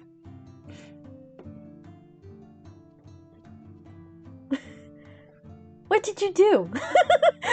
Pig was in Madagascar style? Hell yeah. Sad! Sad! You can't do this! Sad! You're gonna make me cry! Sad, what are you doing? You should be saving this money, spending it on for yourself. It is done. I could decline it. I have a choice. I could decline said gift. But it also wasn't me. I mean, it says howdy. Or Catherine. Howdy. Buckle up. Said. I mean, it very distinctly says your name on it. I don't think there's any way of hiding. It says buckle up, so you can't. What if I like to drive without being buckled up? You can't control me. You cut yourself, Stormy. I'm so sorry. Do you need a boo-boo kiss? I'm so sorry. That could be anyone named Said. Well, I'll take it, but thank you. Said Stormy. Said is giving me stuff. I'll accept it. I'm not too. Who knows? Maybe you are too. You're a child. You are too. Okay, fine. If it wasn't you, then thank you to whoever it was that just mysteriously just so happens to have your name. Seriously, that means a lot. Thank you. Although I agree, you are doing way too much right now. I'm also really excited. And in that case, I will stream it. I will stream it, and I'll marry and love Asterion for the rest of my life. Him and Hausen too. I want both of them.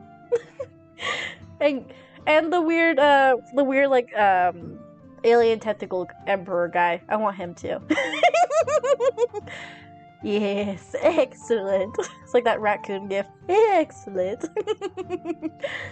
Yes, thank you, anonymous doppelganger. I appreciate you so much.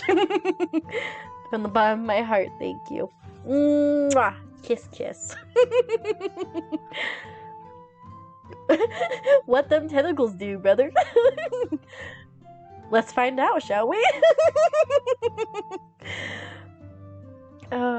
Okay, hang on. Let me finish the scene up real quick.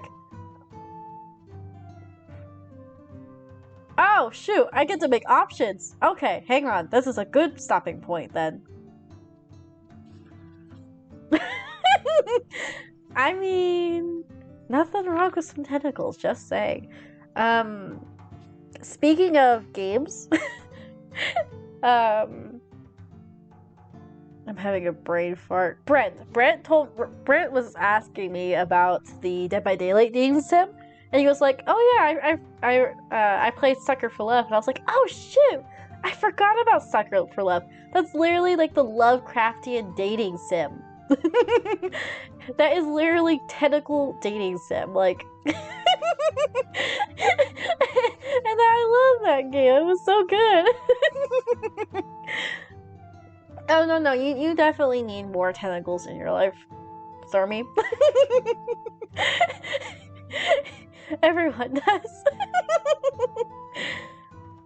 Lovecraftian dating sim sounds horrifying. I need to play it. You do. It's so good. I remember watching like Markiplier's play it when it came out. It was so good. And they're coming out with a part 2, which is great. I didn't hear about it till like a few days ago. Alright, I will be right back. I promise I won't abandon you. I'm not going out for milk. I will return. Unlike your dad. Mommy will be back. I promise. And Stormy, while I'm gone, I'll get you a little band-aid for your boo-boo, okay? I'll be right back, my lovelies. Take care of yourselves.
Okay, I'm back.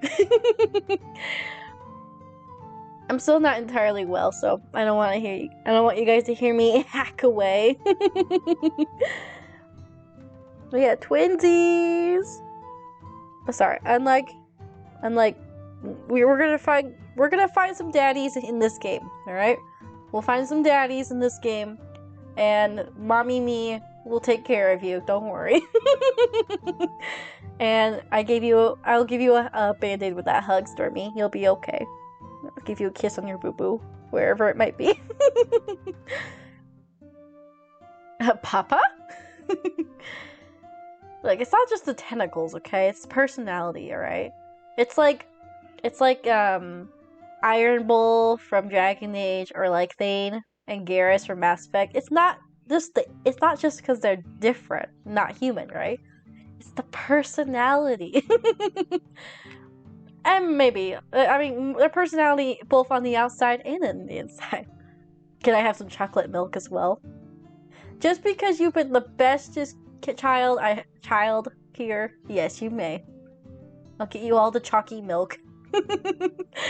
And no, it won't be one of those like really disgusting like paper plastic containers. It'll be just like a nice glass of chalky milk. It'll be nice, I promise. My stream keeps saying that it's like red and yellow, which is not good. Actually, it's giving me Christmas. It's giving me stoplight colors. It's giving me red, green, and yellow flashing.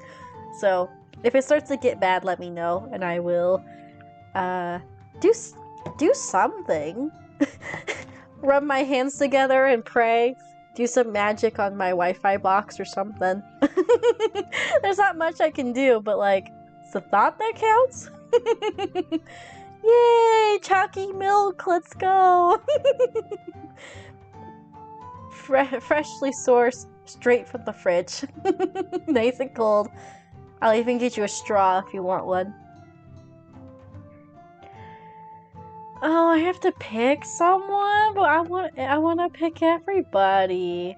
Sounds and looks good on my end. Thank you. Mwah! Appreciate you. And I just noticed that it kept flickering over and over, and I was like, this is like a disco rave. I don't know. Just in case you'll do a rain dance, hell yeah! I'll join you on that. Who do we want to stay with? Straws are the best. I know. Especially the ones that like you can pull apart and they make like the little noise. You know? Like the bendy, twisty ones. And then you can like shrunk them back up together again. I don't know how else to describe it. As Soul said earlier, I'm still learning English. It's okay. It's not like I've been learning it for over 20 years or anything, but you know, I'm still working on it. Who do we want? I really hope I get to pick everybody. I don't want to pick. Let's find Finn. I'm feeling. I want to stay with August though. I kind of want to stay with August. Like I like Finn and I like Elker too, but like I want to kind of stay with him too. I want to I want to riz him up a little more. These guys are like they're all easy to riz, but this one he's hard. I like a challenge. Do you have another language? Simping. If that's a language. No, honestly, no. I'm not. Just English. It's just called being slow and dumb. That's it. Let's stay with August. Let's see how this goes. Oh no, I don't know. I guess I'll stay with. I guess we'll pick August. I hope I get to pick the others because I want to pick August, Finn, and Alcar. But for now, see, there you go. I am proficient in 2 languages. It's one of my 4 languages. There you go. See, you get to riz people up. Simping is a very good language. Oh yeah, riz. There you go. Riz is another language. There's 5 for you. I would say I'm still learning my Riz language, but it's 50-50. Your grandma needs help? Well, thank you so much for stopping by, Stormy. I appreciate it. I hope you have an amazing rest of your day. Just know that you're loved, you're appreciated, you're amazing, and as always, mwah, appreciate ya. We gotta play some Overwatch sometime. Nah, I'm not good at that. Yeah, you are. Don't lie. Don't even lie, said. Yes, you are. Christmas decorations still being put up? Nice. Have a good one, Stormy. Take care. Okay. Now we can talk about tentacles because Stormy's gone. I mean, what? I don't know. You guys didn't hear anything, I swear. I'm gonna pick eeny, meeny, miny, mo. Catch a tiger by the toe. It doesn't really matter what I pick. Eeny, meeny, miny, mo. August. Can I not just stay with you? Surely you're the best person to show me around. 10 of what? They sigh heavily, contemplating my suggestion with narrowed eyes. That sounds reasonable, I suppose. August retrieves a rather extravagant fur coat from the hook near the doorway and turns on their heel to raise a brow at me. He's so... Oh god, I know that matches his personality, but that does not look that good on him. I'm sorry. It doesn't match the outfit he's wearing. I must stop by the office for something first. Get changed and wait for me outside. Yes, sir. Yes, General. See, it already knows. I take a deep breath before heading back up to my room to find something August might seem interesting, at least. I don't want to disappoint him further. When I've changed into something a little less comfortable, I brave the chill and head for the enforcement headquarters. I stand and wait outside as instructed, but considering August didn't seem to have much time for me to explain my lateness, they're taking their sweet-ass time inside. Of course, letting me sit out and chill. The snow is biting, the cold is biting, snow still falling around me, a light dusting settling in my hair and upon my shoulders. I sigh, teeth chattering as I lean back against the cold stone, rubbing my palms together in an effort to generate even the slightest bit of warmth. Submissive mode activated. Only with him, I swear. Hang on. This is the only way I can show it. Only with him. Him and her, actually. They're like both kind of the same. He's the one who said, "You will only call me General." So I'm like, yes, sir. She's mommy, so she's mommy mode. He's definitely a sub. I don't know about him. Actually, he seems like he would be a sub for her. At least that's what Soul told me. He would definitely be a sub. He, I feel like, would be a switch. I am a switch depending on who it would be. You never know. But for him, for August, hell yeah. Yes, sir, yes. Gotta salute him every time you address him. Exactly. Okay, I'll try not to be, like, too graphic here. I can just imagine you know, in bed, getting intimate. And it's like those, like, cringy Reddit stories, I think. Where it's like, he activates his pirate mode whenever we get intimate, and he goes, "Arg, booty!" If you know what I'm talking about. But instead of that, it's just like, before you go down, you just go, "Yes, sir!" And you just salute, and then you, like, head dive in, you know? I think that's the best I can describe it without getting too graphic.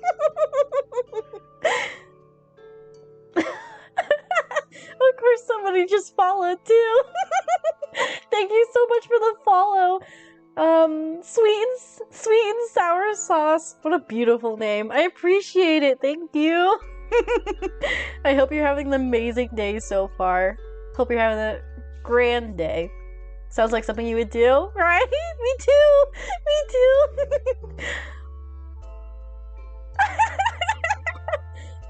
Stormy just texted me. Enjoy your tentacle conversations. I heard that. Don't let your grandma hear it, okay? I don't want her to hear it. This is for our ears only, okay? Oh god. Their poor grandma. It's like, what are you listening to, kiddo? Oh, you know. Tentacles. Saluting people in bed. Just the right kind of stuff to listen to when you're hanging up Christmas ornaments, you know? Yeah, that's what I want to listen to. Especially in front of my grandma. I'm judging you, Stormy. Come on, kid. What are you doing? Yeah, the usual.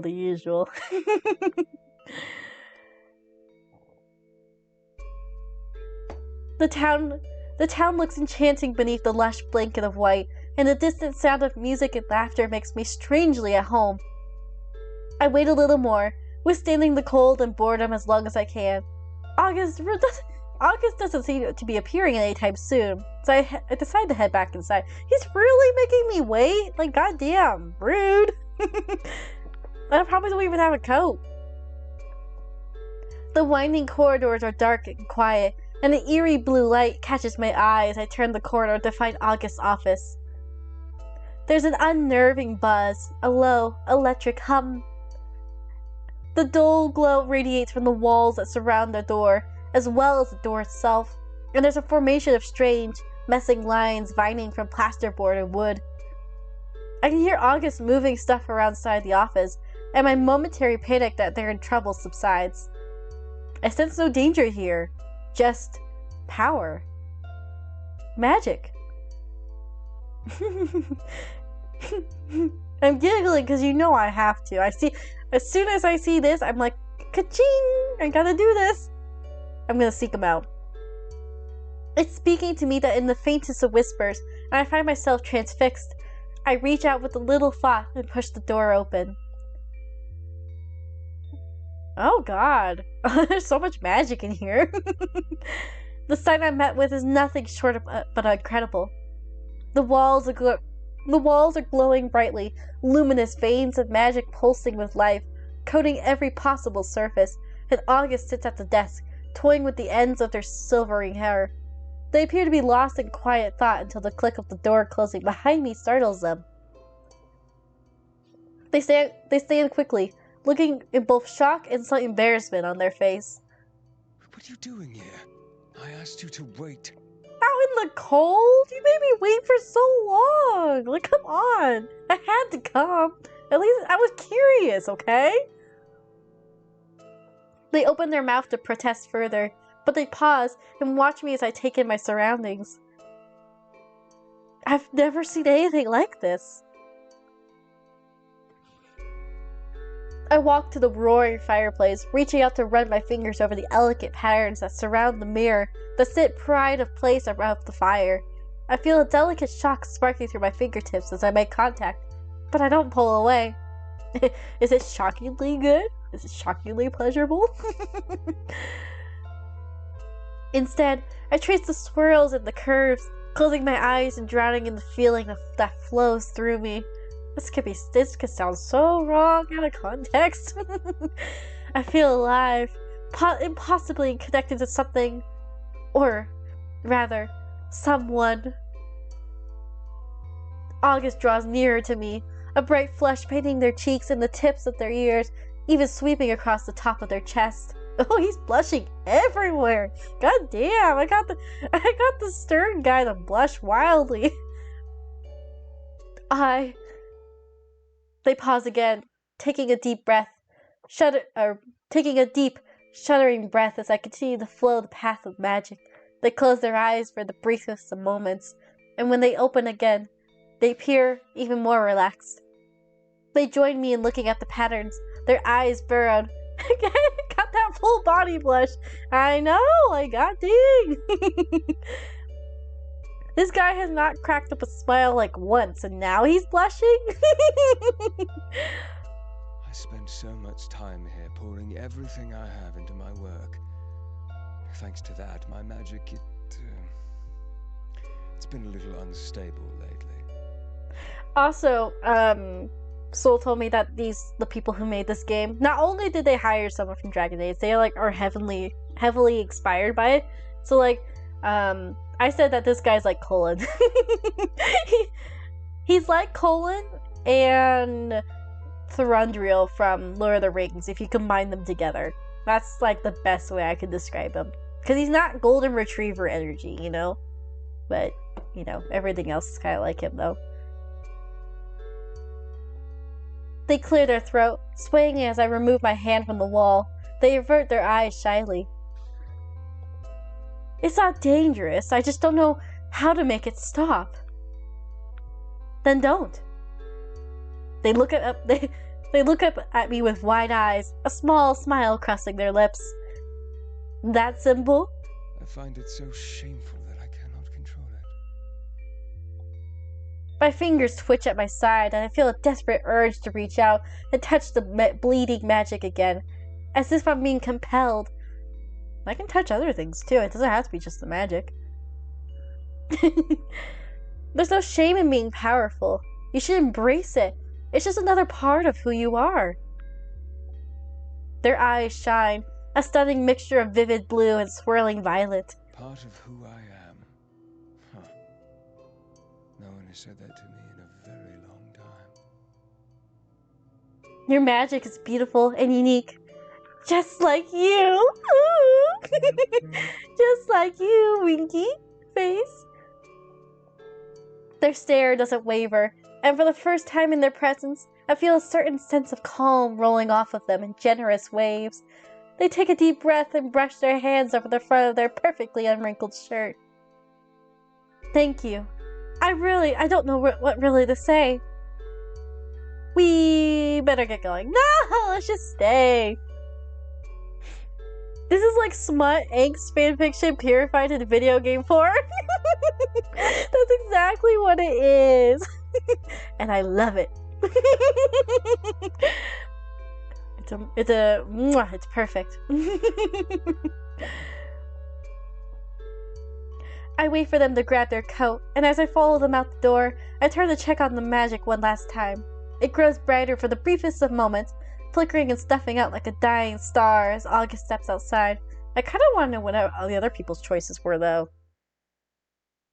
I want to explore everyone's endings. I want to explore everyone's things.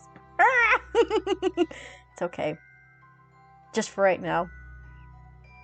The market looks incredible. It's alive with color and full of smiling faces and laughter. And it's warm despite the bitter cold. I feel my worries and apprehension washing away, even if only for the briefest of moments. It's basically like I know you said it's like smut anger fanfiction. It's basically just the stuff I write. If I'm going to be forced to do this, I might as well enjoy it. Stop! I don't like that coat on you. It's not good. It's not even warming you up. You don't even have it closed. You're gonna be cold. Like, for real. I mean, Finn makes sense because he's literally dead, but you have no excuse. You're gonna get a cold. Gosh. August stays close to me, though apparently they're still quite unsatisfied that they have to be here. Maybe I do. Maybe. Ugh, isn't this awful? Everyone is so happy going about their evening as if our people aren't being slaughtered. I quirk my brow at them, stifling a smile. So, General, tell me, what would you be doing right now if there was no investigation, no festival? What does a night off look like for Enforcer Willenheim? You've been known to read time from time to time. Just say it's mostly COD stuff. I'm not gonna lie. Call of Duty. I'm not gonna lie. and if you know what character AI in Poe is, then I think that's all I need to say for you. If you know what those are, then yeah, thanks. There you go.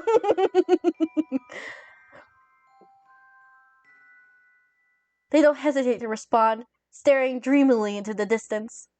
I'd be curled up at home in front of my fire, reading a good book and nursing a glass of the finest wine. Nursing? The perfect evening. Okay, I like that. Okay, then you know what I mean. That and like websites too. I used to write on like Wattpad stuff all the time when I was younger. I've moved on from Wattpad, but it's still there. The fan fictions are real. It's just like I've just leveled up, you know? From like the really cringy teen writing to like more smutty. It's a nice upgrade to have, that's for sure. It's like a blast from the past. I know. I remember when people used to be using that all the time. Like, looking back, I like look back at my stuff recently, because it's still up too. I still have an account on there. It's still cringy as hell, but like, it was like, at the time, it was like, you know exactly what I'm talking about. But also, this is so cute, August. I wouldn't expect you to be doing this. We could curl up in front of a fire together. What do you say, huh? They stare at me with narrowed eyes, suddenly suspicious. Why? Well, I want to know what you're like. That's all. I'm perfectly innocent and no nefarious reasons whatsoever. I'm just interested to know what vices you have. If any, of course. Vices? Don't chuckle like that. You're gonna make me grin even more than I am now. I have plenty of those, most of which would be none of your business. Well, maybe I can make it my business, I laugh at the almost sultry tone of their voice, desperately wanting to press them further. Come on, General. Indulge me. Tell me just one thing. Pretty, please. August bites their bottom lip, their eyes darting around, checking who surrounds us before they step closer. The sweet scent of lavender fills my nostrils as they lean close, their long lashes dipped and their lips parted. My breath catches in my throat. Not in a million years, Hunter.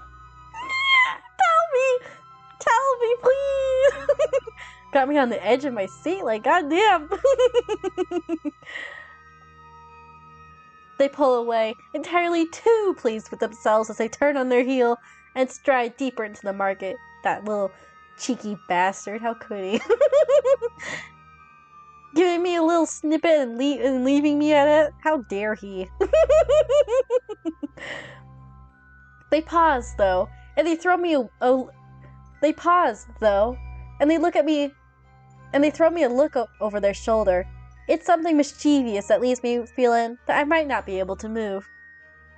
What are you waiting for? Come on, let's get a drink. Heaven knows I need one. I follow them dutifully, taking in the sights and sounds, the rich smells. There are stands selling decadent pastries and chocolates, and others selling potions and trinkets. I see a few familiar faces, but none stand out above the rest.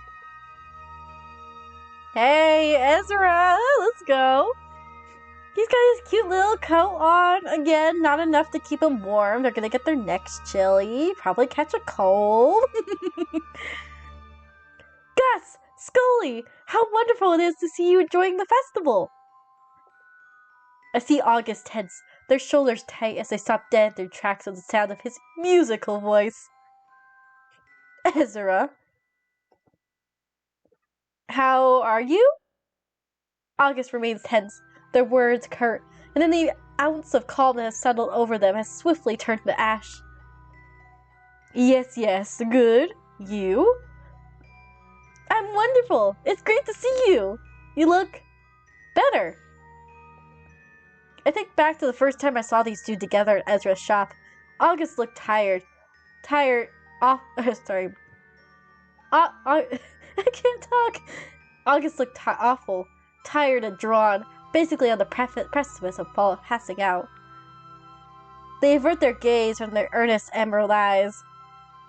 Yes, I feel better. Thank you. I know these guys are really close friends, and I know he's just worried about August. It's clipped, but it's something. Ezra offers me a sorry look and holds the good Ezra offers me a sorry look and holds the good he has cradled in his arms a little tighter. He looks at August with such an unashamed fondness that it almost hurts. It looks like he's almost longing for approval. Or something. Me too. But not in that way. August doesn't give it to him, of course. They're far more interested in anything other than the witch's bright gaze. I decide to make an attempt to sweeten the sour mood. Oh god, good luck me. Did you buy anything interesting, Ezra? Oh, nothing too exciting. They reduced the cost of goods during the festival, so I'm just stocking up on some things I'm short of. August is clearly uninterested in any attempting to initiate the conversation further, and the silence that hangs between us is uncomfortable. Oh god. Well, I better go find Finn and the others. He's off showing Omen and Elker around, and the particular combination tends to be dangerous. I'm sure he's such a mom. He's taking care of them. Alright, go off. Go take care of the kids. That makes me wish I picked the others. I want to know what they're up to. Wish me luck, and I'll see you around. Oh, can I join? August is being grumpy. Bye, Ezra. Good luck.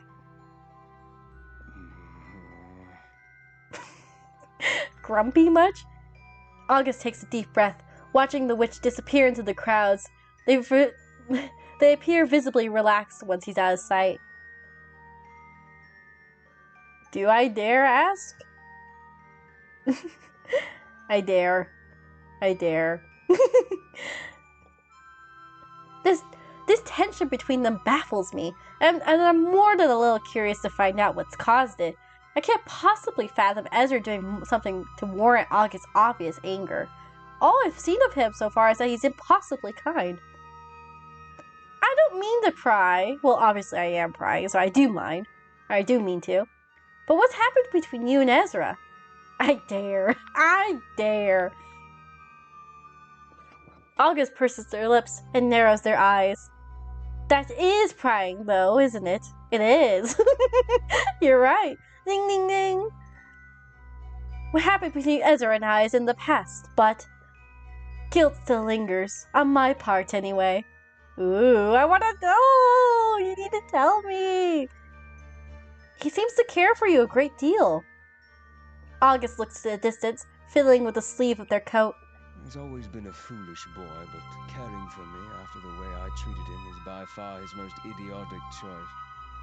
We've known each other for a long time, and I have my regrets. Aww, that's kind of sad. He obviously still cares. Stop being a grumpy pants and say sorry. With a heavy sigh, they roll their shoulders, standing tall once more. Regardless, that's not something to be fixed at this moment. Shall we move along? Even if I wanted to press it further, August turns and continues in the search of the drink stall, giving me little choice but to follow. I'm like the little puppy just following him around. Their expression brightens exponentially as they spot a little wooden stall at the very edge of the market, the rich scent of cinnamon and cloves lingering in the air. The merchant smiles, eagerly waving us over. General Willenheim, a pleasure as always. Who's your friend? I don't know what that voice was. I forgot that's my name. This is Hunter Ablebones, who has not yet had the chance to enjoy your wonderful wine. They turn to me, their eyes bright. Clearly, the wine is way to their heart. I'll remember that for later. Wink, wink. Would you like some? Yes, please. Let's get drunk. Let's go. The last time I passed out, I also had some. I'd love to. August's smile widens and they turn to the bald man. Wait. And they turn to offer the bald man their coin. Enjoy the fireworks. Ooh, fireworks! How cute! If only August was a bit more, open to me. Let's get turned. Let's go. We bid him farewell, and August eagerly hands me the steaming cup, a slice of orange and a stick of cinnamon decorating the rim. Now we can finally enjoy this wretched festival. It's not that wretched. Stop being a Scrooge. I like how all the people I could have chosen to go with, I chose the grumpy man. I swear, I have a great choice in people, don't I? I bring the cup to my lips and take a sip, the liquid instantly warming my insides, the rich taste of it lingering upon my tongue. It's delicious, thank you. You're quite welcome. We cradle our cups, the warmth thawing our frozen fingers as we continue to wander through the market. The festival is in full swing by now. A band plays near the docks, people dancing and singing. A rather large crowd begins to gather near where I assume the firework display will take place. Never minding all the murders that happen, we're just gonna ignore all that. I spot Ezra trying, and apparently failing, to teach Finn the simplest of dance steps. He seems to be gaining some sort toes in the process. I've never seen a vampire be so inelegant. I want to see that. That sounds hilarious. Omen and Algar sit on the bench at the edge of the beach, sharing a bag of what looks like chocolate. Algar shields it with his cloak and offers a firm scowl each time Ezra glances over to check on them. What murder? There's been 6 or 7 murders, but we're gonna ignore that, you know? That's why I'm here. I'm trying to investigate the murder. Oh, yeah. August is totally the best guy around. Making me stand up waiting in the cold. I smile, finding myself warming to the strange little town and its odd inhabitants more and more each day. The people aren't bothered by their presence. I nod toward Ezra and his company. Sometimes. Finnegan is harmless until he's not, but he's been a valuable ally to us, and Harry respects him deeply. He offered assistance in some particularly nasty cases back in the day, specifically with the elimination of Leviathan Casimir. I have no idea who that is. I know that name. I don't. I imagine you do. He wreaked havoc across both Alkia and Escria for centuries. No idea who that is. And Finn was in his clan? Finn was his. Levi. Oh, that was who sired him. Okay, I got it. Because then he helped Harry to get rid of Levi, so I get it. I let my gaze wander over to the vampire, wondering how someone with such a nefarious sire could have turned out just like him. I like to believe he's changed, that he merely went along with Levi to survive. He's giving me no reason to doubt him, at least. I know, me too. He's a sweetheart. I look at Alker, remembering how the townsfolk responded to him in the tavern. And what of the Lycan? They were quite hostile to him at the Wolf the first time I met him. We've got our eyes on him, but he behaves when he's around Ezra. Mommy Ezra. People feel more at ease seeing them together, I think. Plus, Piper keeps him in check. Yeah, I can tell. I nod, watching the gentle way Alker interacts with Omen. Is Piper here? I told her she had to be, so I would hope so. She's on duty acting as guard. That sucks. We get the night off but not her? That's not fair. No night off for her then? Piper doesn't do night offs, or day offs for that matter. She has her flaws, but her work ethic is admirable. Yeah, but I don't get it. She gets a choice, but I don't. That's not fair. By some weird coincidence, I see her heading toward us. That is coincidental. She waves at me with a smile, but fades when she sees who I'm with. Oh no, that's not good. Oi, oi. What do we have here, Mommy Pepper! Or Piper, let's go! Mommy Piper! August sighs, their eyes practically rolling out of their skull. Aren't you supposed to be working, Piper? Not disturbing us? Also, she looks stunning! Beautiful. Oh, it's us now, is it? Are we not a team, August? August mutters something under their breath that sounds like a lot like a curse. Busy night? Any trouble? She manages to tear her death glare away from August, reluctantly. It's boring is what it is. You couldn't have allocated one of your juniors to man this festival, General? And why would I do that when I know it annoys you so much? Oh my god. I feel like it's like if I had like a mom and a dad fighting and I'm just the child in the middle. Like, I don't want to be here. I don't want to see them fighting. I don't want to be in the middle. Plus, there are juniors here, as you know. I did place you in charge of this event. Is that not satisfactory? Now it's Piper rolling her eyes, a condescending smile crossing her lips. To add insult to injury, she places her clenched fist to her chest in a salute that I haven't seen since training school. Oh, thank you, Major General. I couldn't be more honored. The sarcasm is thick.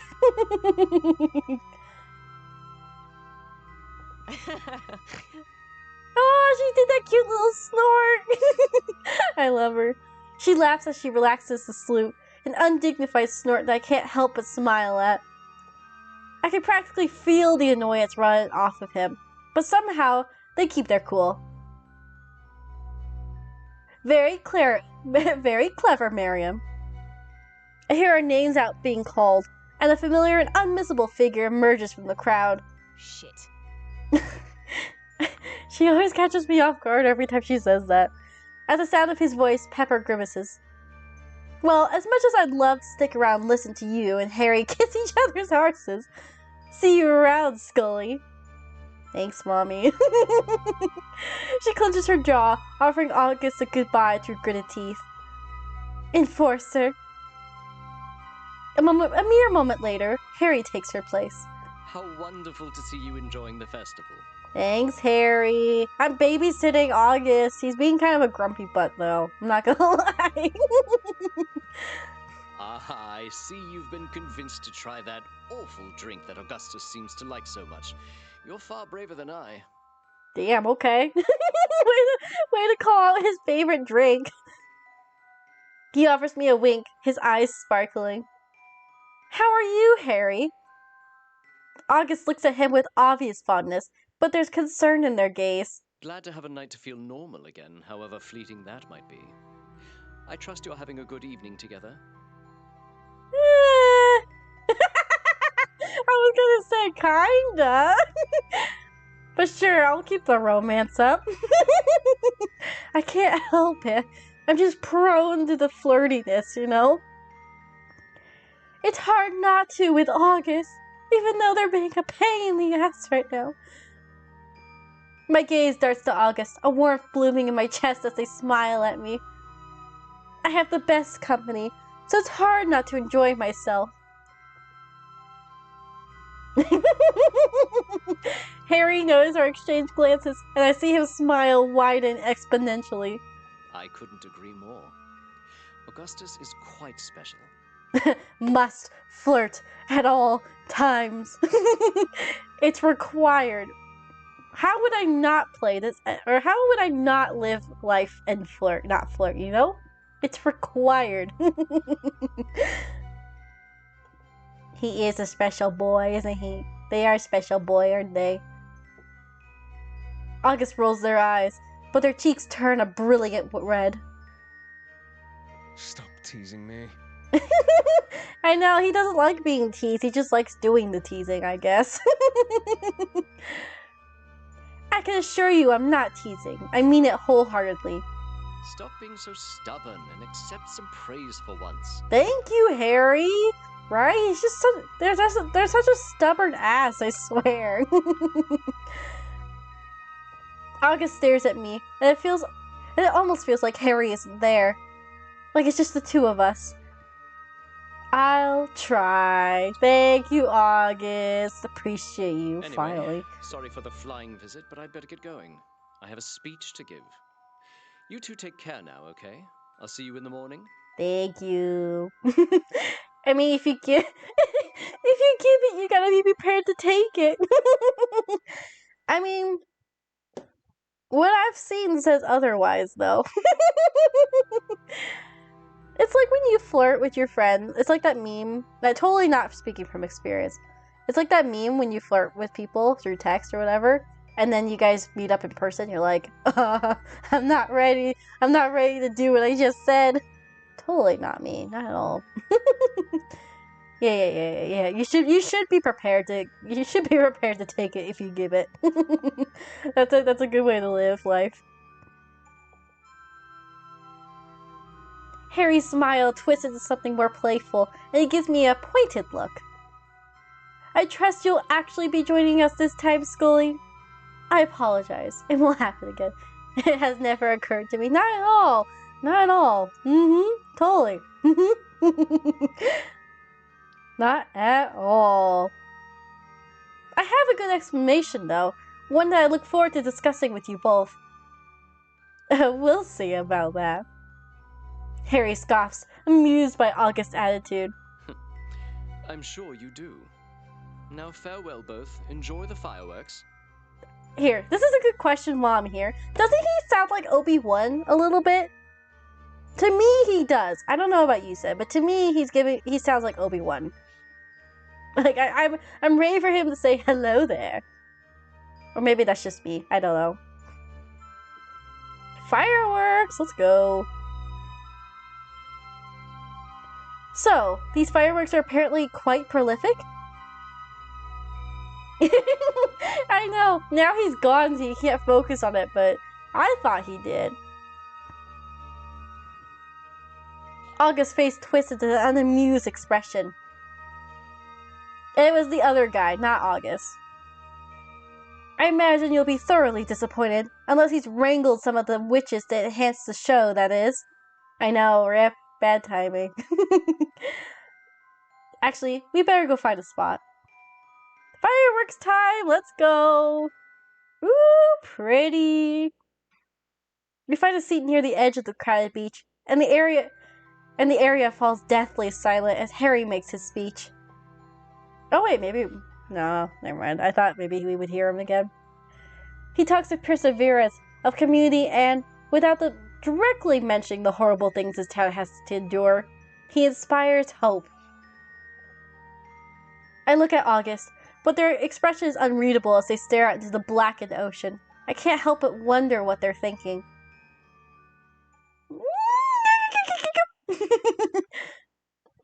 That's all I have to say. I don't even need to explain myself. The fireworks begin, an incredible display of vibrant colors lighting up against the sprawling campus of shimmering stars. I smile as I hear the excited giggling of children and adults alike, but while those around us might be distracted by the vivid sparks, I find myself watching something else. Someone else. Something far more beautiful. I turn and look at August, watching colors flash across their angular face, lighting them up in the most perfect way. I smile brightly as they turn to meet my gaze, and I feel a pull. Strange energy seems to thrum up against... not against us, between us. It's not physical yet. They smile at me in return, and everything else just fades away. No fireworks could ever be as breathtaking as August, not even close. Sure, I'll believe that. I think that there's more than one thing, but you know. August does too. The air grows thick with smoke as the impressive display comes to a quick end, and the loud applause breaks out amongst the crowd. I find myself unconsciously shifting closer to August. Ooh, cute! Let's go! I see their fingers twitching where they rest between us. Our gaze is still locked as I move my hand closer to reach out. I'm kind of pushing my luck here, aren't I? Then, somewhere in the distance rings a terrible and gut-wrenching scream. No! I just got cock-blocked! How dare they get murdered? I just got cock-blocked. Hopefully it's not Piper. I just got an achievement that says good, minus the murder.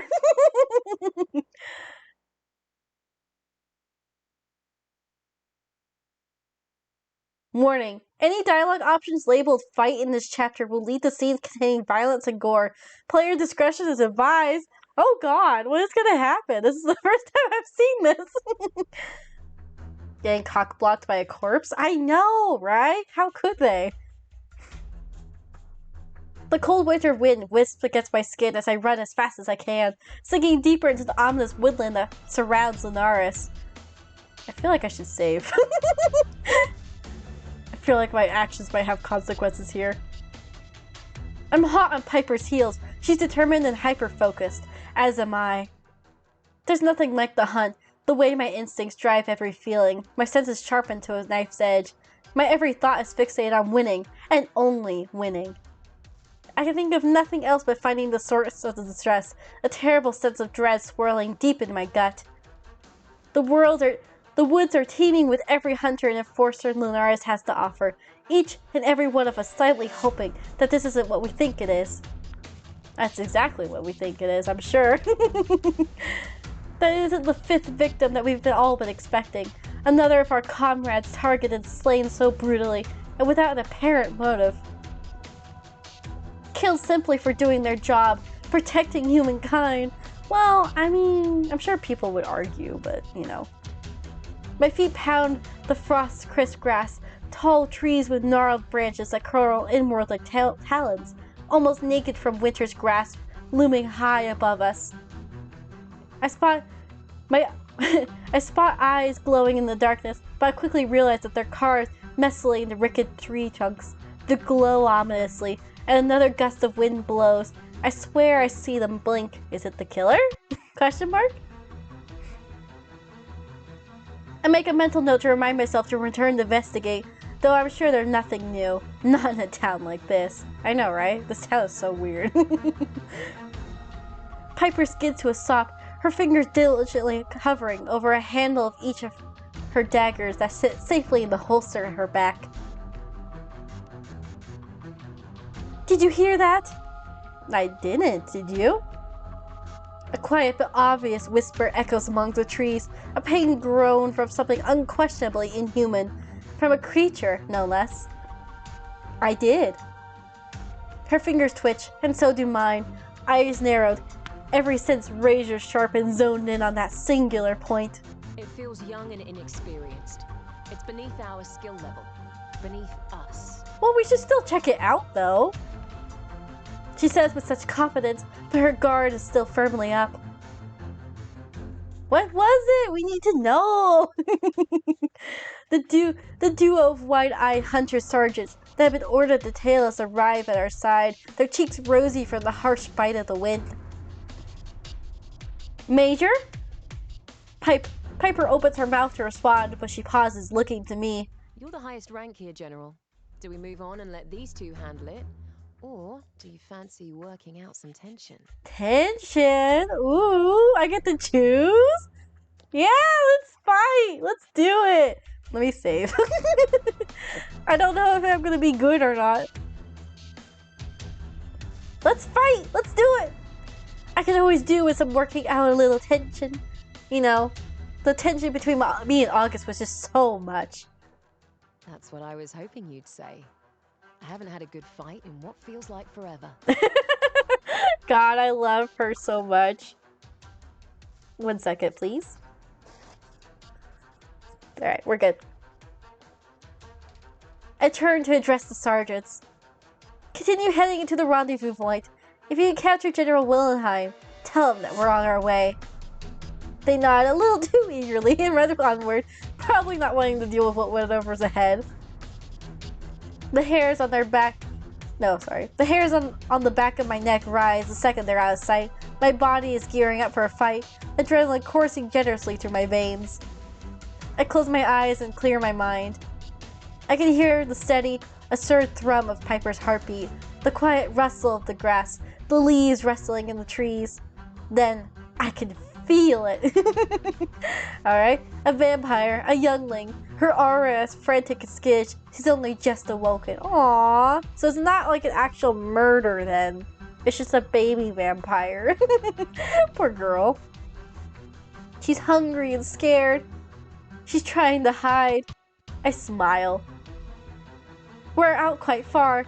I always used to find younglings in this area. She can likely sense that there's a clan here. She's either seeking guidance or an easy meal. It's too dangerous to let her live. She's unstable. That's kind of mean. I don't want to kill her. Then we kill her. I don't want to kill her. If she can find a clan, she'll be okay, right? The youngling finally emerges from the tree line, her vivid crimson irises surrounded by a blackened scurula. Her eyes flicker wildly as she slumbers toward us, unfocused and impossibly unsteady on her feet. This should be easy. She's clearly deprived of blood. Dark, vining veins surround her wild eyes, creep down with pale cheeks. She wears no shoes, her feet black with mud. Her clothing is torn and saturated with blood, most likely her own. Well then who did the screaming then? If it's not her, someone else got murdered then, no? Oh no, it was her. Never mind, I see. Her death was not obviously a merciful one. She's quite clearly been left to navigate her rebirth by herself, and it never ends well. Ends in the slaughter of innocent lives. Her lips curl menacingly to reveal sharp fangs that she's clearly getting used to, as she lunges at us with no hesitation. Well, I guess in that case it would be self-defense, right? Fingers crossed. If she's lunging at us, let's dodge? Question mark? Maybe we can get her off balance. I propel myself forward, getting out of the way just before her unforgiving talons find flesh. She growls, and Piper's wicked laughter echoes around the I can't talk. She growls, and Pepper's wicked laughter echoes around the clearing, drowning her out. She emerges from the darkness before I even notice her absence, and she jabs the vampire in the nose with her elbow, with such force that it leaves the youngling stunned. I see an opportunity and I take it, kicking the youngling's legs from under her and send her tumbling to the forest floor. Piper quickly seats herself upon the vampire's back, pinning her and holding her arms. Well, there you go, it worked out. She looks at me with a certain ferocity burning her gaze, our twin instincts sizzling, itching for a kill. With a curled lip and a teeth bared, Piper tips her chin. Put her out of her misery. The youngling thrashes and screams as I firstly grab her hair, yanking her head back to get a closer look at her. She's barely 20, the bite marks on her neck still healing, a fresh turn then, and one that wasn't done with care. I stare deeply into her eyes, seeing not even the barest trace of humanity looking back at me. She's blind with hunger, her newfound interest. I can't talk. Her newfound instincts ravaging her from the inside out. She's gone. She thrashes again, and Piper tightens her grip. We work in tandem to remove her head clean from the body. Oh God. It's the only way, however violent it may be. It is violent. God damn, okay. Is that how you have to kill a vampire? I feel warmth spray against my skin, the unmistakable stench of copper permeating the air. The visceral sound of tearing flesh and breaking bone fills the clearing. Then she turns into nothingness beneath us, an unrecognizable pile of blood and viscera. Yet another human life stolen and twisted into something evil. Damn, okay. According to supernatural lore, it is. That's true. You're right. In supernatural, we trust. We love and trust. Well, that was fun. I brush the dirt from my knees and take a deep breath, watching Piper clean off her bloody daggers on the grass. We should get going. She turns to face me and I spot her face covered in a dark splattering crimson. Jensen Ackles, peace be upon him. I know, I love him so much, my God. Really went from like, oh, he's cute, to like, daddy? Aging like fine wine. In Jensen Ackles, we trust. We live and breathe Jensen Ackles. Right? He did. Like, god dang, okay. Let me get that for you. I take a tentative step forward, and her eye quickly flicker to my face. You have a little something. I do? I nod, stepping closer again, unable to stifle the smile that threatens to curl at my lips as she stares me down. He drank his Neville Longbottom juice. He did. He really did. Right here. I touch the tip of her nose, then to each of her cheeks. May I? She arches a brow at me. Her eyes are sparkling wickedly. You may. She tilts her head and waits expectantly, a hand resting upon her crooked hip. I reach out and brush my thumb over the apple of her full, freckled cheeks, wiping away the still wet blood. It smears, so I press a little harder, grimacing as I make even more of a mess on her face. I'm not really helping, am I? I thought this would be cute, but I'm just making a mess on her face. She huffs a quiet laugh, and I can tell she's wanting to attempt a swallow, as she grabs my wrist and reels me in. Ooh! Come on, put your back into it. Okay, Mom, okay, I see you. I laugh as Piper uses the sleeve of my coat to roughly wipe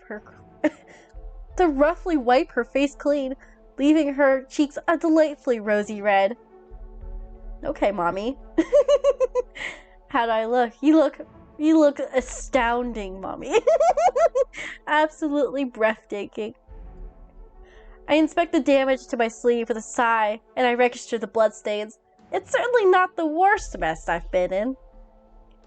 Positively ravishing, as always. Look at me being quite the charmer that I am. I got her blushing. Arse. I clear my throat, enchanted by the way her eyes crinkle at the corners when she laughs. I mean it, Piper, even covered in blood. I know you mean it. Oh my god. I feel is it just me or is the room hot in here? Goodness. We better get going. August will be having an absolute bitch fit. I'm sure he is, but it's okay. It's deserved. Nah, it's just me. Okay, I see how it is, singling me out. Okay. She's making me feel things. Me too! Me too! You should have seen her earlier, said. My goodness. Piper tilts her head to the side, a little crack as her bones click back into their rightful place. She really gives me Cassandra vibes. Let's dash. Alright, Mommy. Thank you. It's easy to tell what we're dealing with as we draw nearer to the sea.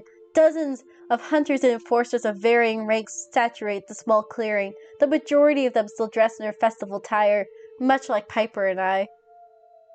We spot a retrieval team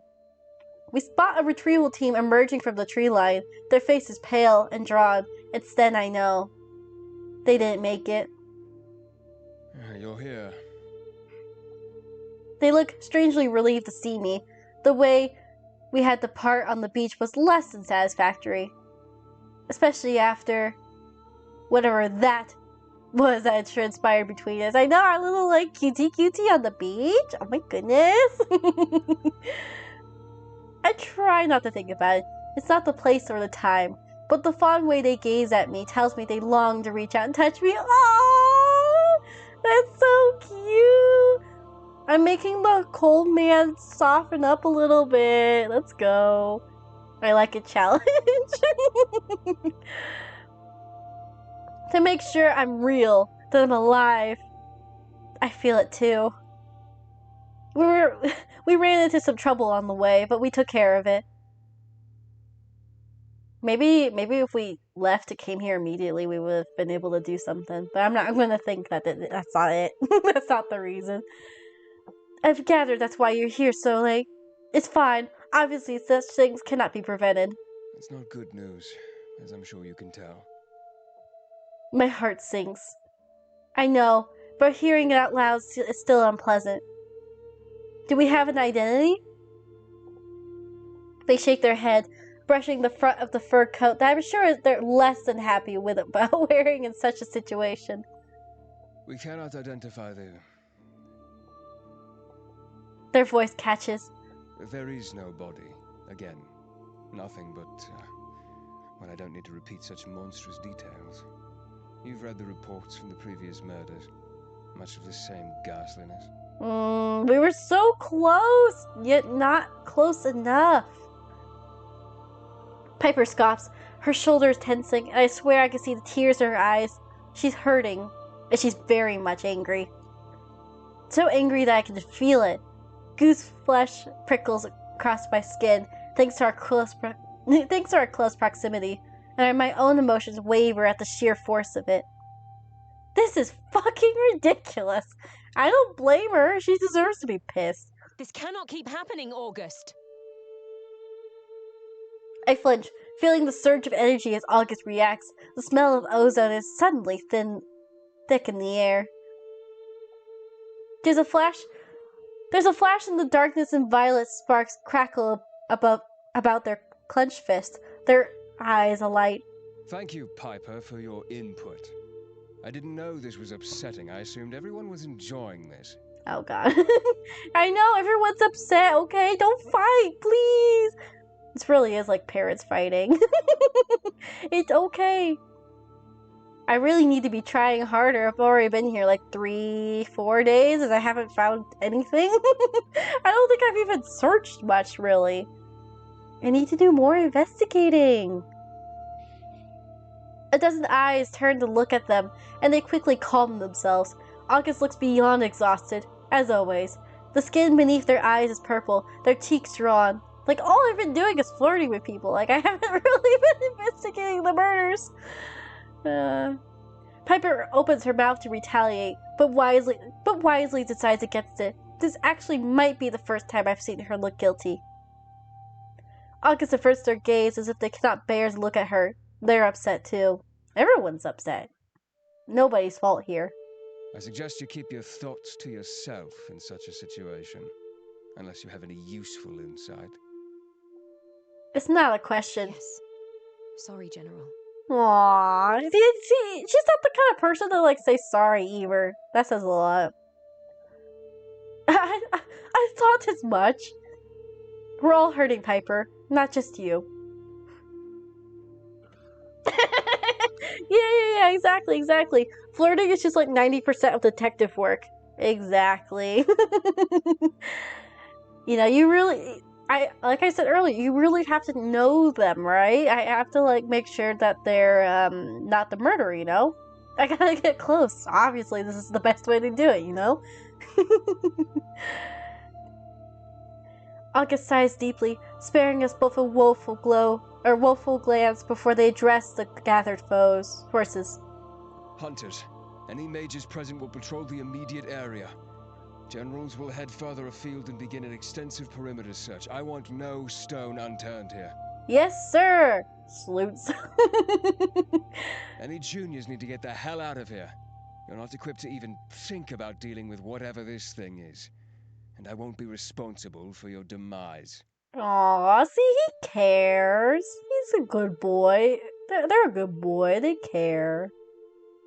Anyone else present is to report back to headquarters immediately. We'll need people on the ground in order to reassure the townsfolk. I don't want this causing widespread panic. It's damage control time. There's a quiet, subdued mumble of, "Yes, General," and they dutifully begin to obey August's orders, disappearing in various directions. Would you like to join me in the perimeter search? Who am I asking? Which one? No, I'd like you to go home. Leave this to the others. We need you ready for anything that might transpire overnight. No, don't let me leave. Let me help. Please. General. Let me help. Oops, I skipped that. I did not mean to. Oh god. This is like the entire history. I didn't realize it would go that far. Okay, I said, of course. Pidget fidgets uneasily. What? You're a major, aren't you? If you were listening, you know what I've asked of you. The tension between them is yet again immensely unpleasant. The tension between them... I can't talk. I'm sorry. The tension between them is yet again immensely unpleasant. Of course, General. She should have expected such a response, and I wonder if she'll ever learn. Or maybe she's hoping to rile them up, as I can't tell. Probably both. She throws me a quick glance, a pitiful one, before she glares at August and turns to join her comrades. Later.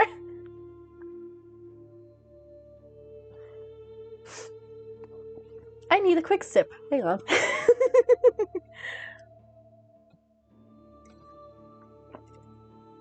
There we go. August massages their temples, inhaling sharply. I notice that their hands are trembling, and I unconsciously take a step toward them, fearful that they might pass out. They hold out their hand. Cute. I'm fine, really. He's got a cute little blush going on. Let's go. I take that as a win. General. I appreciate your concern, Hunter, really. Anything that ails me is my fault and mine alone. Aww, let me help. Let me kiss your boo-boos. No, please head back. I meant it when I said I need you rested. You'll be the first to hear if anything significant happens. I'll send a messenger to retrieve you when the victim has been identified. Okay. Yes, sir. It's like a sad salute. Yes, sir. Of course. Good night. Stay safe, August. If you think I'm staying out here in this for another second, you're sorely mistaken. I have a mountain of paperwork the size of the Albion on my desk. What does he need you rested for? That's a good point. Good point. I see what you're at, August. You need your rest too. We both need to be well rested. A wink. Farewell, Scully. I take a final look at the scene where the Enforcer witches have cast their mage lights over a bloody patch of grass, leaving them to their work no matter how long I long to investigate. After that outburst, it's best not to question my Enforcer's request. I bow my head before I turn, eager to get out of here. I already slept through the whole day. Like, how much more sleep do I need? But also, that's me too. That was me today when I slept for like 12 hours. As I head back through the woodland, I notice how eerily silent it is. A strange sense of calm washes over me. Then, a whisper. Harry! I stop dead in my tracks, my hand hovering over my weapon. I see nothing, feel nothing, no matter how hard I try to concentrate. Then I realize that voice, that familiar yet subdued ache that begins to creep into my temple. That's gonna be me tomorrow. Hey, let's go, twinsies! Sometimes you just need to sleep for like 12 hours, you know? You just gotta rejuvenate, you know? You gotta rest up. James? Who's James? Oh, wait, no, I think they said the name was James last time, right? I don't remember. Too much romancing. You deserve to know. The pain ebbs and flows, my breathing growing unsteady, almost as if something weighs heavy upon my chest. The fleeting, comforting calm that has just settled over me is snatched away as his voice continues to echo in my mind. No what? I'm sorry. A sharp, burning pain shoots up along my spine, and I fall to the ground. The snow-covered grass is wet beneath my fingertips. His words were cut off, and after a moment, I'm yet again surrounded by a blissful silence. He already said sorry last time, too. This isn't new information. Fucking ghosts. Exactly, like, fuck's sake. You really have to make me feel like that? Like, come on. I drag myself to my feet. I now only have one thing on my mind. One thing I must do. Visit the Lieutenant General and find out what the hell is happening to me. Right? Like, what the hell? That was mean. That was mean. After having no luck finding him in his own office, I head to the only place I assume he might be at this hour.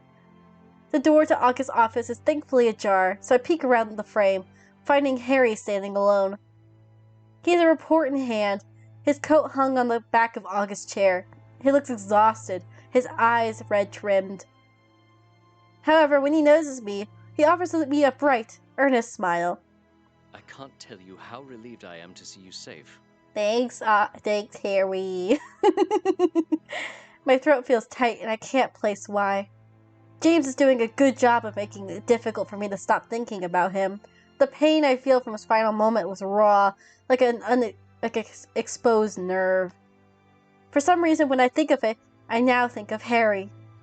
I need to know why he wanted me to come here. Why everything seems to point back to the man standing before me. I need to tell you something, but I need you to promise that you won't think I've lost my mind.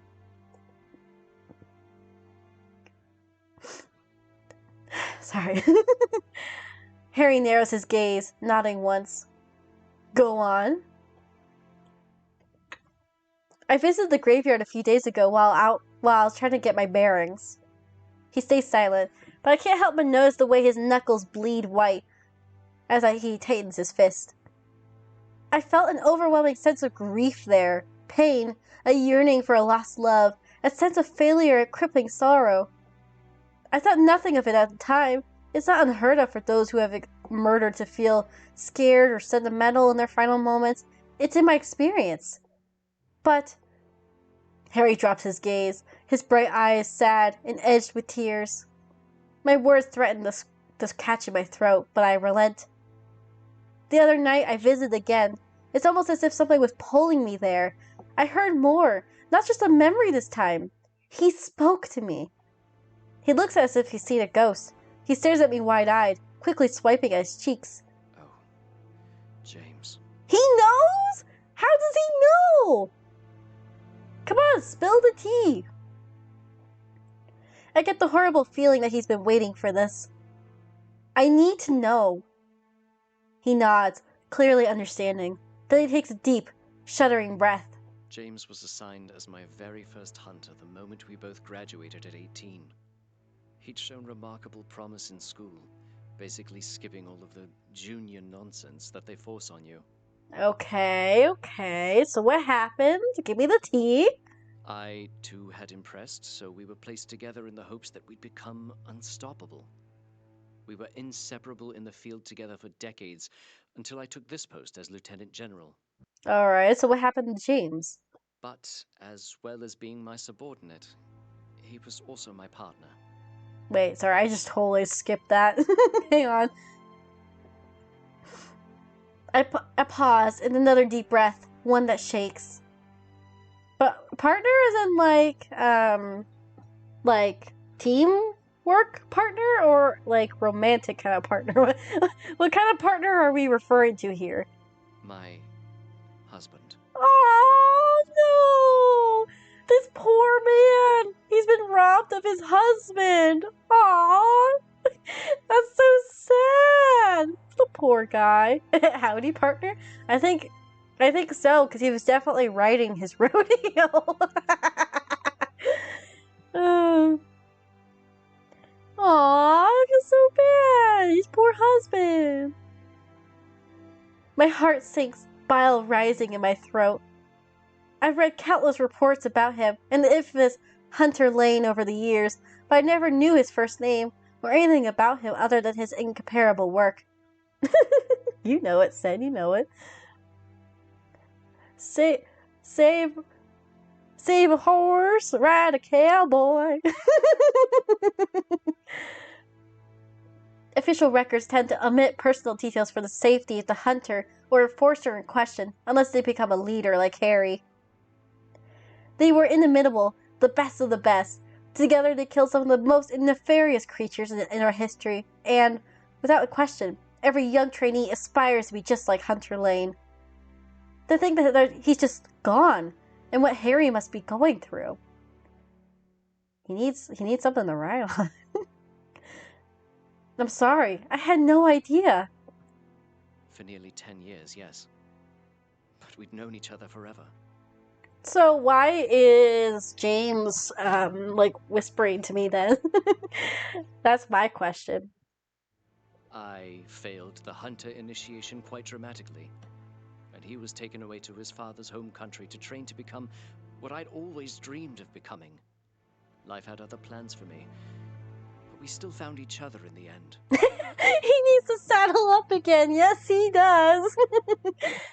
I don't think I'm that kind of choice though. I see him as more like a dad, not a daddy, but he needs to saddle up. He used to joke that we were destined. The romantic fool. I really don't think it's sunk in that he's gone just yet. Aw, poor guy. I keep thinking he's going to walk through my door, covered head to toe in blood and grime, with a stupid, wonderful grin on his face.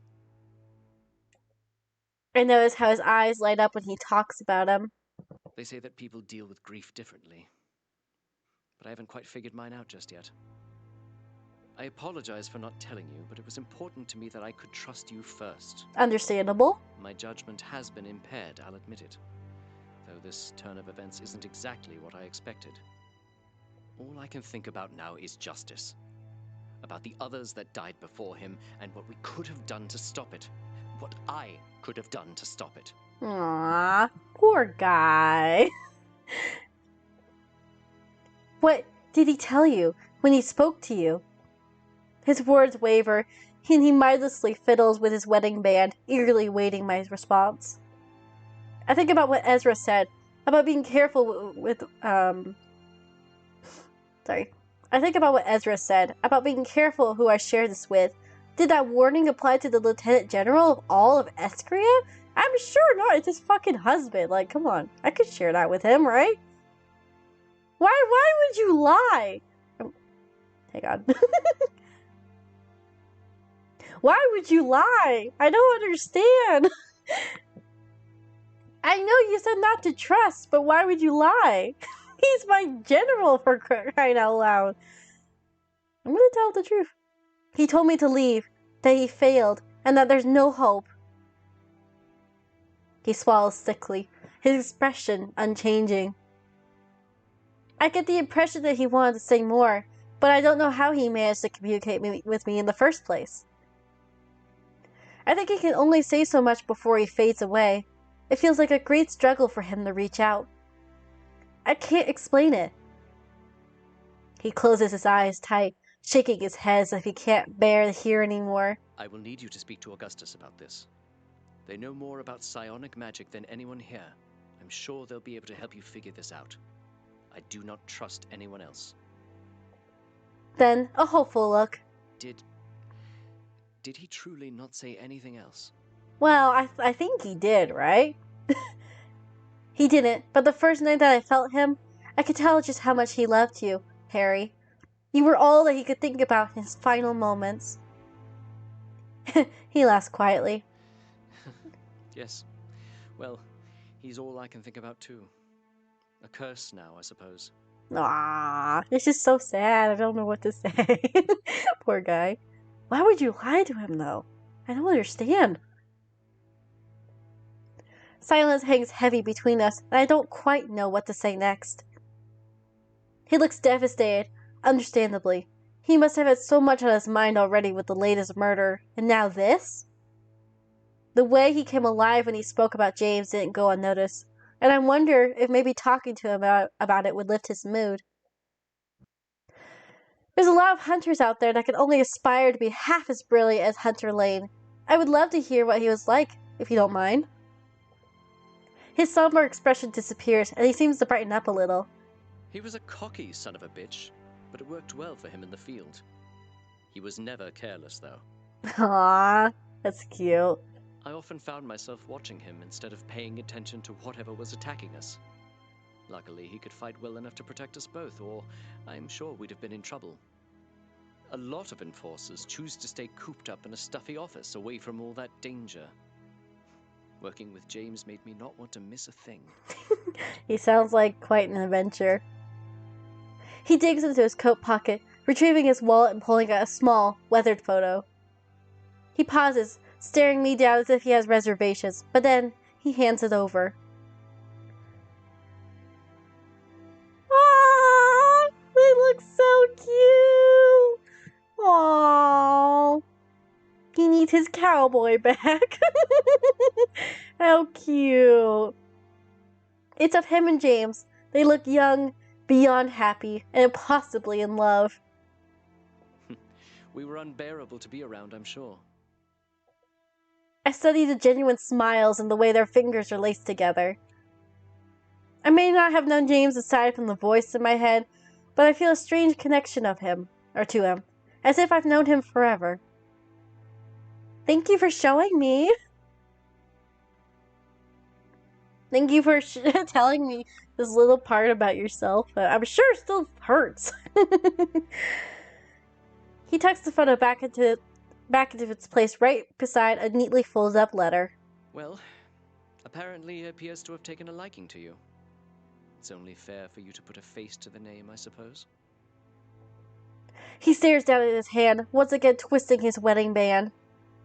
His expression is neutral when he meets my gaze, but in a split second, his disposition stiffs to a stiff formality that I'm so used to when dealing with figures of authority. I gather that our conversation about his I gather that our conversation about his dearly departed is over. Hi, Dad. I saw your name pop up and I knew that's what you were gonna do. Seth told me I need to put the limits up more so they don't so you can't spam it. Hi, how are you? I hope you're doing good. Hugs and kisses. Mwah. This is for you. I'll chug it. Cheers. Bottoms up.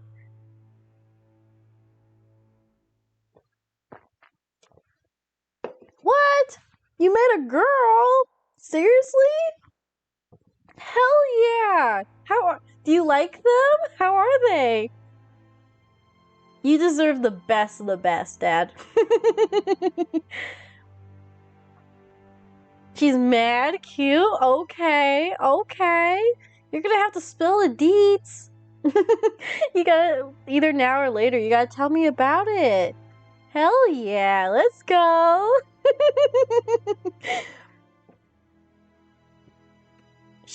I hope she treats you right too, because you are a king, for sure. Oops, I lost my mouse. What happened tonight could have been prevented.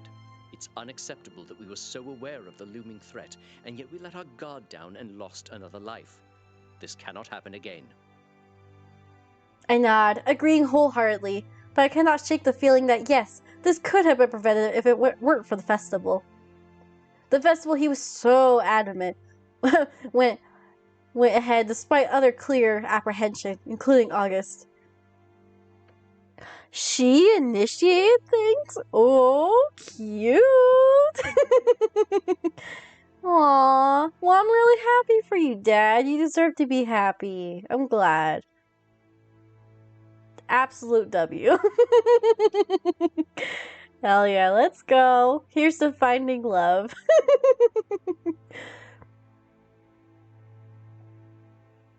I think better of the pressing matter. Harry suddenly doesn't seem like a man willing to admit fault.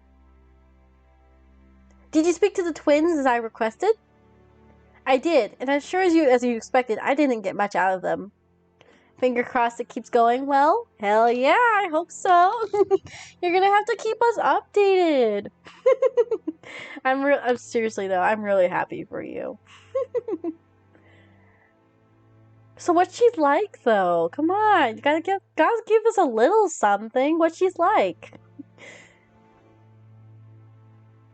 What's her thing? Other than being mad cute, what's her thing? What's got you interested? A quiet hum, which I think is an indifferent agreement, and Harry sighs heavily. They are rather adept at both lying and sheer avoidance. I am interested in speaking the brother alone, though. There was something off about him. Like he just didn't want to be there. I also came across a letter outside the building, one that was addressed to him. The language looked demonic. Harry nods, indifferent. I wonder if it's like he even heard me. He clears his throat and flicks his eyes to the side, as though he has no interest in humoring me any longer. There's nothing more you can do here until we've identified the victim. Get some rest. It's late. You're dismissed, Hunter. Thank you. Though I'm used to being addressed in such a matter, I'd be lying if I said I wasn't perplexed by the shift in his demeanor. I chalk it down to grief, just like he said, but I can't help but feel like maybe I've disappointed him somehow. Why? I told him the truth. How did I disappoint him? She's a big nerd, looks kind of like Emilia Clarke, but with dyed hair and a fringe. The eyes are mind-blowing. Aww, that's so cute. I love to see it. You need a nerd in your life. What would you do without one? That is so cute. And Amelia Clark looks great, so, I mean, if she looks just like her, and the eyes, too, that sounds like a real winner to me. Oh, I love it. I love to see it. I'm so happy for you. Right? Nerds are the best. Like, come on. That's the new... Nobody... People used to be like, there used to be like the stereotype of like jocks. Everyone wants the jocks. No, everyone wants a nerd. Nerds are like the greatest catch. Thanks for the hydrate, Dad. I appreciate it. The cheers for you.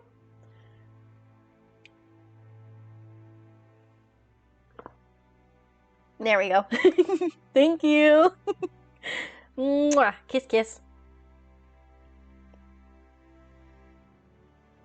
I turn and I leave quietly. Oh, we're just out. Yeah, no, we seriously haven't done anything like investigative-wise. We need to do more.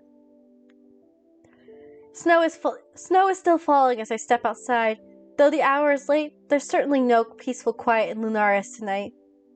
The streets outside of headquarters are bristling with hunters, enforcers, and everything in between. I keep my head down as I make my way toward the wolf. I fall into a trance as I replay my conversation with Harry, over and over, trying to pinpoint the exact moment that made him change his attitude so drastically. I'm sent back to reality when I bump into something cold and hard, finding a pair of familiar golden Finn! A familiar golden eyes staring back at me as I look up. Finn! Distracted, are we? I should have gone with you to the festival. I should have gone with him. I'm so glad we caught up with him. Let's go. I step back, brushing down the front of my coat. I can see that his lips are on the cusp of curling to the side in a vaguely amused smirk. Also, this outfit's even worse than the other people's outfit. This one's gonna make everyone cold. You're gonna be freezing, guy. What are you doing? You could say that. It's been a long night. He offers me a sympathetic look, shoving his hands firmly into his coat pockets as the duo of enforcers pass by. They make a point to glare at him, and, by proxy, at me for being near him. Finn dutifully avoids their gazes like a man who's had centuries to perfect feigning indifference to the way people like me treat him and his kind. Yeah, no, that is not gonna keep you warm either. I'm glad to see you safe, Scully. We were all worried for you when we heard. Thank you, Finn. I need to readjust again. He turns to check that the street is clear, turning to me with a serious look. I have my clan patrolling the woods. I'll ensure they're out until dawn, searching if necessary. Anything we can do to help whatever or whoever is doing this. Aw, thank you, Finn. That's so sweet of you. He's a sweetheart. I'm grateful for the assistance, and I certainly can't say I've had an entire clan of vampires as allies before. I'm optimistic that their help will be of great value. That's very kind. After an indecipherable pause, Finn's expression drifts somewhere far away. You know, I was out there just now. I picked up a scent. Something familiar. Is he gonna know about the vampire we killed? I hope not. Familiar how? He steps closer, and there's an uncertain air of caution in the way he addresses me, as if he's unsure that we're truly alone. I didn't get to hang around. There were too many enforcers, but the blood on that stone we found in the graveyard at the scene of it's the same blood? Uh-oh, that's not good. He pauses, apprehension clouding the way he looks at me. The next words are glum and dead as his demeanor. Of Hunter Lane's death. What does that mean? So you know? I thought you said you didn't know who that was before. How does he know now? He's testing the... Oh wait, maybe he read my mind too. That could be it. But I thought he said he wouldn't unless he asked permission. He's testing the waters, if the way that he holds my stare is anything to go by, waiting to see just how clued in I am. I know about him, Finn. I spoke to Harry just now. Okay, good. Okay, that's just making sure. I know I was told not to trust anyone, so I'm not sure.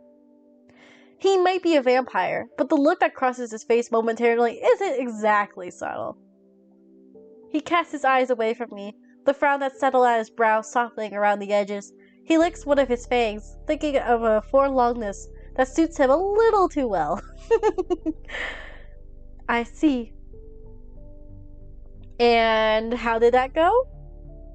I shrug because I cannot really offer him anything else. I feel deflated and defeated. So I'm guessing, like, if I didn't tell him the truth, maybe I wouldn't know about Lane. In that case, then he would tell me?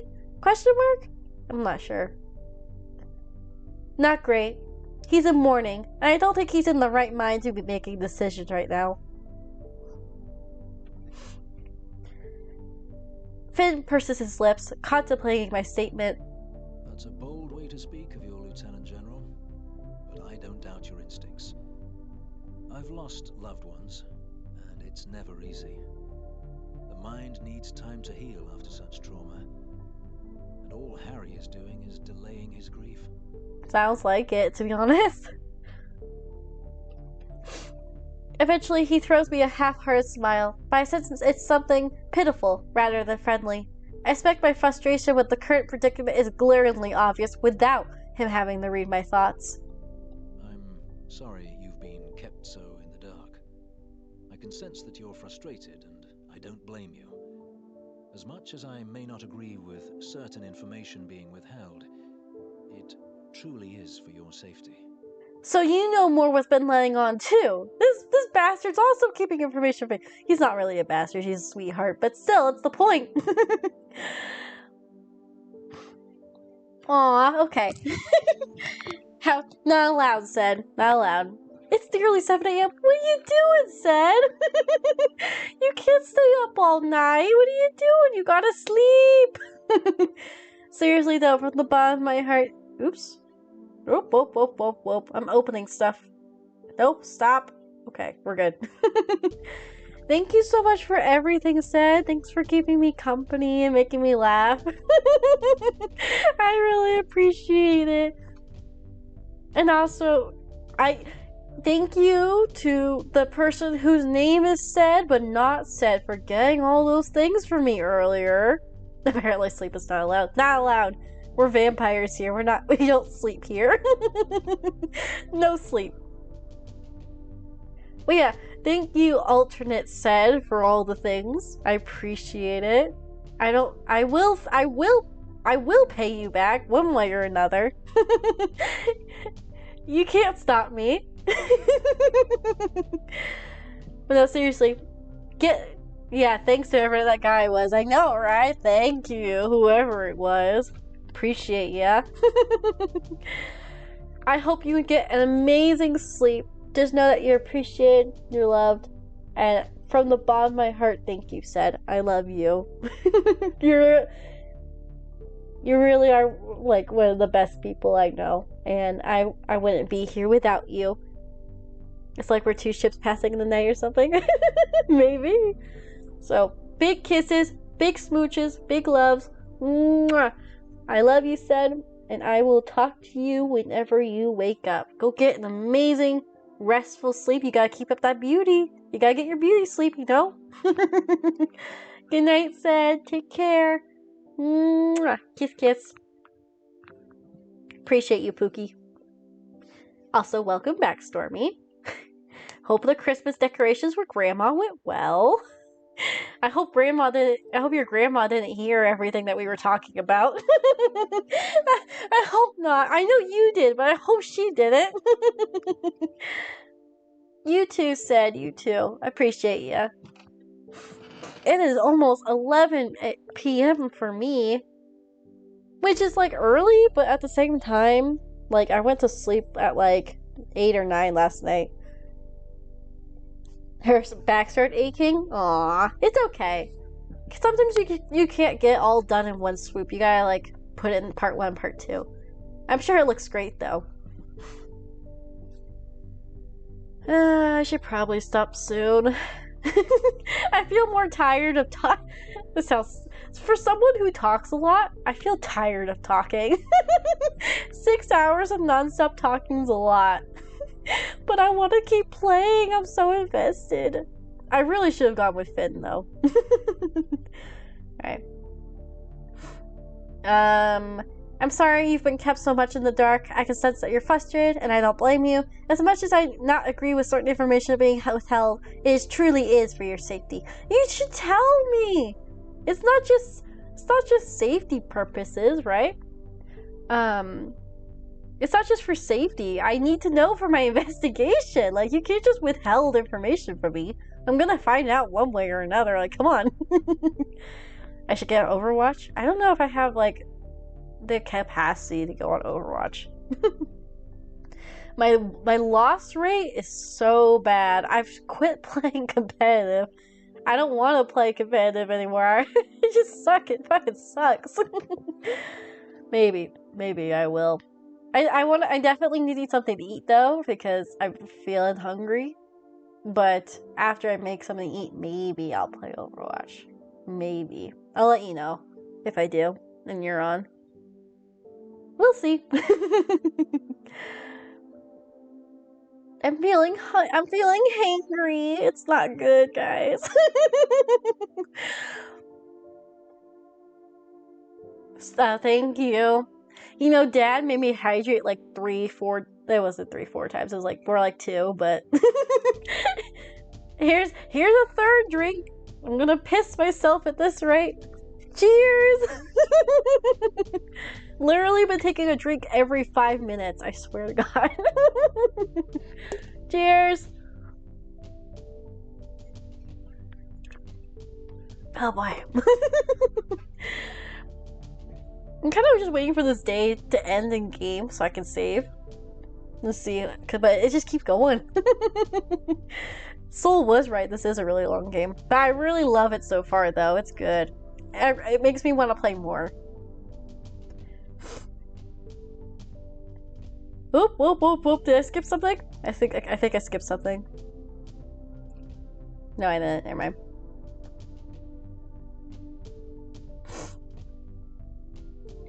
It's funny because everyone keeps saying such things, but it certainly doesn't feel like anything other than sheer avoidance. You just cracked a milkshake? I had a cracked milkshake. Milkshake. Milkshakes are so good. I want one right now. That would be really good. Or like a root beer float or something. Doesn't have to be root beer, but just any kind of float like that. That would be so good. I want one. I don't think we have any ice cream though. Order one? It's not that easy, Stormy. It's 11 p.m. Nobody... I live in like a really small, out in the middle of nowhere town. So like, if you want to go to like a restaurant, like a nice, there's like one restaurant in town, like one pizza place, that's it. But if you want to go to like a restaurant or like a fast food place, that's like an hour drive out. Nobody Ubers, nobody orders things. You have to go and leave in order to go get it. There's nothing to do here. There's nothing here. If I was in a city, yeah, I'd totally order some. Why not? I would treat myself so much. But that's just not possible here. If only. It's funny because everyone keeps saying such things, but it certainly doesn't feel like anything other than sheer avoidance. He removes a hand from his pocket, running long fingers through his hair with a knowing exile. Exile? Running long fingers through his hair with a knowing exhale. Yes, well, I cannot excuse anyone else's behavior, but I can apologize for my own. Come by the catacombs when you get a chance. I have some things we can discuss that may help. Aww, he's such a cutie patooey. Thank you, Finn. You're sweet. I know. I'm so unlucky. Though spending some time underground in the tomb sounds less than appealing, Finn doesn't look like the kind of man who lives in squalor. No, not at all. Plus, he's got his boyfriend who visits him. Like, surely it's not that bad down there. Nice, lucky. Do you like to order out sometimes when you can, Stormy? Plus, any information is valued, and Finn has lived here for so long enough to know the ins and outs of this strange little town. Thank you. I'll have to take you up on that as soon as I can, I promise. He tips his head, encouraging me to follow him toward the wolf, I assume. Oh, he's walking us home! How cute! I love Finn. I'm eager to get inside, and with a few strides, I catch up to him, falling in step. I don't require an escort, you know. Everyone seems so set on assuring I'm safe, but you all seem to be forgetting that I was brought here safe today. Supposedly. He purses his lips in an obvious attempt to stop himself from laughing, and I watch the bob in his throat as he swallows the noise. I'm aware that you require no assistance, but think about the hunters that were killed. They were of your caliber, your rank. The best of the best, as the enforcers love to say. He's just trying to protect us. How sweet. McDonald's, KFC, Domino's, Subway, Five Guys, Popeyes, and a place I think is only UK, which is Archie's. I think so too. Lucky! All those things are like an hour to 2 hours out. I can't go to any of those places without driving an hour or two out. Lucky. The thought of you ending up like them is not a pleasant one. Aww. I love him. I want to be with you. He has a point, I suppose. Very well, but no coddling. Understood? Yes, General. Ah! It's like the roles reversed. I love it. He laughs when he catches sight of the dramatic roll of my eyes, sidestepping with a startling glance to avoid the elbow that I launched toward his ribcage. We walk quietly through the sticks. We walk quietly through the streets, the cobblestones glistening with frost. The moon is full and hangs low in the sky, as it always seems here in Lunaris, and Finn exhales sharply to break the silence. I glance at him, too tired to ask him of the hundreds of questions that run through my mind. I think he knows, somehow, because he also seems to have something on the tip of his tongue. We stop outside the wolf. The lantern that hangs above the door dark thanks to the late hour. I glance up at the now familiar sign, a scrappy-looking white wolf howling at the moon, and I laugh. Finn leans against a mismatched brick and he stares at me quite intently, his eyes unnerving bright in the glowing darkness. What's funny? You're all masters at being painfully cryptic, yet I still feel at home. But I shouldn't trust a single one of you, should I? Wink. He turns, checking we're alone again before leaning a little closer, his voice low. That's for you to decide. So, tell me, Hunter, what does that tricky little gut of yours tell you about all of this? About us? Well, I mean... I think you know. I'm just gonna say... Like, we should talk? I find myself getting lost in that molten gold, watching him watch me. A witty response turns to ash upon my tongue. I try to search his face for a clue about what he seeks, but I come up short. I feel as though I should do... I feel that I should be doing anything other than talking to strange vampires in the snow at this early hour. And yet, here you are. I sigh, joining him on leaning against the wall, my breath turning to mist against the cold air. Here I am. Let's go! I'm so excited. I wish I knew what it was about him that draws me in, besides the obvious. By all accounts, I should be overly cautious around such a creature, but Finn makes me feel more at ease than I thought possible. And I need that tonight more than ever. I want to get to know him, to understand why my heart pounds so feverishly whenever he's near. I should head inside. No, I don't want to leave. Don't make me leave, Finn, please. My words, they sound dull, and I know I don't mean them. I'm looking for a reason to stay right here, anchored to the spot. Exactly! You should stay. You sound positively enthused. I shrug, sparing the old door at the tavern a glance. The sheets are scratchy. I'm just psyching myself up. That's fair. After a very brief pause, he quickly steals his glance. He reaches out and runs a cool iron finger along the curve of my cheekbone. Oh, let's go. The etchings flicker in the darkness. Oh, it's so... I love it. You are quite lovely, you know. I love it. I'm squealing out of joy. If only you could see how much I'm smiling right now. You are quite lovely yourself, Finn. I cannot resist the impulse to tip my head in blatant invitation, the way wolves show submission, baring the column of my throat to a man that could rip it out in the blink of an eye.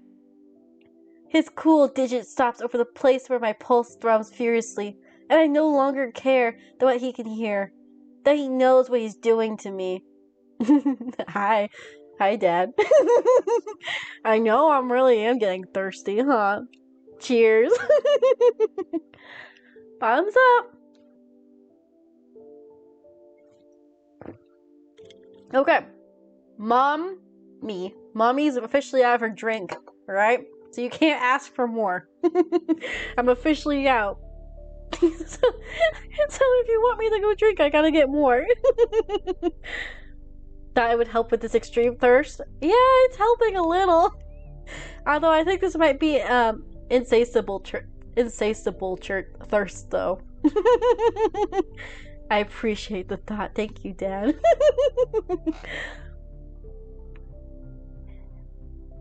I know, so thirsty little me.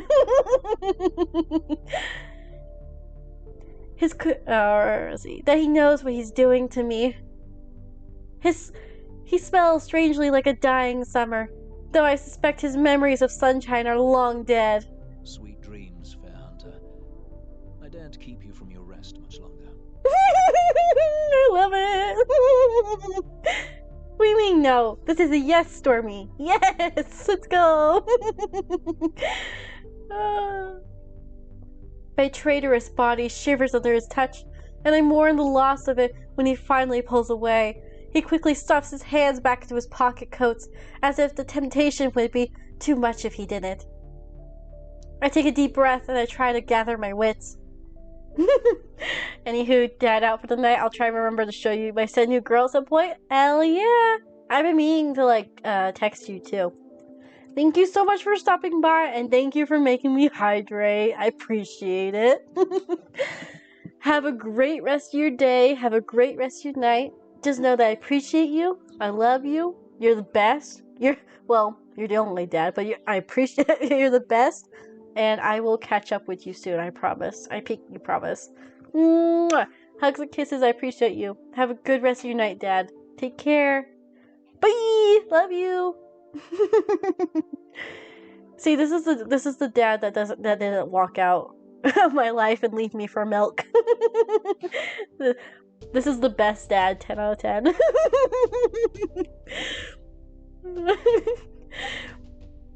Look, I can make those jokes because I don't have one, okay? It's okay. It's self-deprecating jokes. I don't care.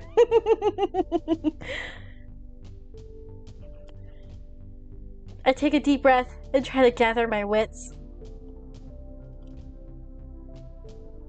I can't seem to find it in me to mind. He smiles at that, and I sense reluctance as he pushes away from the wall, ready to ready to depart. Bro's like really liked milk. Right? Ah, alas, you have a town to save. Plus, the night is still young for a creature like myself. I bet. A creature of the night. You know, we don't have to end here. You can always come back to the tavern with me. I'm just saying. You like you said, the night is young. I wonder what flavor mine went for. That's a good question to ask, right? hey, mom. Do you think my dad that left me?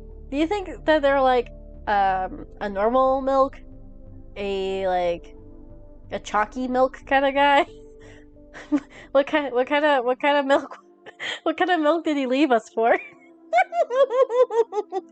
Oh, it's so bad, but yet so funny. Did you like the the yucky kind of milk? The carton milks? Did he like the good kind of milks, expensive milks? Like, come on, what do you leave us for, bro? Extra fat, 0% fat. Okay, I'll stop, I promise. I sigh, staying closer than was probably necessary, craving contact of any kind as I watch his grin grow wider. Right. I guess I really should head in, though, I suppose. A pleasure as always. And remember, we've got your back. Should we find anything of interest overnight, I'll come running. Daylight permitting, of course. Good night, Hunter. Good night, Finn. I love you. I adore you, Finn.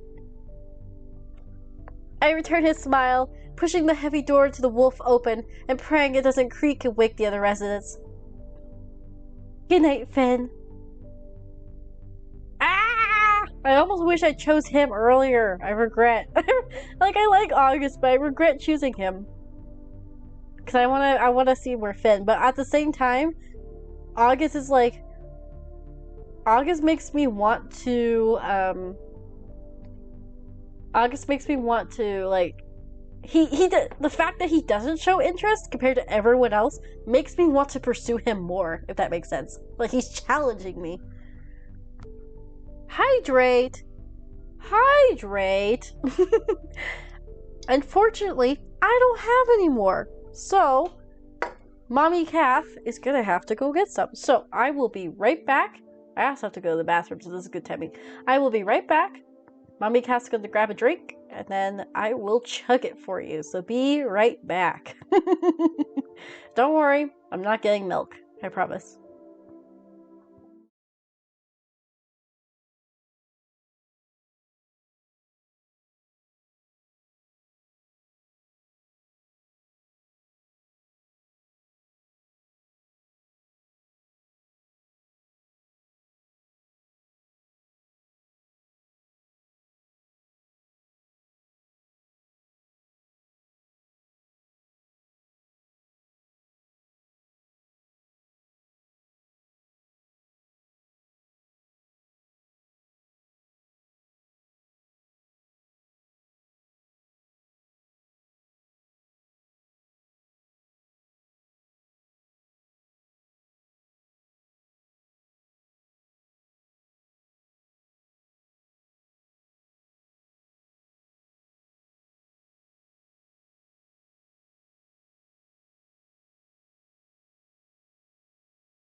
Okay, mommy is back.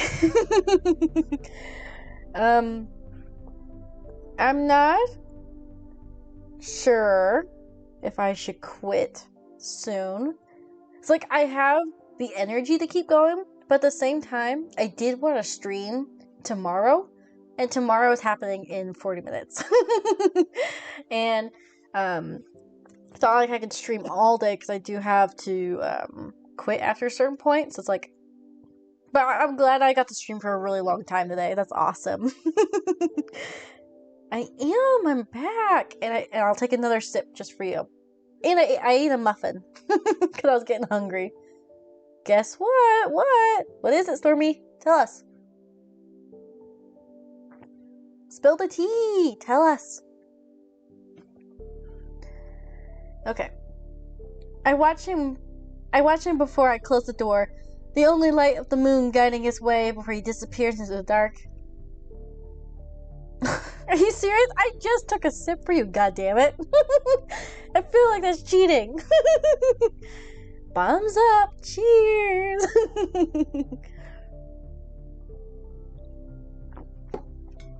There we go. Jesus Christ. Appreciate you.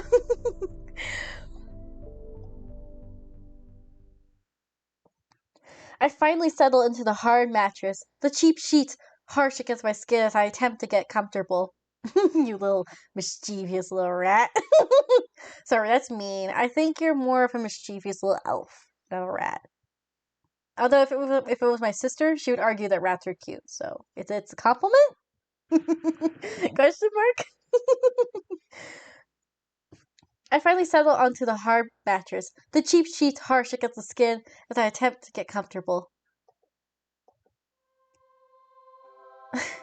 Light from the low-hanging moon pours into my room. I know they're using this music, not like as a meme, but all I can think of this music is like from memes.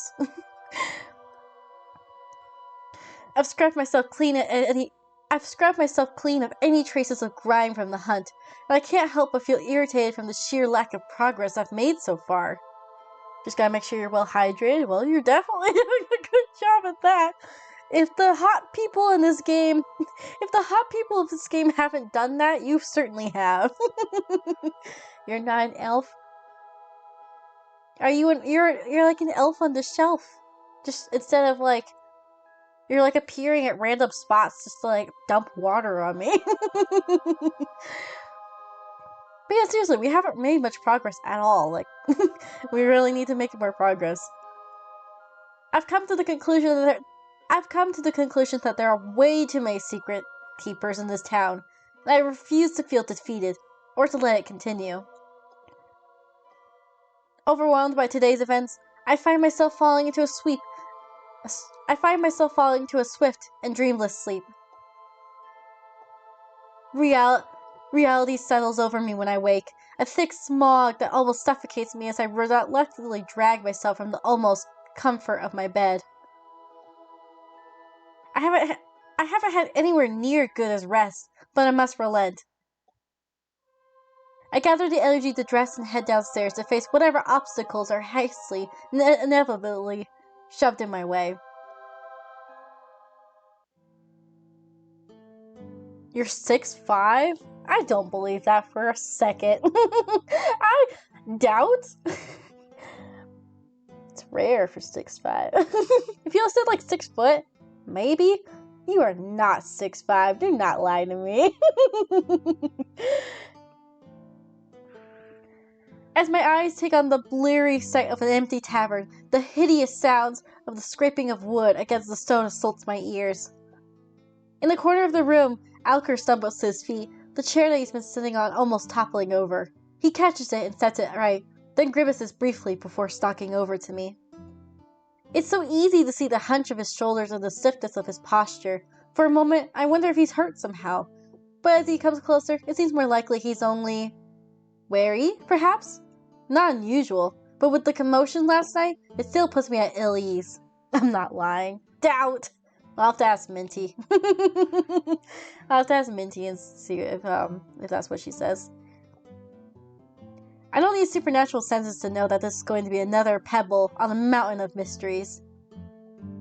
He looks like a mess. What has he been doing? Rolling around on the forest floor like a little doggy?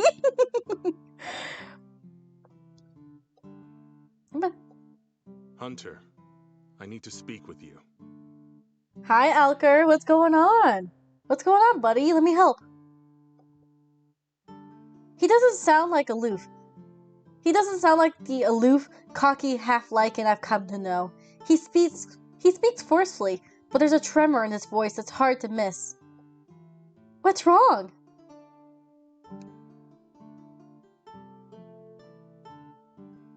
He's so cute. Look at him. I want to pinch his cheeks. Or no, that's for the demon. I want to ruffle his hair with my fingers. You know, like pat him like a good little puppy. That's what I want to do. The frown deepens. Instead of explaining himself, Alker holds out his hand and uncurls his fingers, revealing a crumpled ball of fabric. For a moment, I stare at him and the thing he's holding without comprehension. Alker stands back, his expression telling me he thinks I'm an idiot for not getting it. It's okay, sometimes I just don't get it when I first look at it, okay? Can you explain a little bit? But then I realize the distinctive purple under the dirt and the dried, crusted blood, and my stomach drops. A hunter's sash. Alker is holding a hunter's sash in his hand. Or at least what's left of it. The thing is in a sorry state, its original color almost indistinguishable in the grime. Carefully I reach out to take it Carefully I reach out to take it for him for a closer inspection. He looks down. It doesn't belong to the hunter that was killed last night. It doesn't belong to any of them. It's not right. The smell. Question. If this sash doesn't smell right, and it's not one of the hunters that have been killed, could we take it to Finn? Could we take it to Finn and let him sniff it? If it's the same sniff. If it's the same sniff. If it's the same sniff, then clearly the hunters are being killed by another hunter, right? Dun dun dun dun. Or maybe it's just something supernatural, I don't know. But this is the second person who said that something doesn't smell right. I'm just saying, it might be a connection. It's the only thing I have to go off is people's is their fucking sniffers. I stare at him in disbelief, shaking my head as I feel the gritty fabric between my fingers. Then, who does it belong to? Alker shrugs half-heartedly. In the tavern's uncertain light, his face is drawn, his eyes are sunken. Exhausted, I realize. But his tail still flicks back and forth, back and forth. Impatience or agitation? It's hard to tell with him. All I know is that Alker is telling the truth, if for no other reason than the belief he's too worn out for deception. I tried, but I couldn't tell. I searched all night with Finn's clan, but we came up short. He looks over his shoulder, checking to ensure we don't have company. I have to be careful. I can't be seen with such things. They'll... Aww, poor guy. He risked so much to get this for me. How sweet. A sharp exhale, and he admits his defeat, shoulders drooping, ears flat against his head. There's as much bitter resentment in his voice as there is sulk. They'll make me pay for my generosity with my own blood. Again. Again? What happened to you, buddy? Aww, what happened? Everyone's telling me their sad backstories now. What happened to you? The certainty in which he says that makes my stomach drop almost as much as his grim resignation. Almost as much as his grim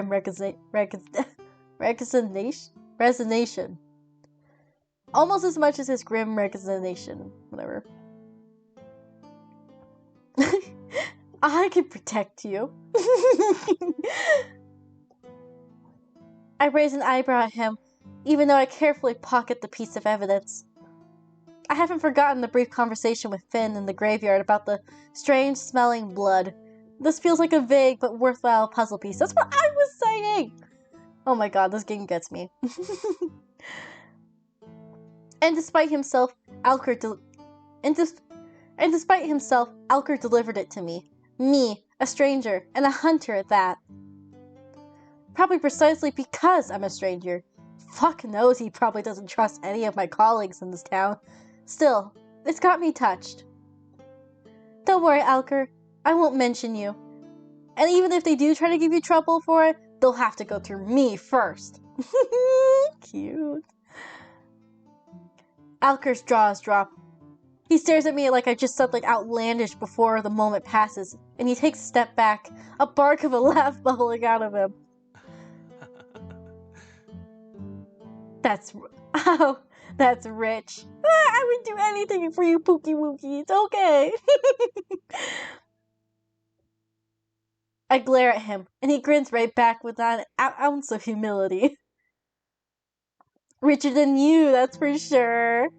Got him. Roasted. What are you, 12? Absolutely. Right on your level then, right? I love this. The grin widens, his canines barred sharp and large, and then in genuine amusement. Alker surveys me for a moment with his arms still crossed, but there is something else in his gaze now. After a moment, he laughs again but averts his eyes. I certainly don't miss that. Nor do I miss the blush. It's so cute. I love it. Nor the fact that nor the fact that he can't seem to stop grinning. Neither can I. You're a fucking riot, Hunter. I love it. I love it. Seems your type. He rolls his eyes, looking none too upset.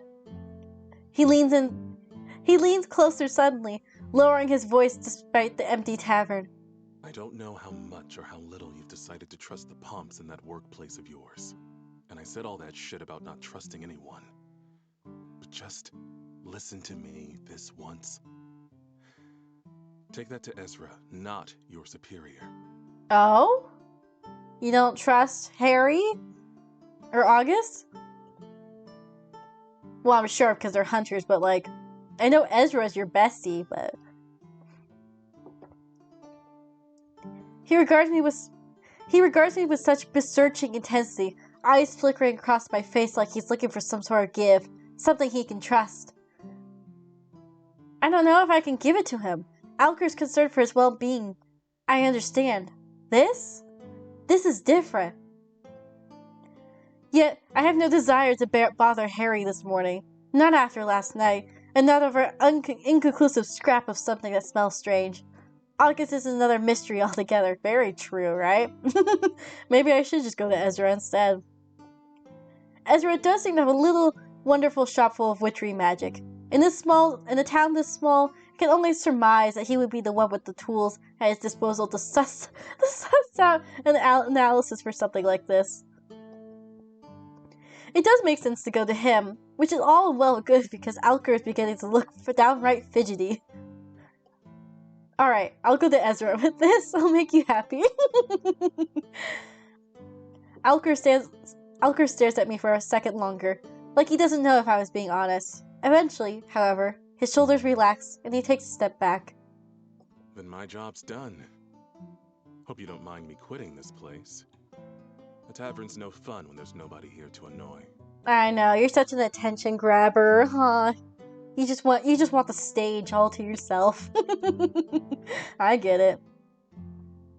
He drops into a mocking, half-assed bow, his tail swishing, and then all but squeezes himself out of the door right past me before I can so much as frown. Exactly! He's such a stage boy. He likes to be the center of attention. I stare where Alker has already vanished, and I wonder for a moment if I should chase him down. He's no hunter, and I have a feeling, not entirely natural, that the thing out there isn't interested in lycans, witches, demons, or vampires. It's nothing to do with the killing pattern. It's... Sighing, I tuck my little coat a little tighter around myself and reluctantly make to follow his path. Breakfast will have to wait. Let's see where he goes, shall we? The shop is empty when I arrive, and that comforting tinkle of the bell that sits above the door welcoming me.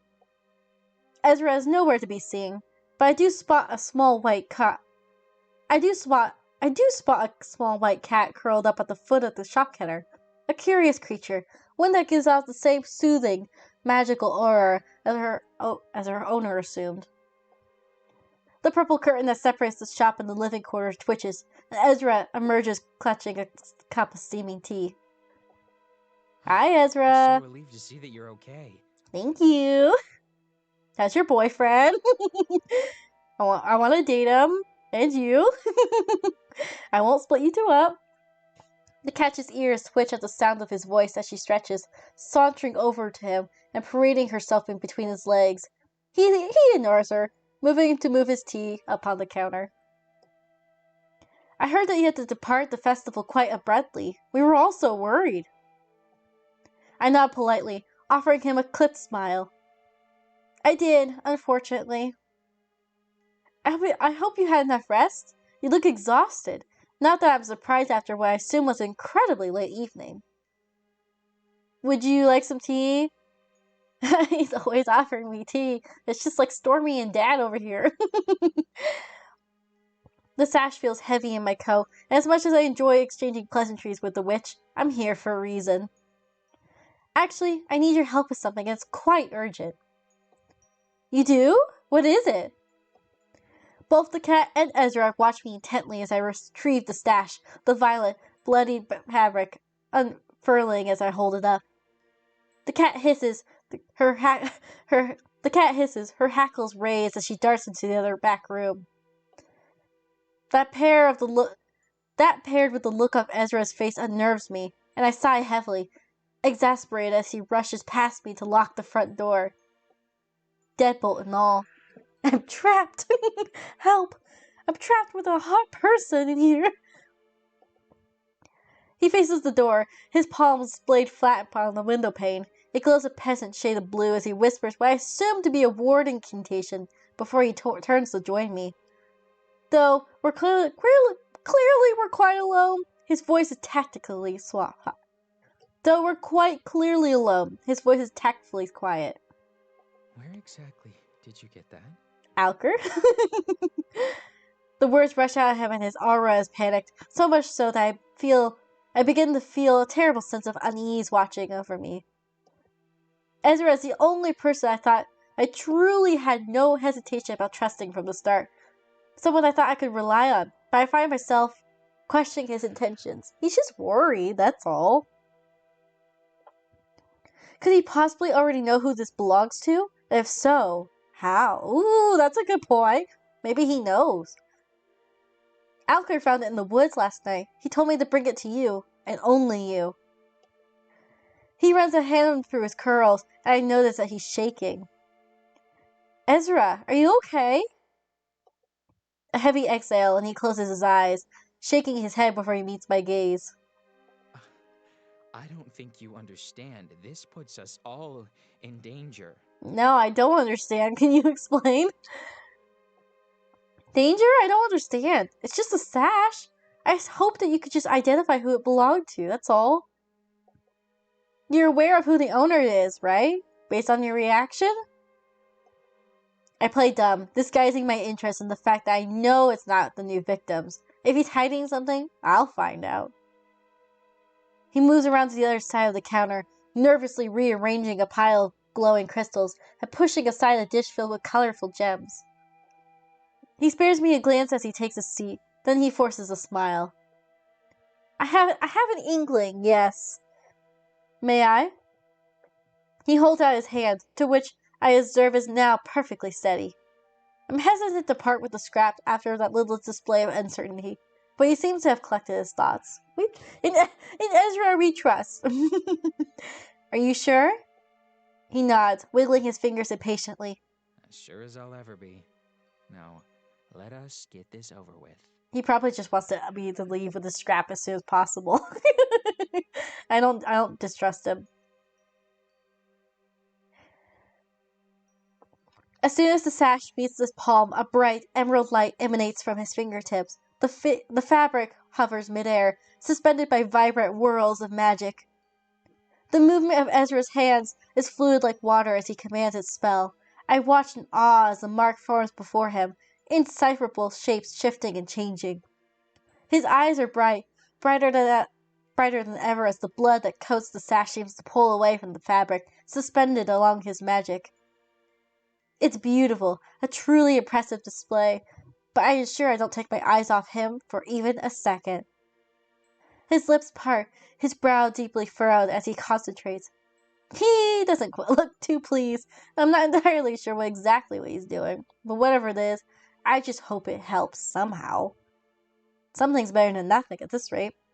This is the first solid piece of evidence I've managed to get my hands on, and I refuse to rest until I get a name. A sharp exhale, and Ezra closes his eyes, tight, the magic dissipating, and the sash falling and settling upon the wood. Alright, spill the deets. What'd you get?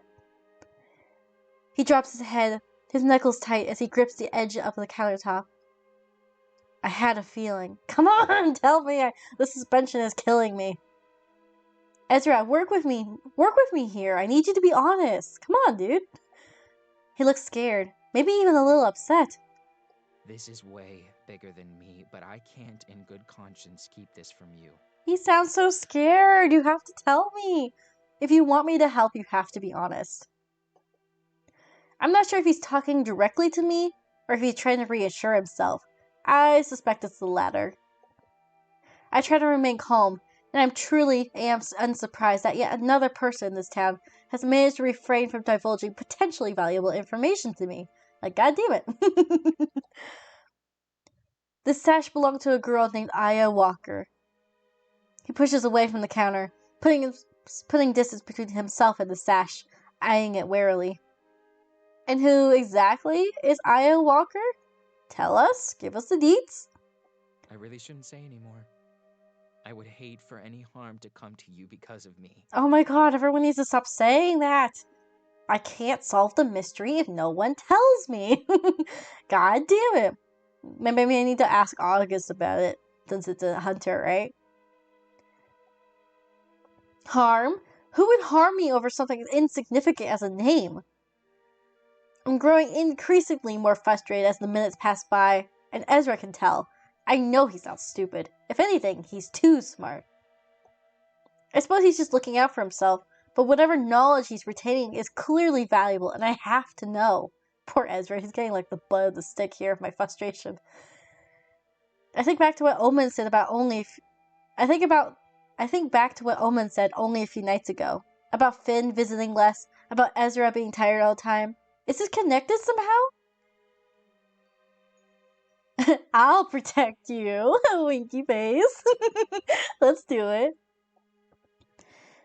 I cannot stop myself from going to him. The way he stares at the sash, and the way the color drains from his freckled cheeks, has my heart aching. Ezra, it's okay. I'll never let anything happen to you. I worry about you. I know that sounds foolish, but I care for you, and I will not be responsible for you getting hurt. He's such a mom. Aww, he just doesn't want me hurt. He has to tell me, though. I need to know. He wraps his arms around his waist, almost as if he's trying to hold himself together. I reach out with a tentative hand, and he steps forward. Without hesitation, I wrap my arms around him, our bodies seamed from shoulder to waist to hip. Woohoo! Cute! He buries his face into the crook of my neck, his hands splayed upon my back, his fingers curled tightly into my clothing. Aww! That's actually really sweet! I'm comforting him. I hold him until I'm sure I hold him until I'm sure that he's not going to fall apart. Until I know that he feels safe. Thank you. He's blushing! Cute. I think so, he is. We reluctantly part. and I registered the way that his cheeks have darkened, his green eyes bright. I knew it! He's blushing! I made him blush. It's like an achievement every time I make them blush, you know? I get so excited. I'm like, haha! Gotcha! Being vulnerable with me? Gotcha on tape! Anytime. Ezra eventually shifts his weight, his breathing steadier than it had been before, and he clears his throat. Aya was a general. She was relatively new in town after being transferred here and was arrested quite suddenly. Why would she be arrested? No one outside of the enforcers knows why. Like some dirty little secret. Oh. We definitely need to ask August then. I don't trust Harry. I feel like I should trust Harry, but I don't want to trust Harry. If it's not a romanceable character, I don't trust him. Interesting. So maybe I don't want to say like it's hunters killing other hunters, but why else would it's kind of sus that she got arrested, right? Like surely they're disciplined and not supposed to be doing shit they're not supposed to, right? Especially since her little sash is all bloody too. Did they kill her and try to keep it a secret? Hunters, especially if a general's rank, are very rarely thrown into dungeons for minor transgressions. We're too valuable. So what did she do? Exactly. I don't know what to do with this information. A young general being thrown into the dungeons is alarming, especially when there's no apparent reason. Plus, if they found that with the dead body, that has to be connected, right? I'm gonna assume either she did it, or someone killed her and it was carrying that sash and left it and dropped it, right? Someone that she knows, maybe? Someone close? Question mark? Who knows? Like, I know they're trying to paint the supernatural beings as, like, someone supernatural must have done it.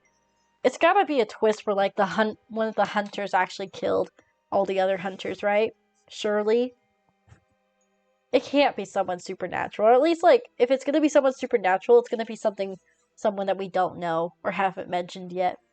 It has to be. That's what my gut's going with right now. It'll be so funny if, like, that's completely wrong and I look back and I'm like, oh, I'm so stupid. Duh. Treason, murder, unlawful torture. Those are all the things I know that hunters have been imprisoned for, but never without the public having full knowledge. Such events are not usually quiet ones. Exactly. It's sus. We have families, friends. We save lives. There must be something. Somewhere that tells me why she was stripped of a title and thrown into a cell. I take the sash from the counter and tuck it back into my coat, and Ezra keeps a close eye on the movement, as if I might jump out and bite him. Who was her enforcer? Ezra throws me that look again, the one where he looks sad and reluctant. God damn it. What did he say? I just skipped it. Gus! Really? Okay. Hang on. So, maybe she did something, got in prison, and either she was in prison and still there, or she died, and that's why August does the magic stuff that he does now, and that's why he's like always, his demeanor's changed, and that's why our friend here cares about him because he sees the way August has changed ever since whatever happened to her. Maybe. That's my theory. Of course, because I don't already have enough on my plate already. We have to confront August anyway, since she's a hunter.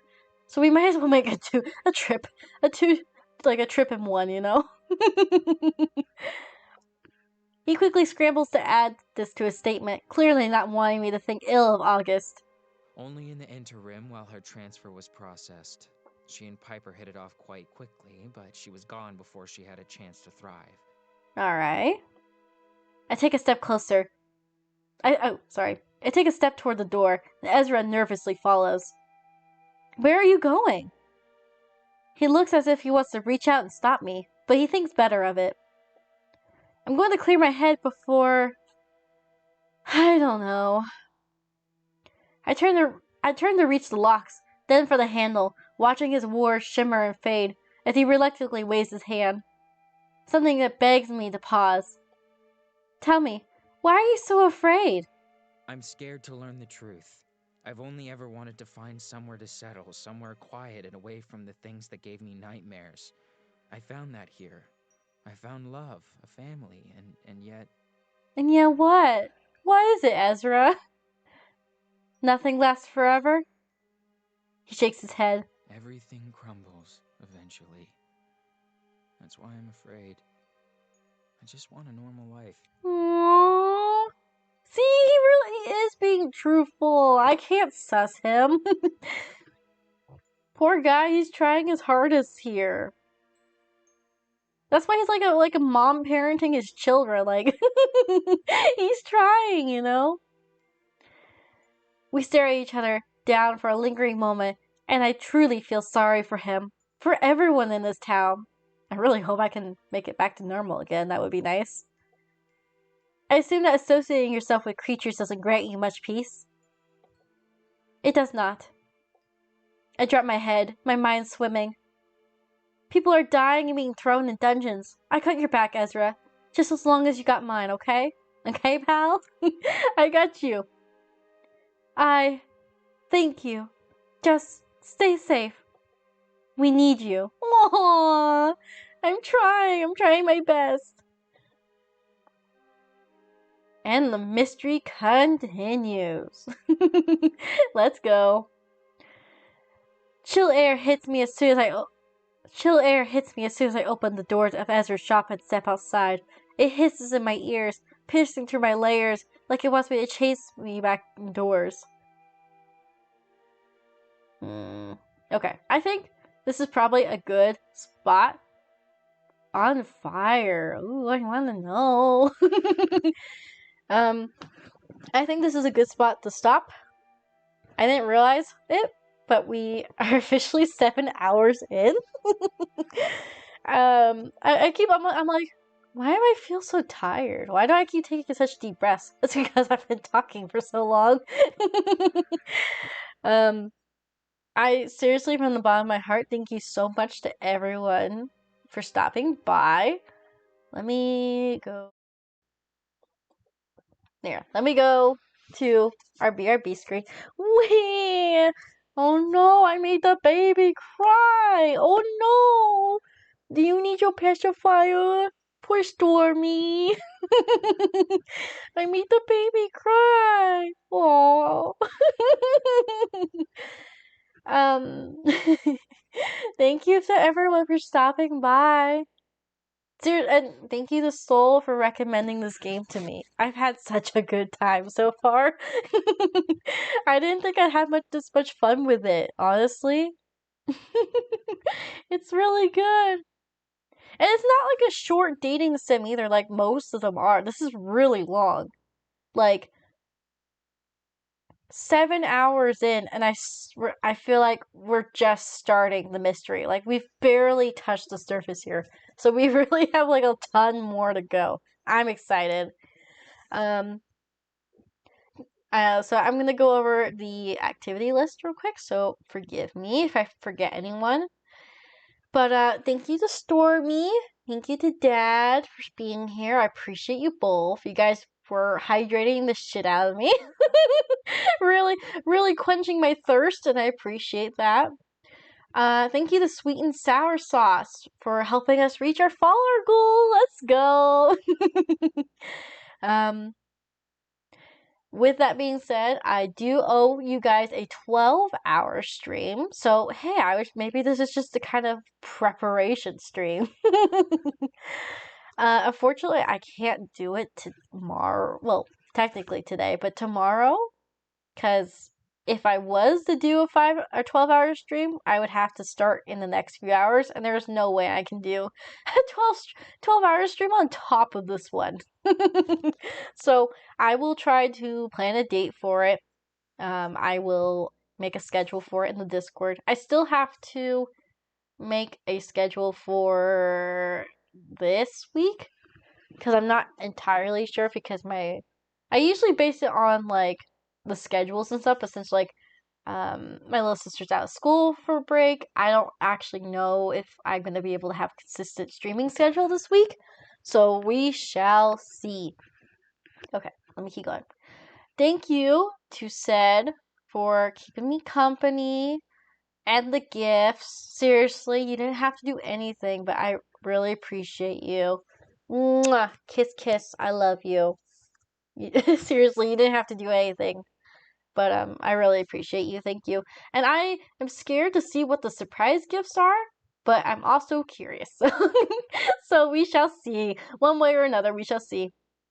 Thank you to Sed for the sub prime. Thank you to Stag for the gift sub. I appreciate you. Let's see. Was that it? I feel like we're missing some people here. Yeah, the chat doesn't go up anymore. But no, seriously, thank you to everyone for stopping by. I appreciate you guys.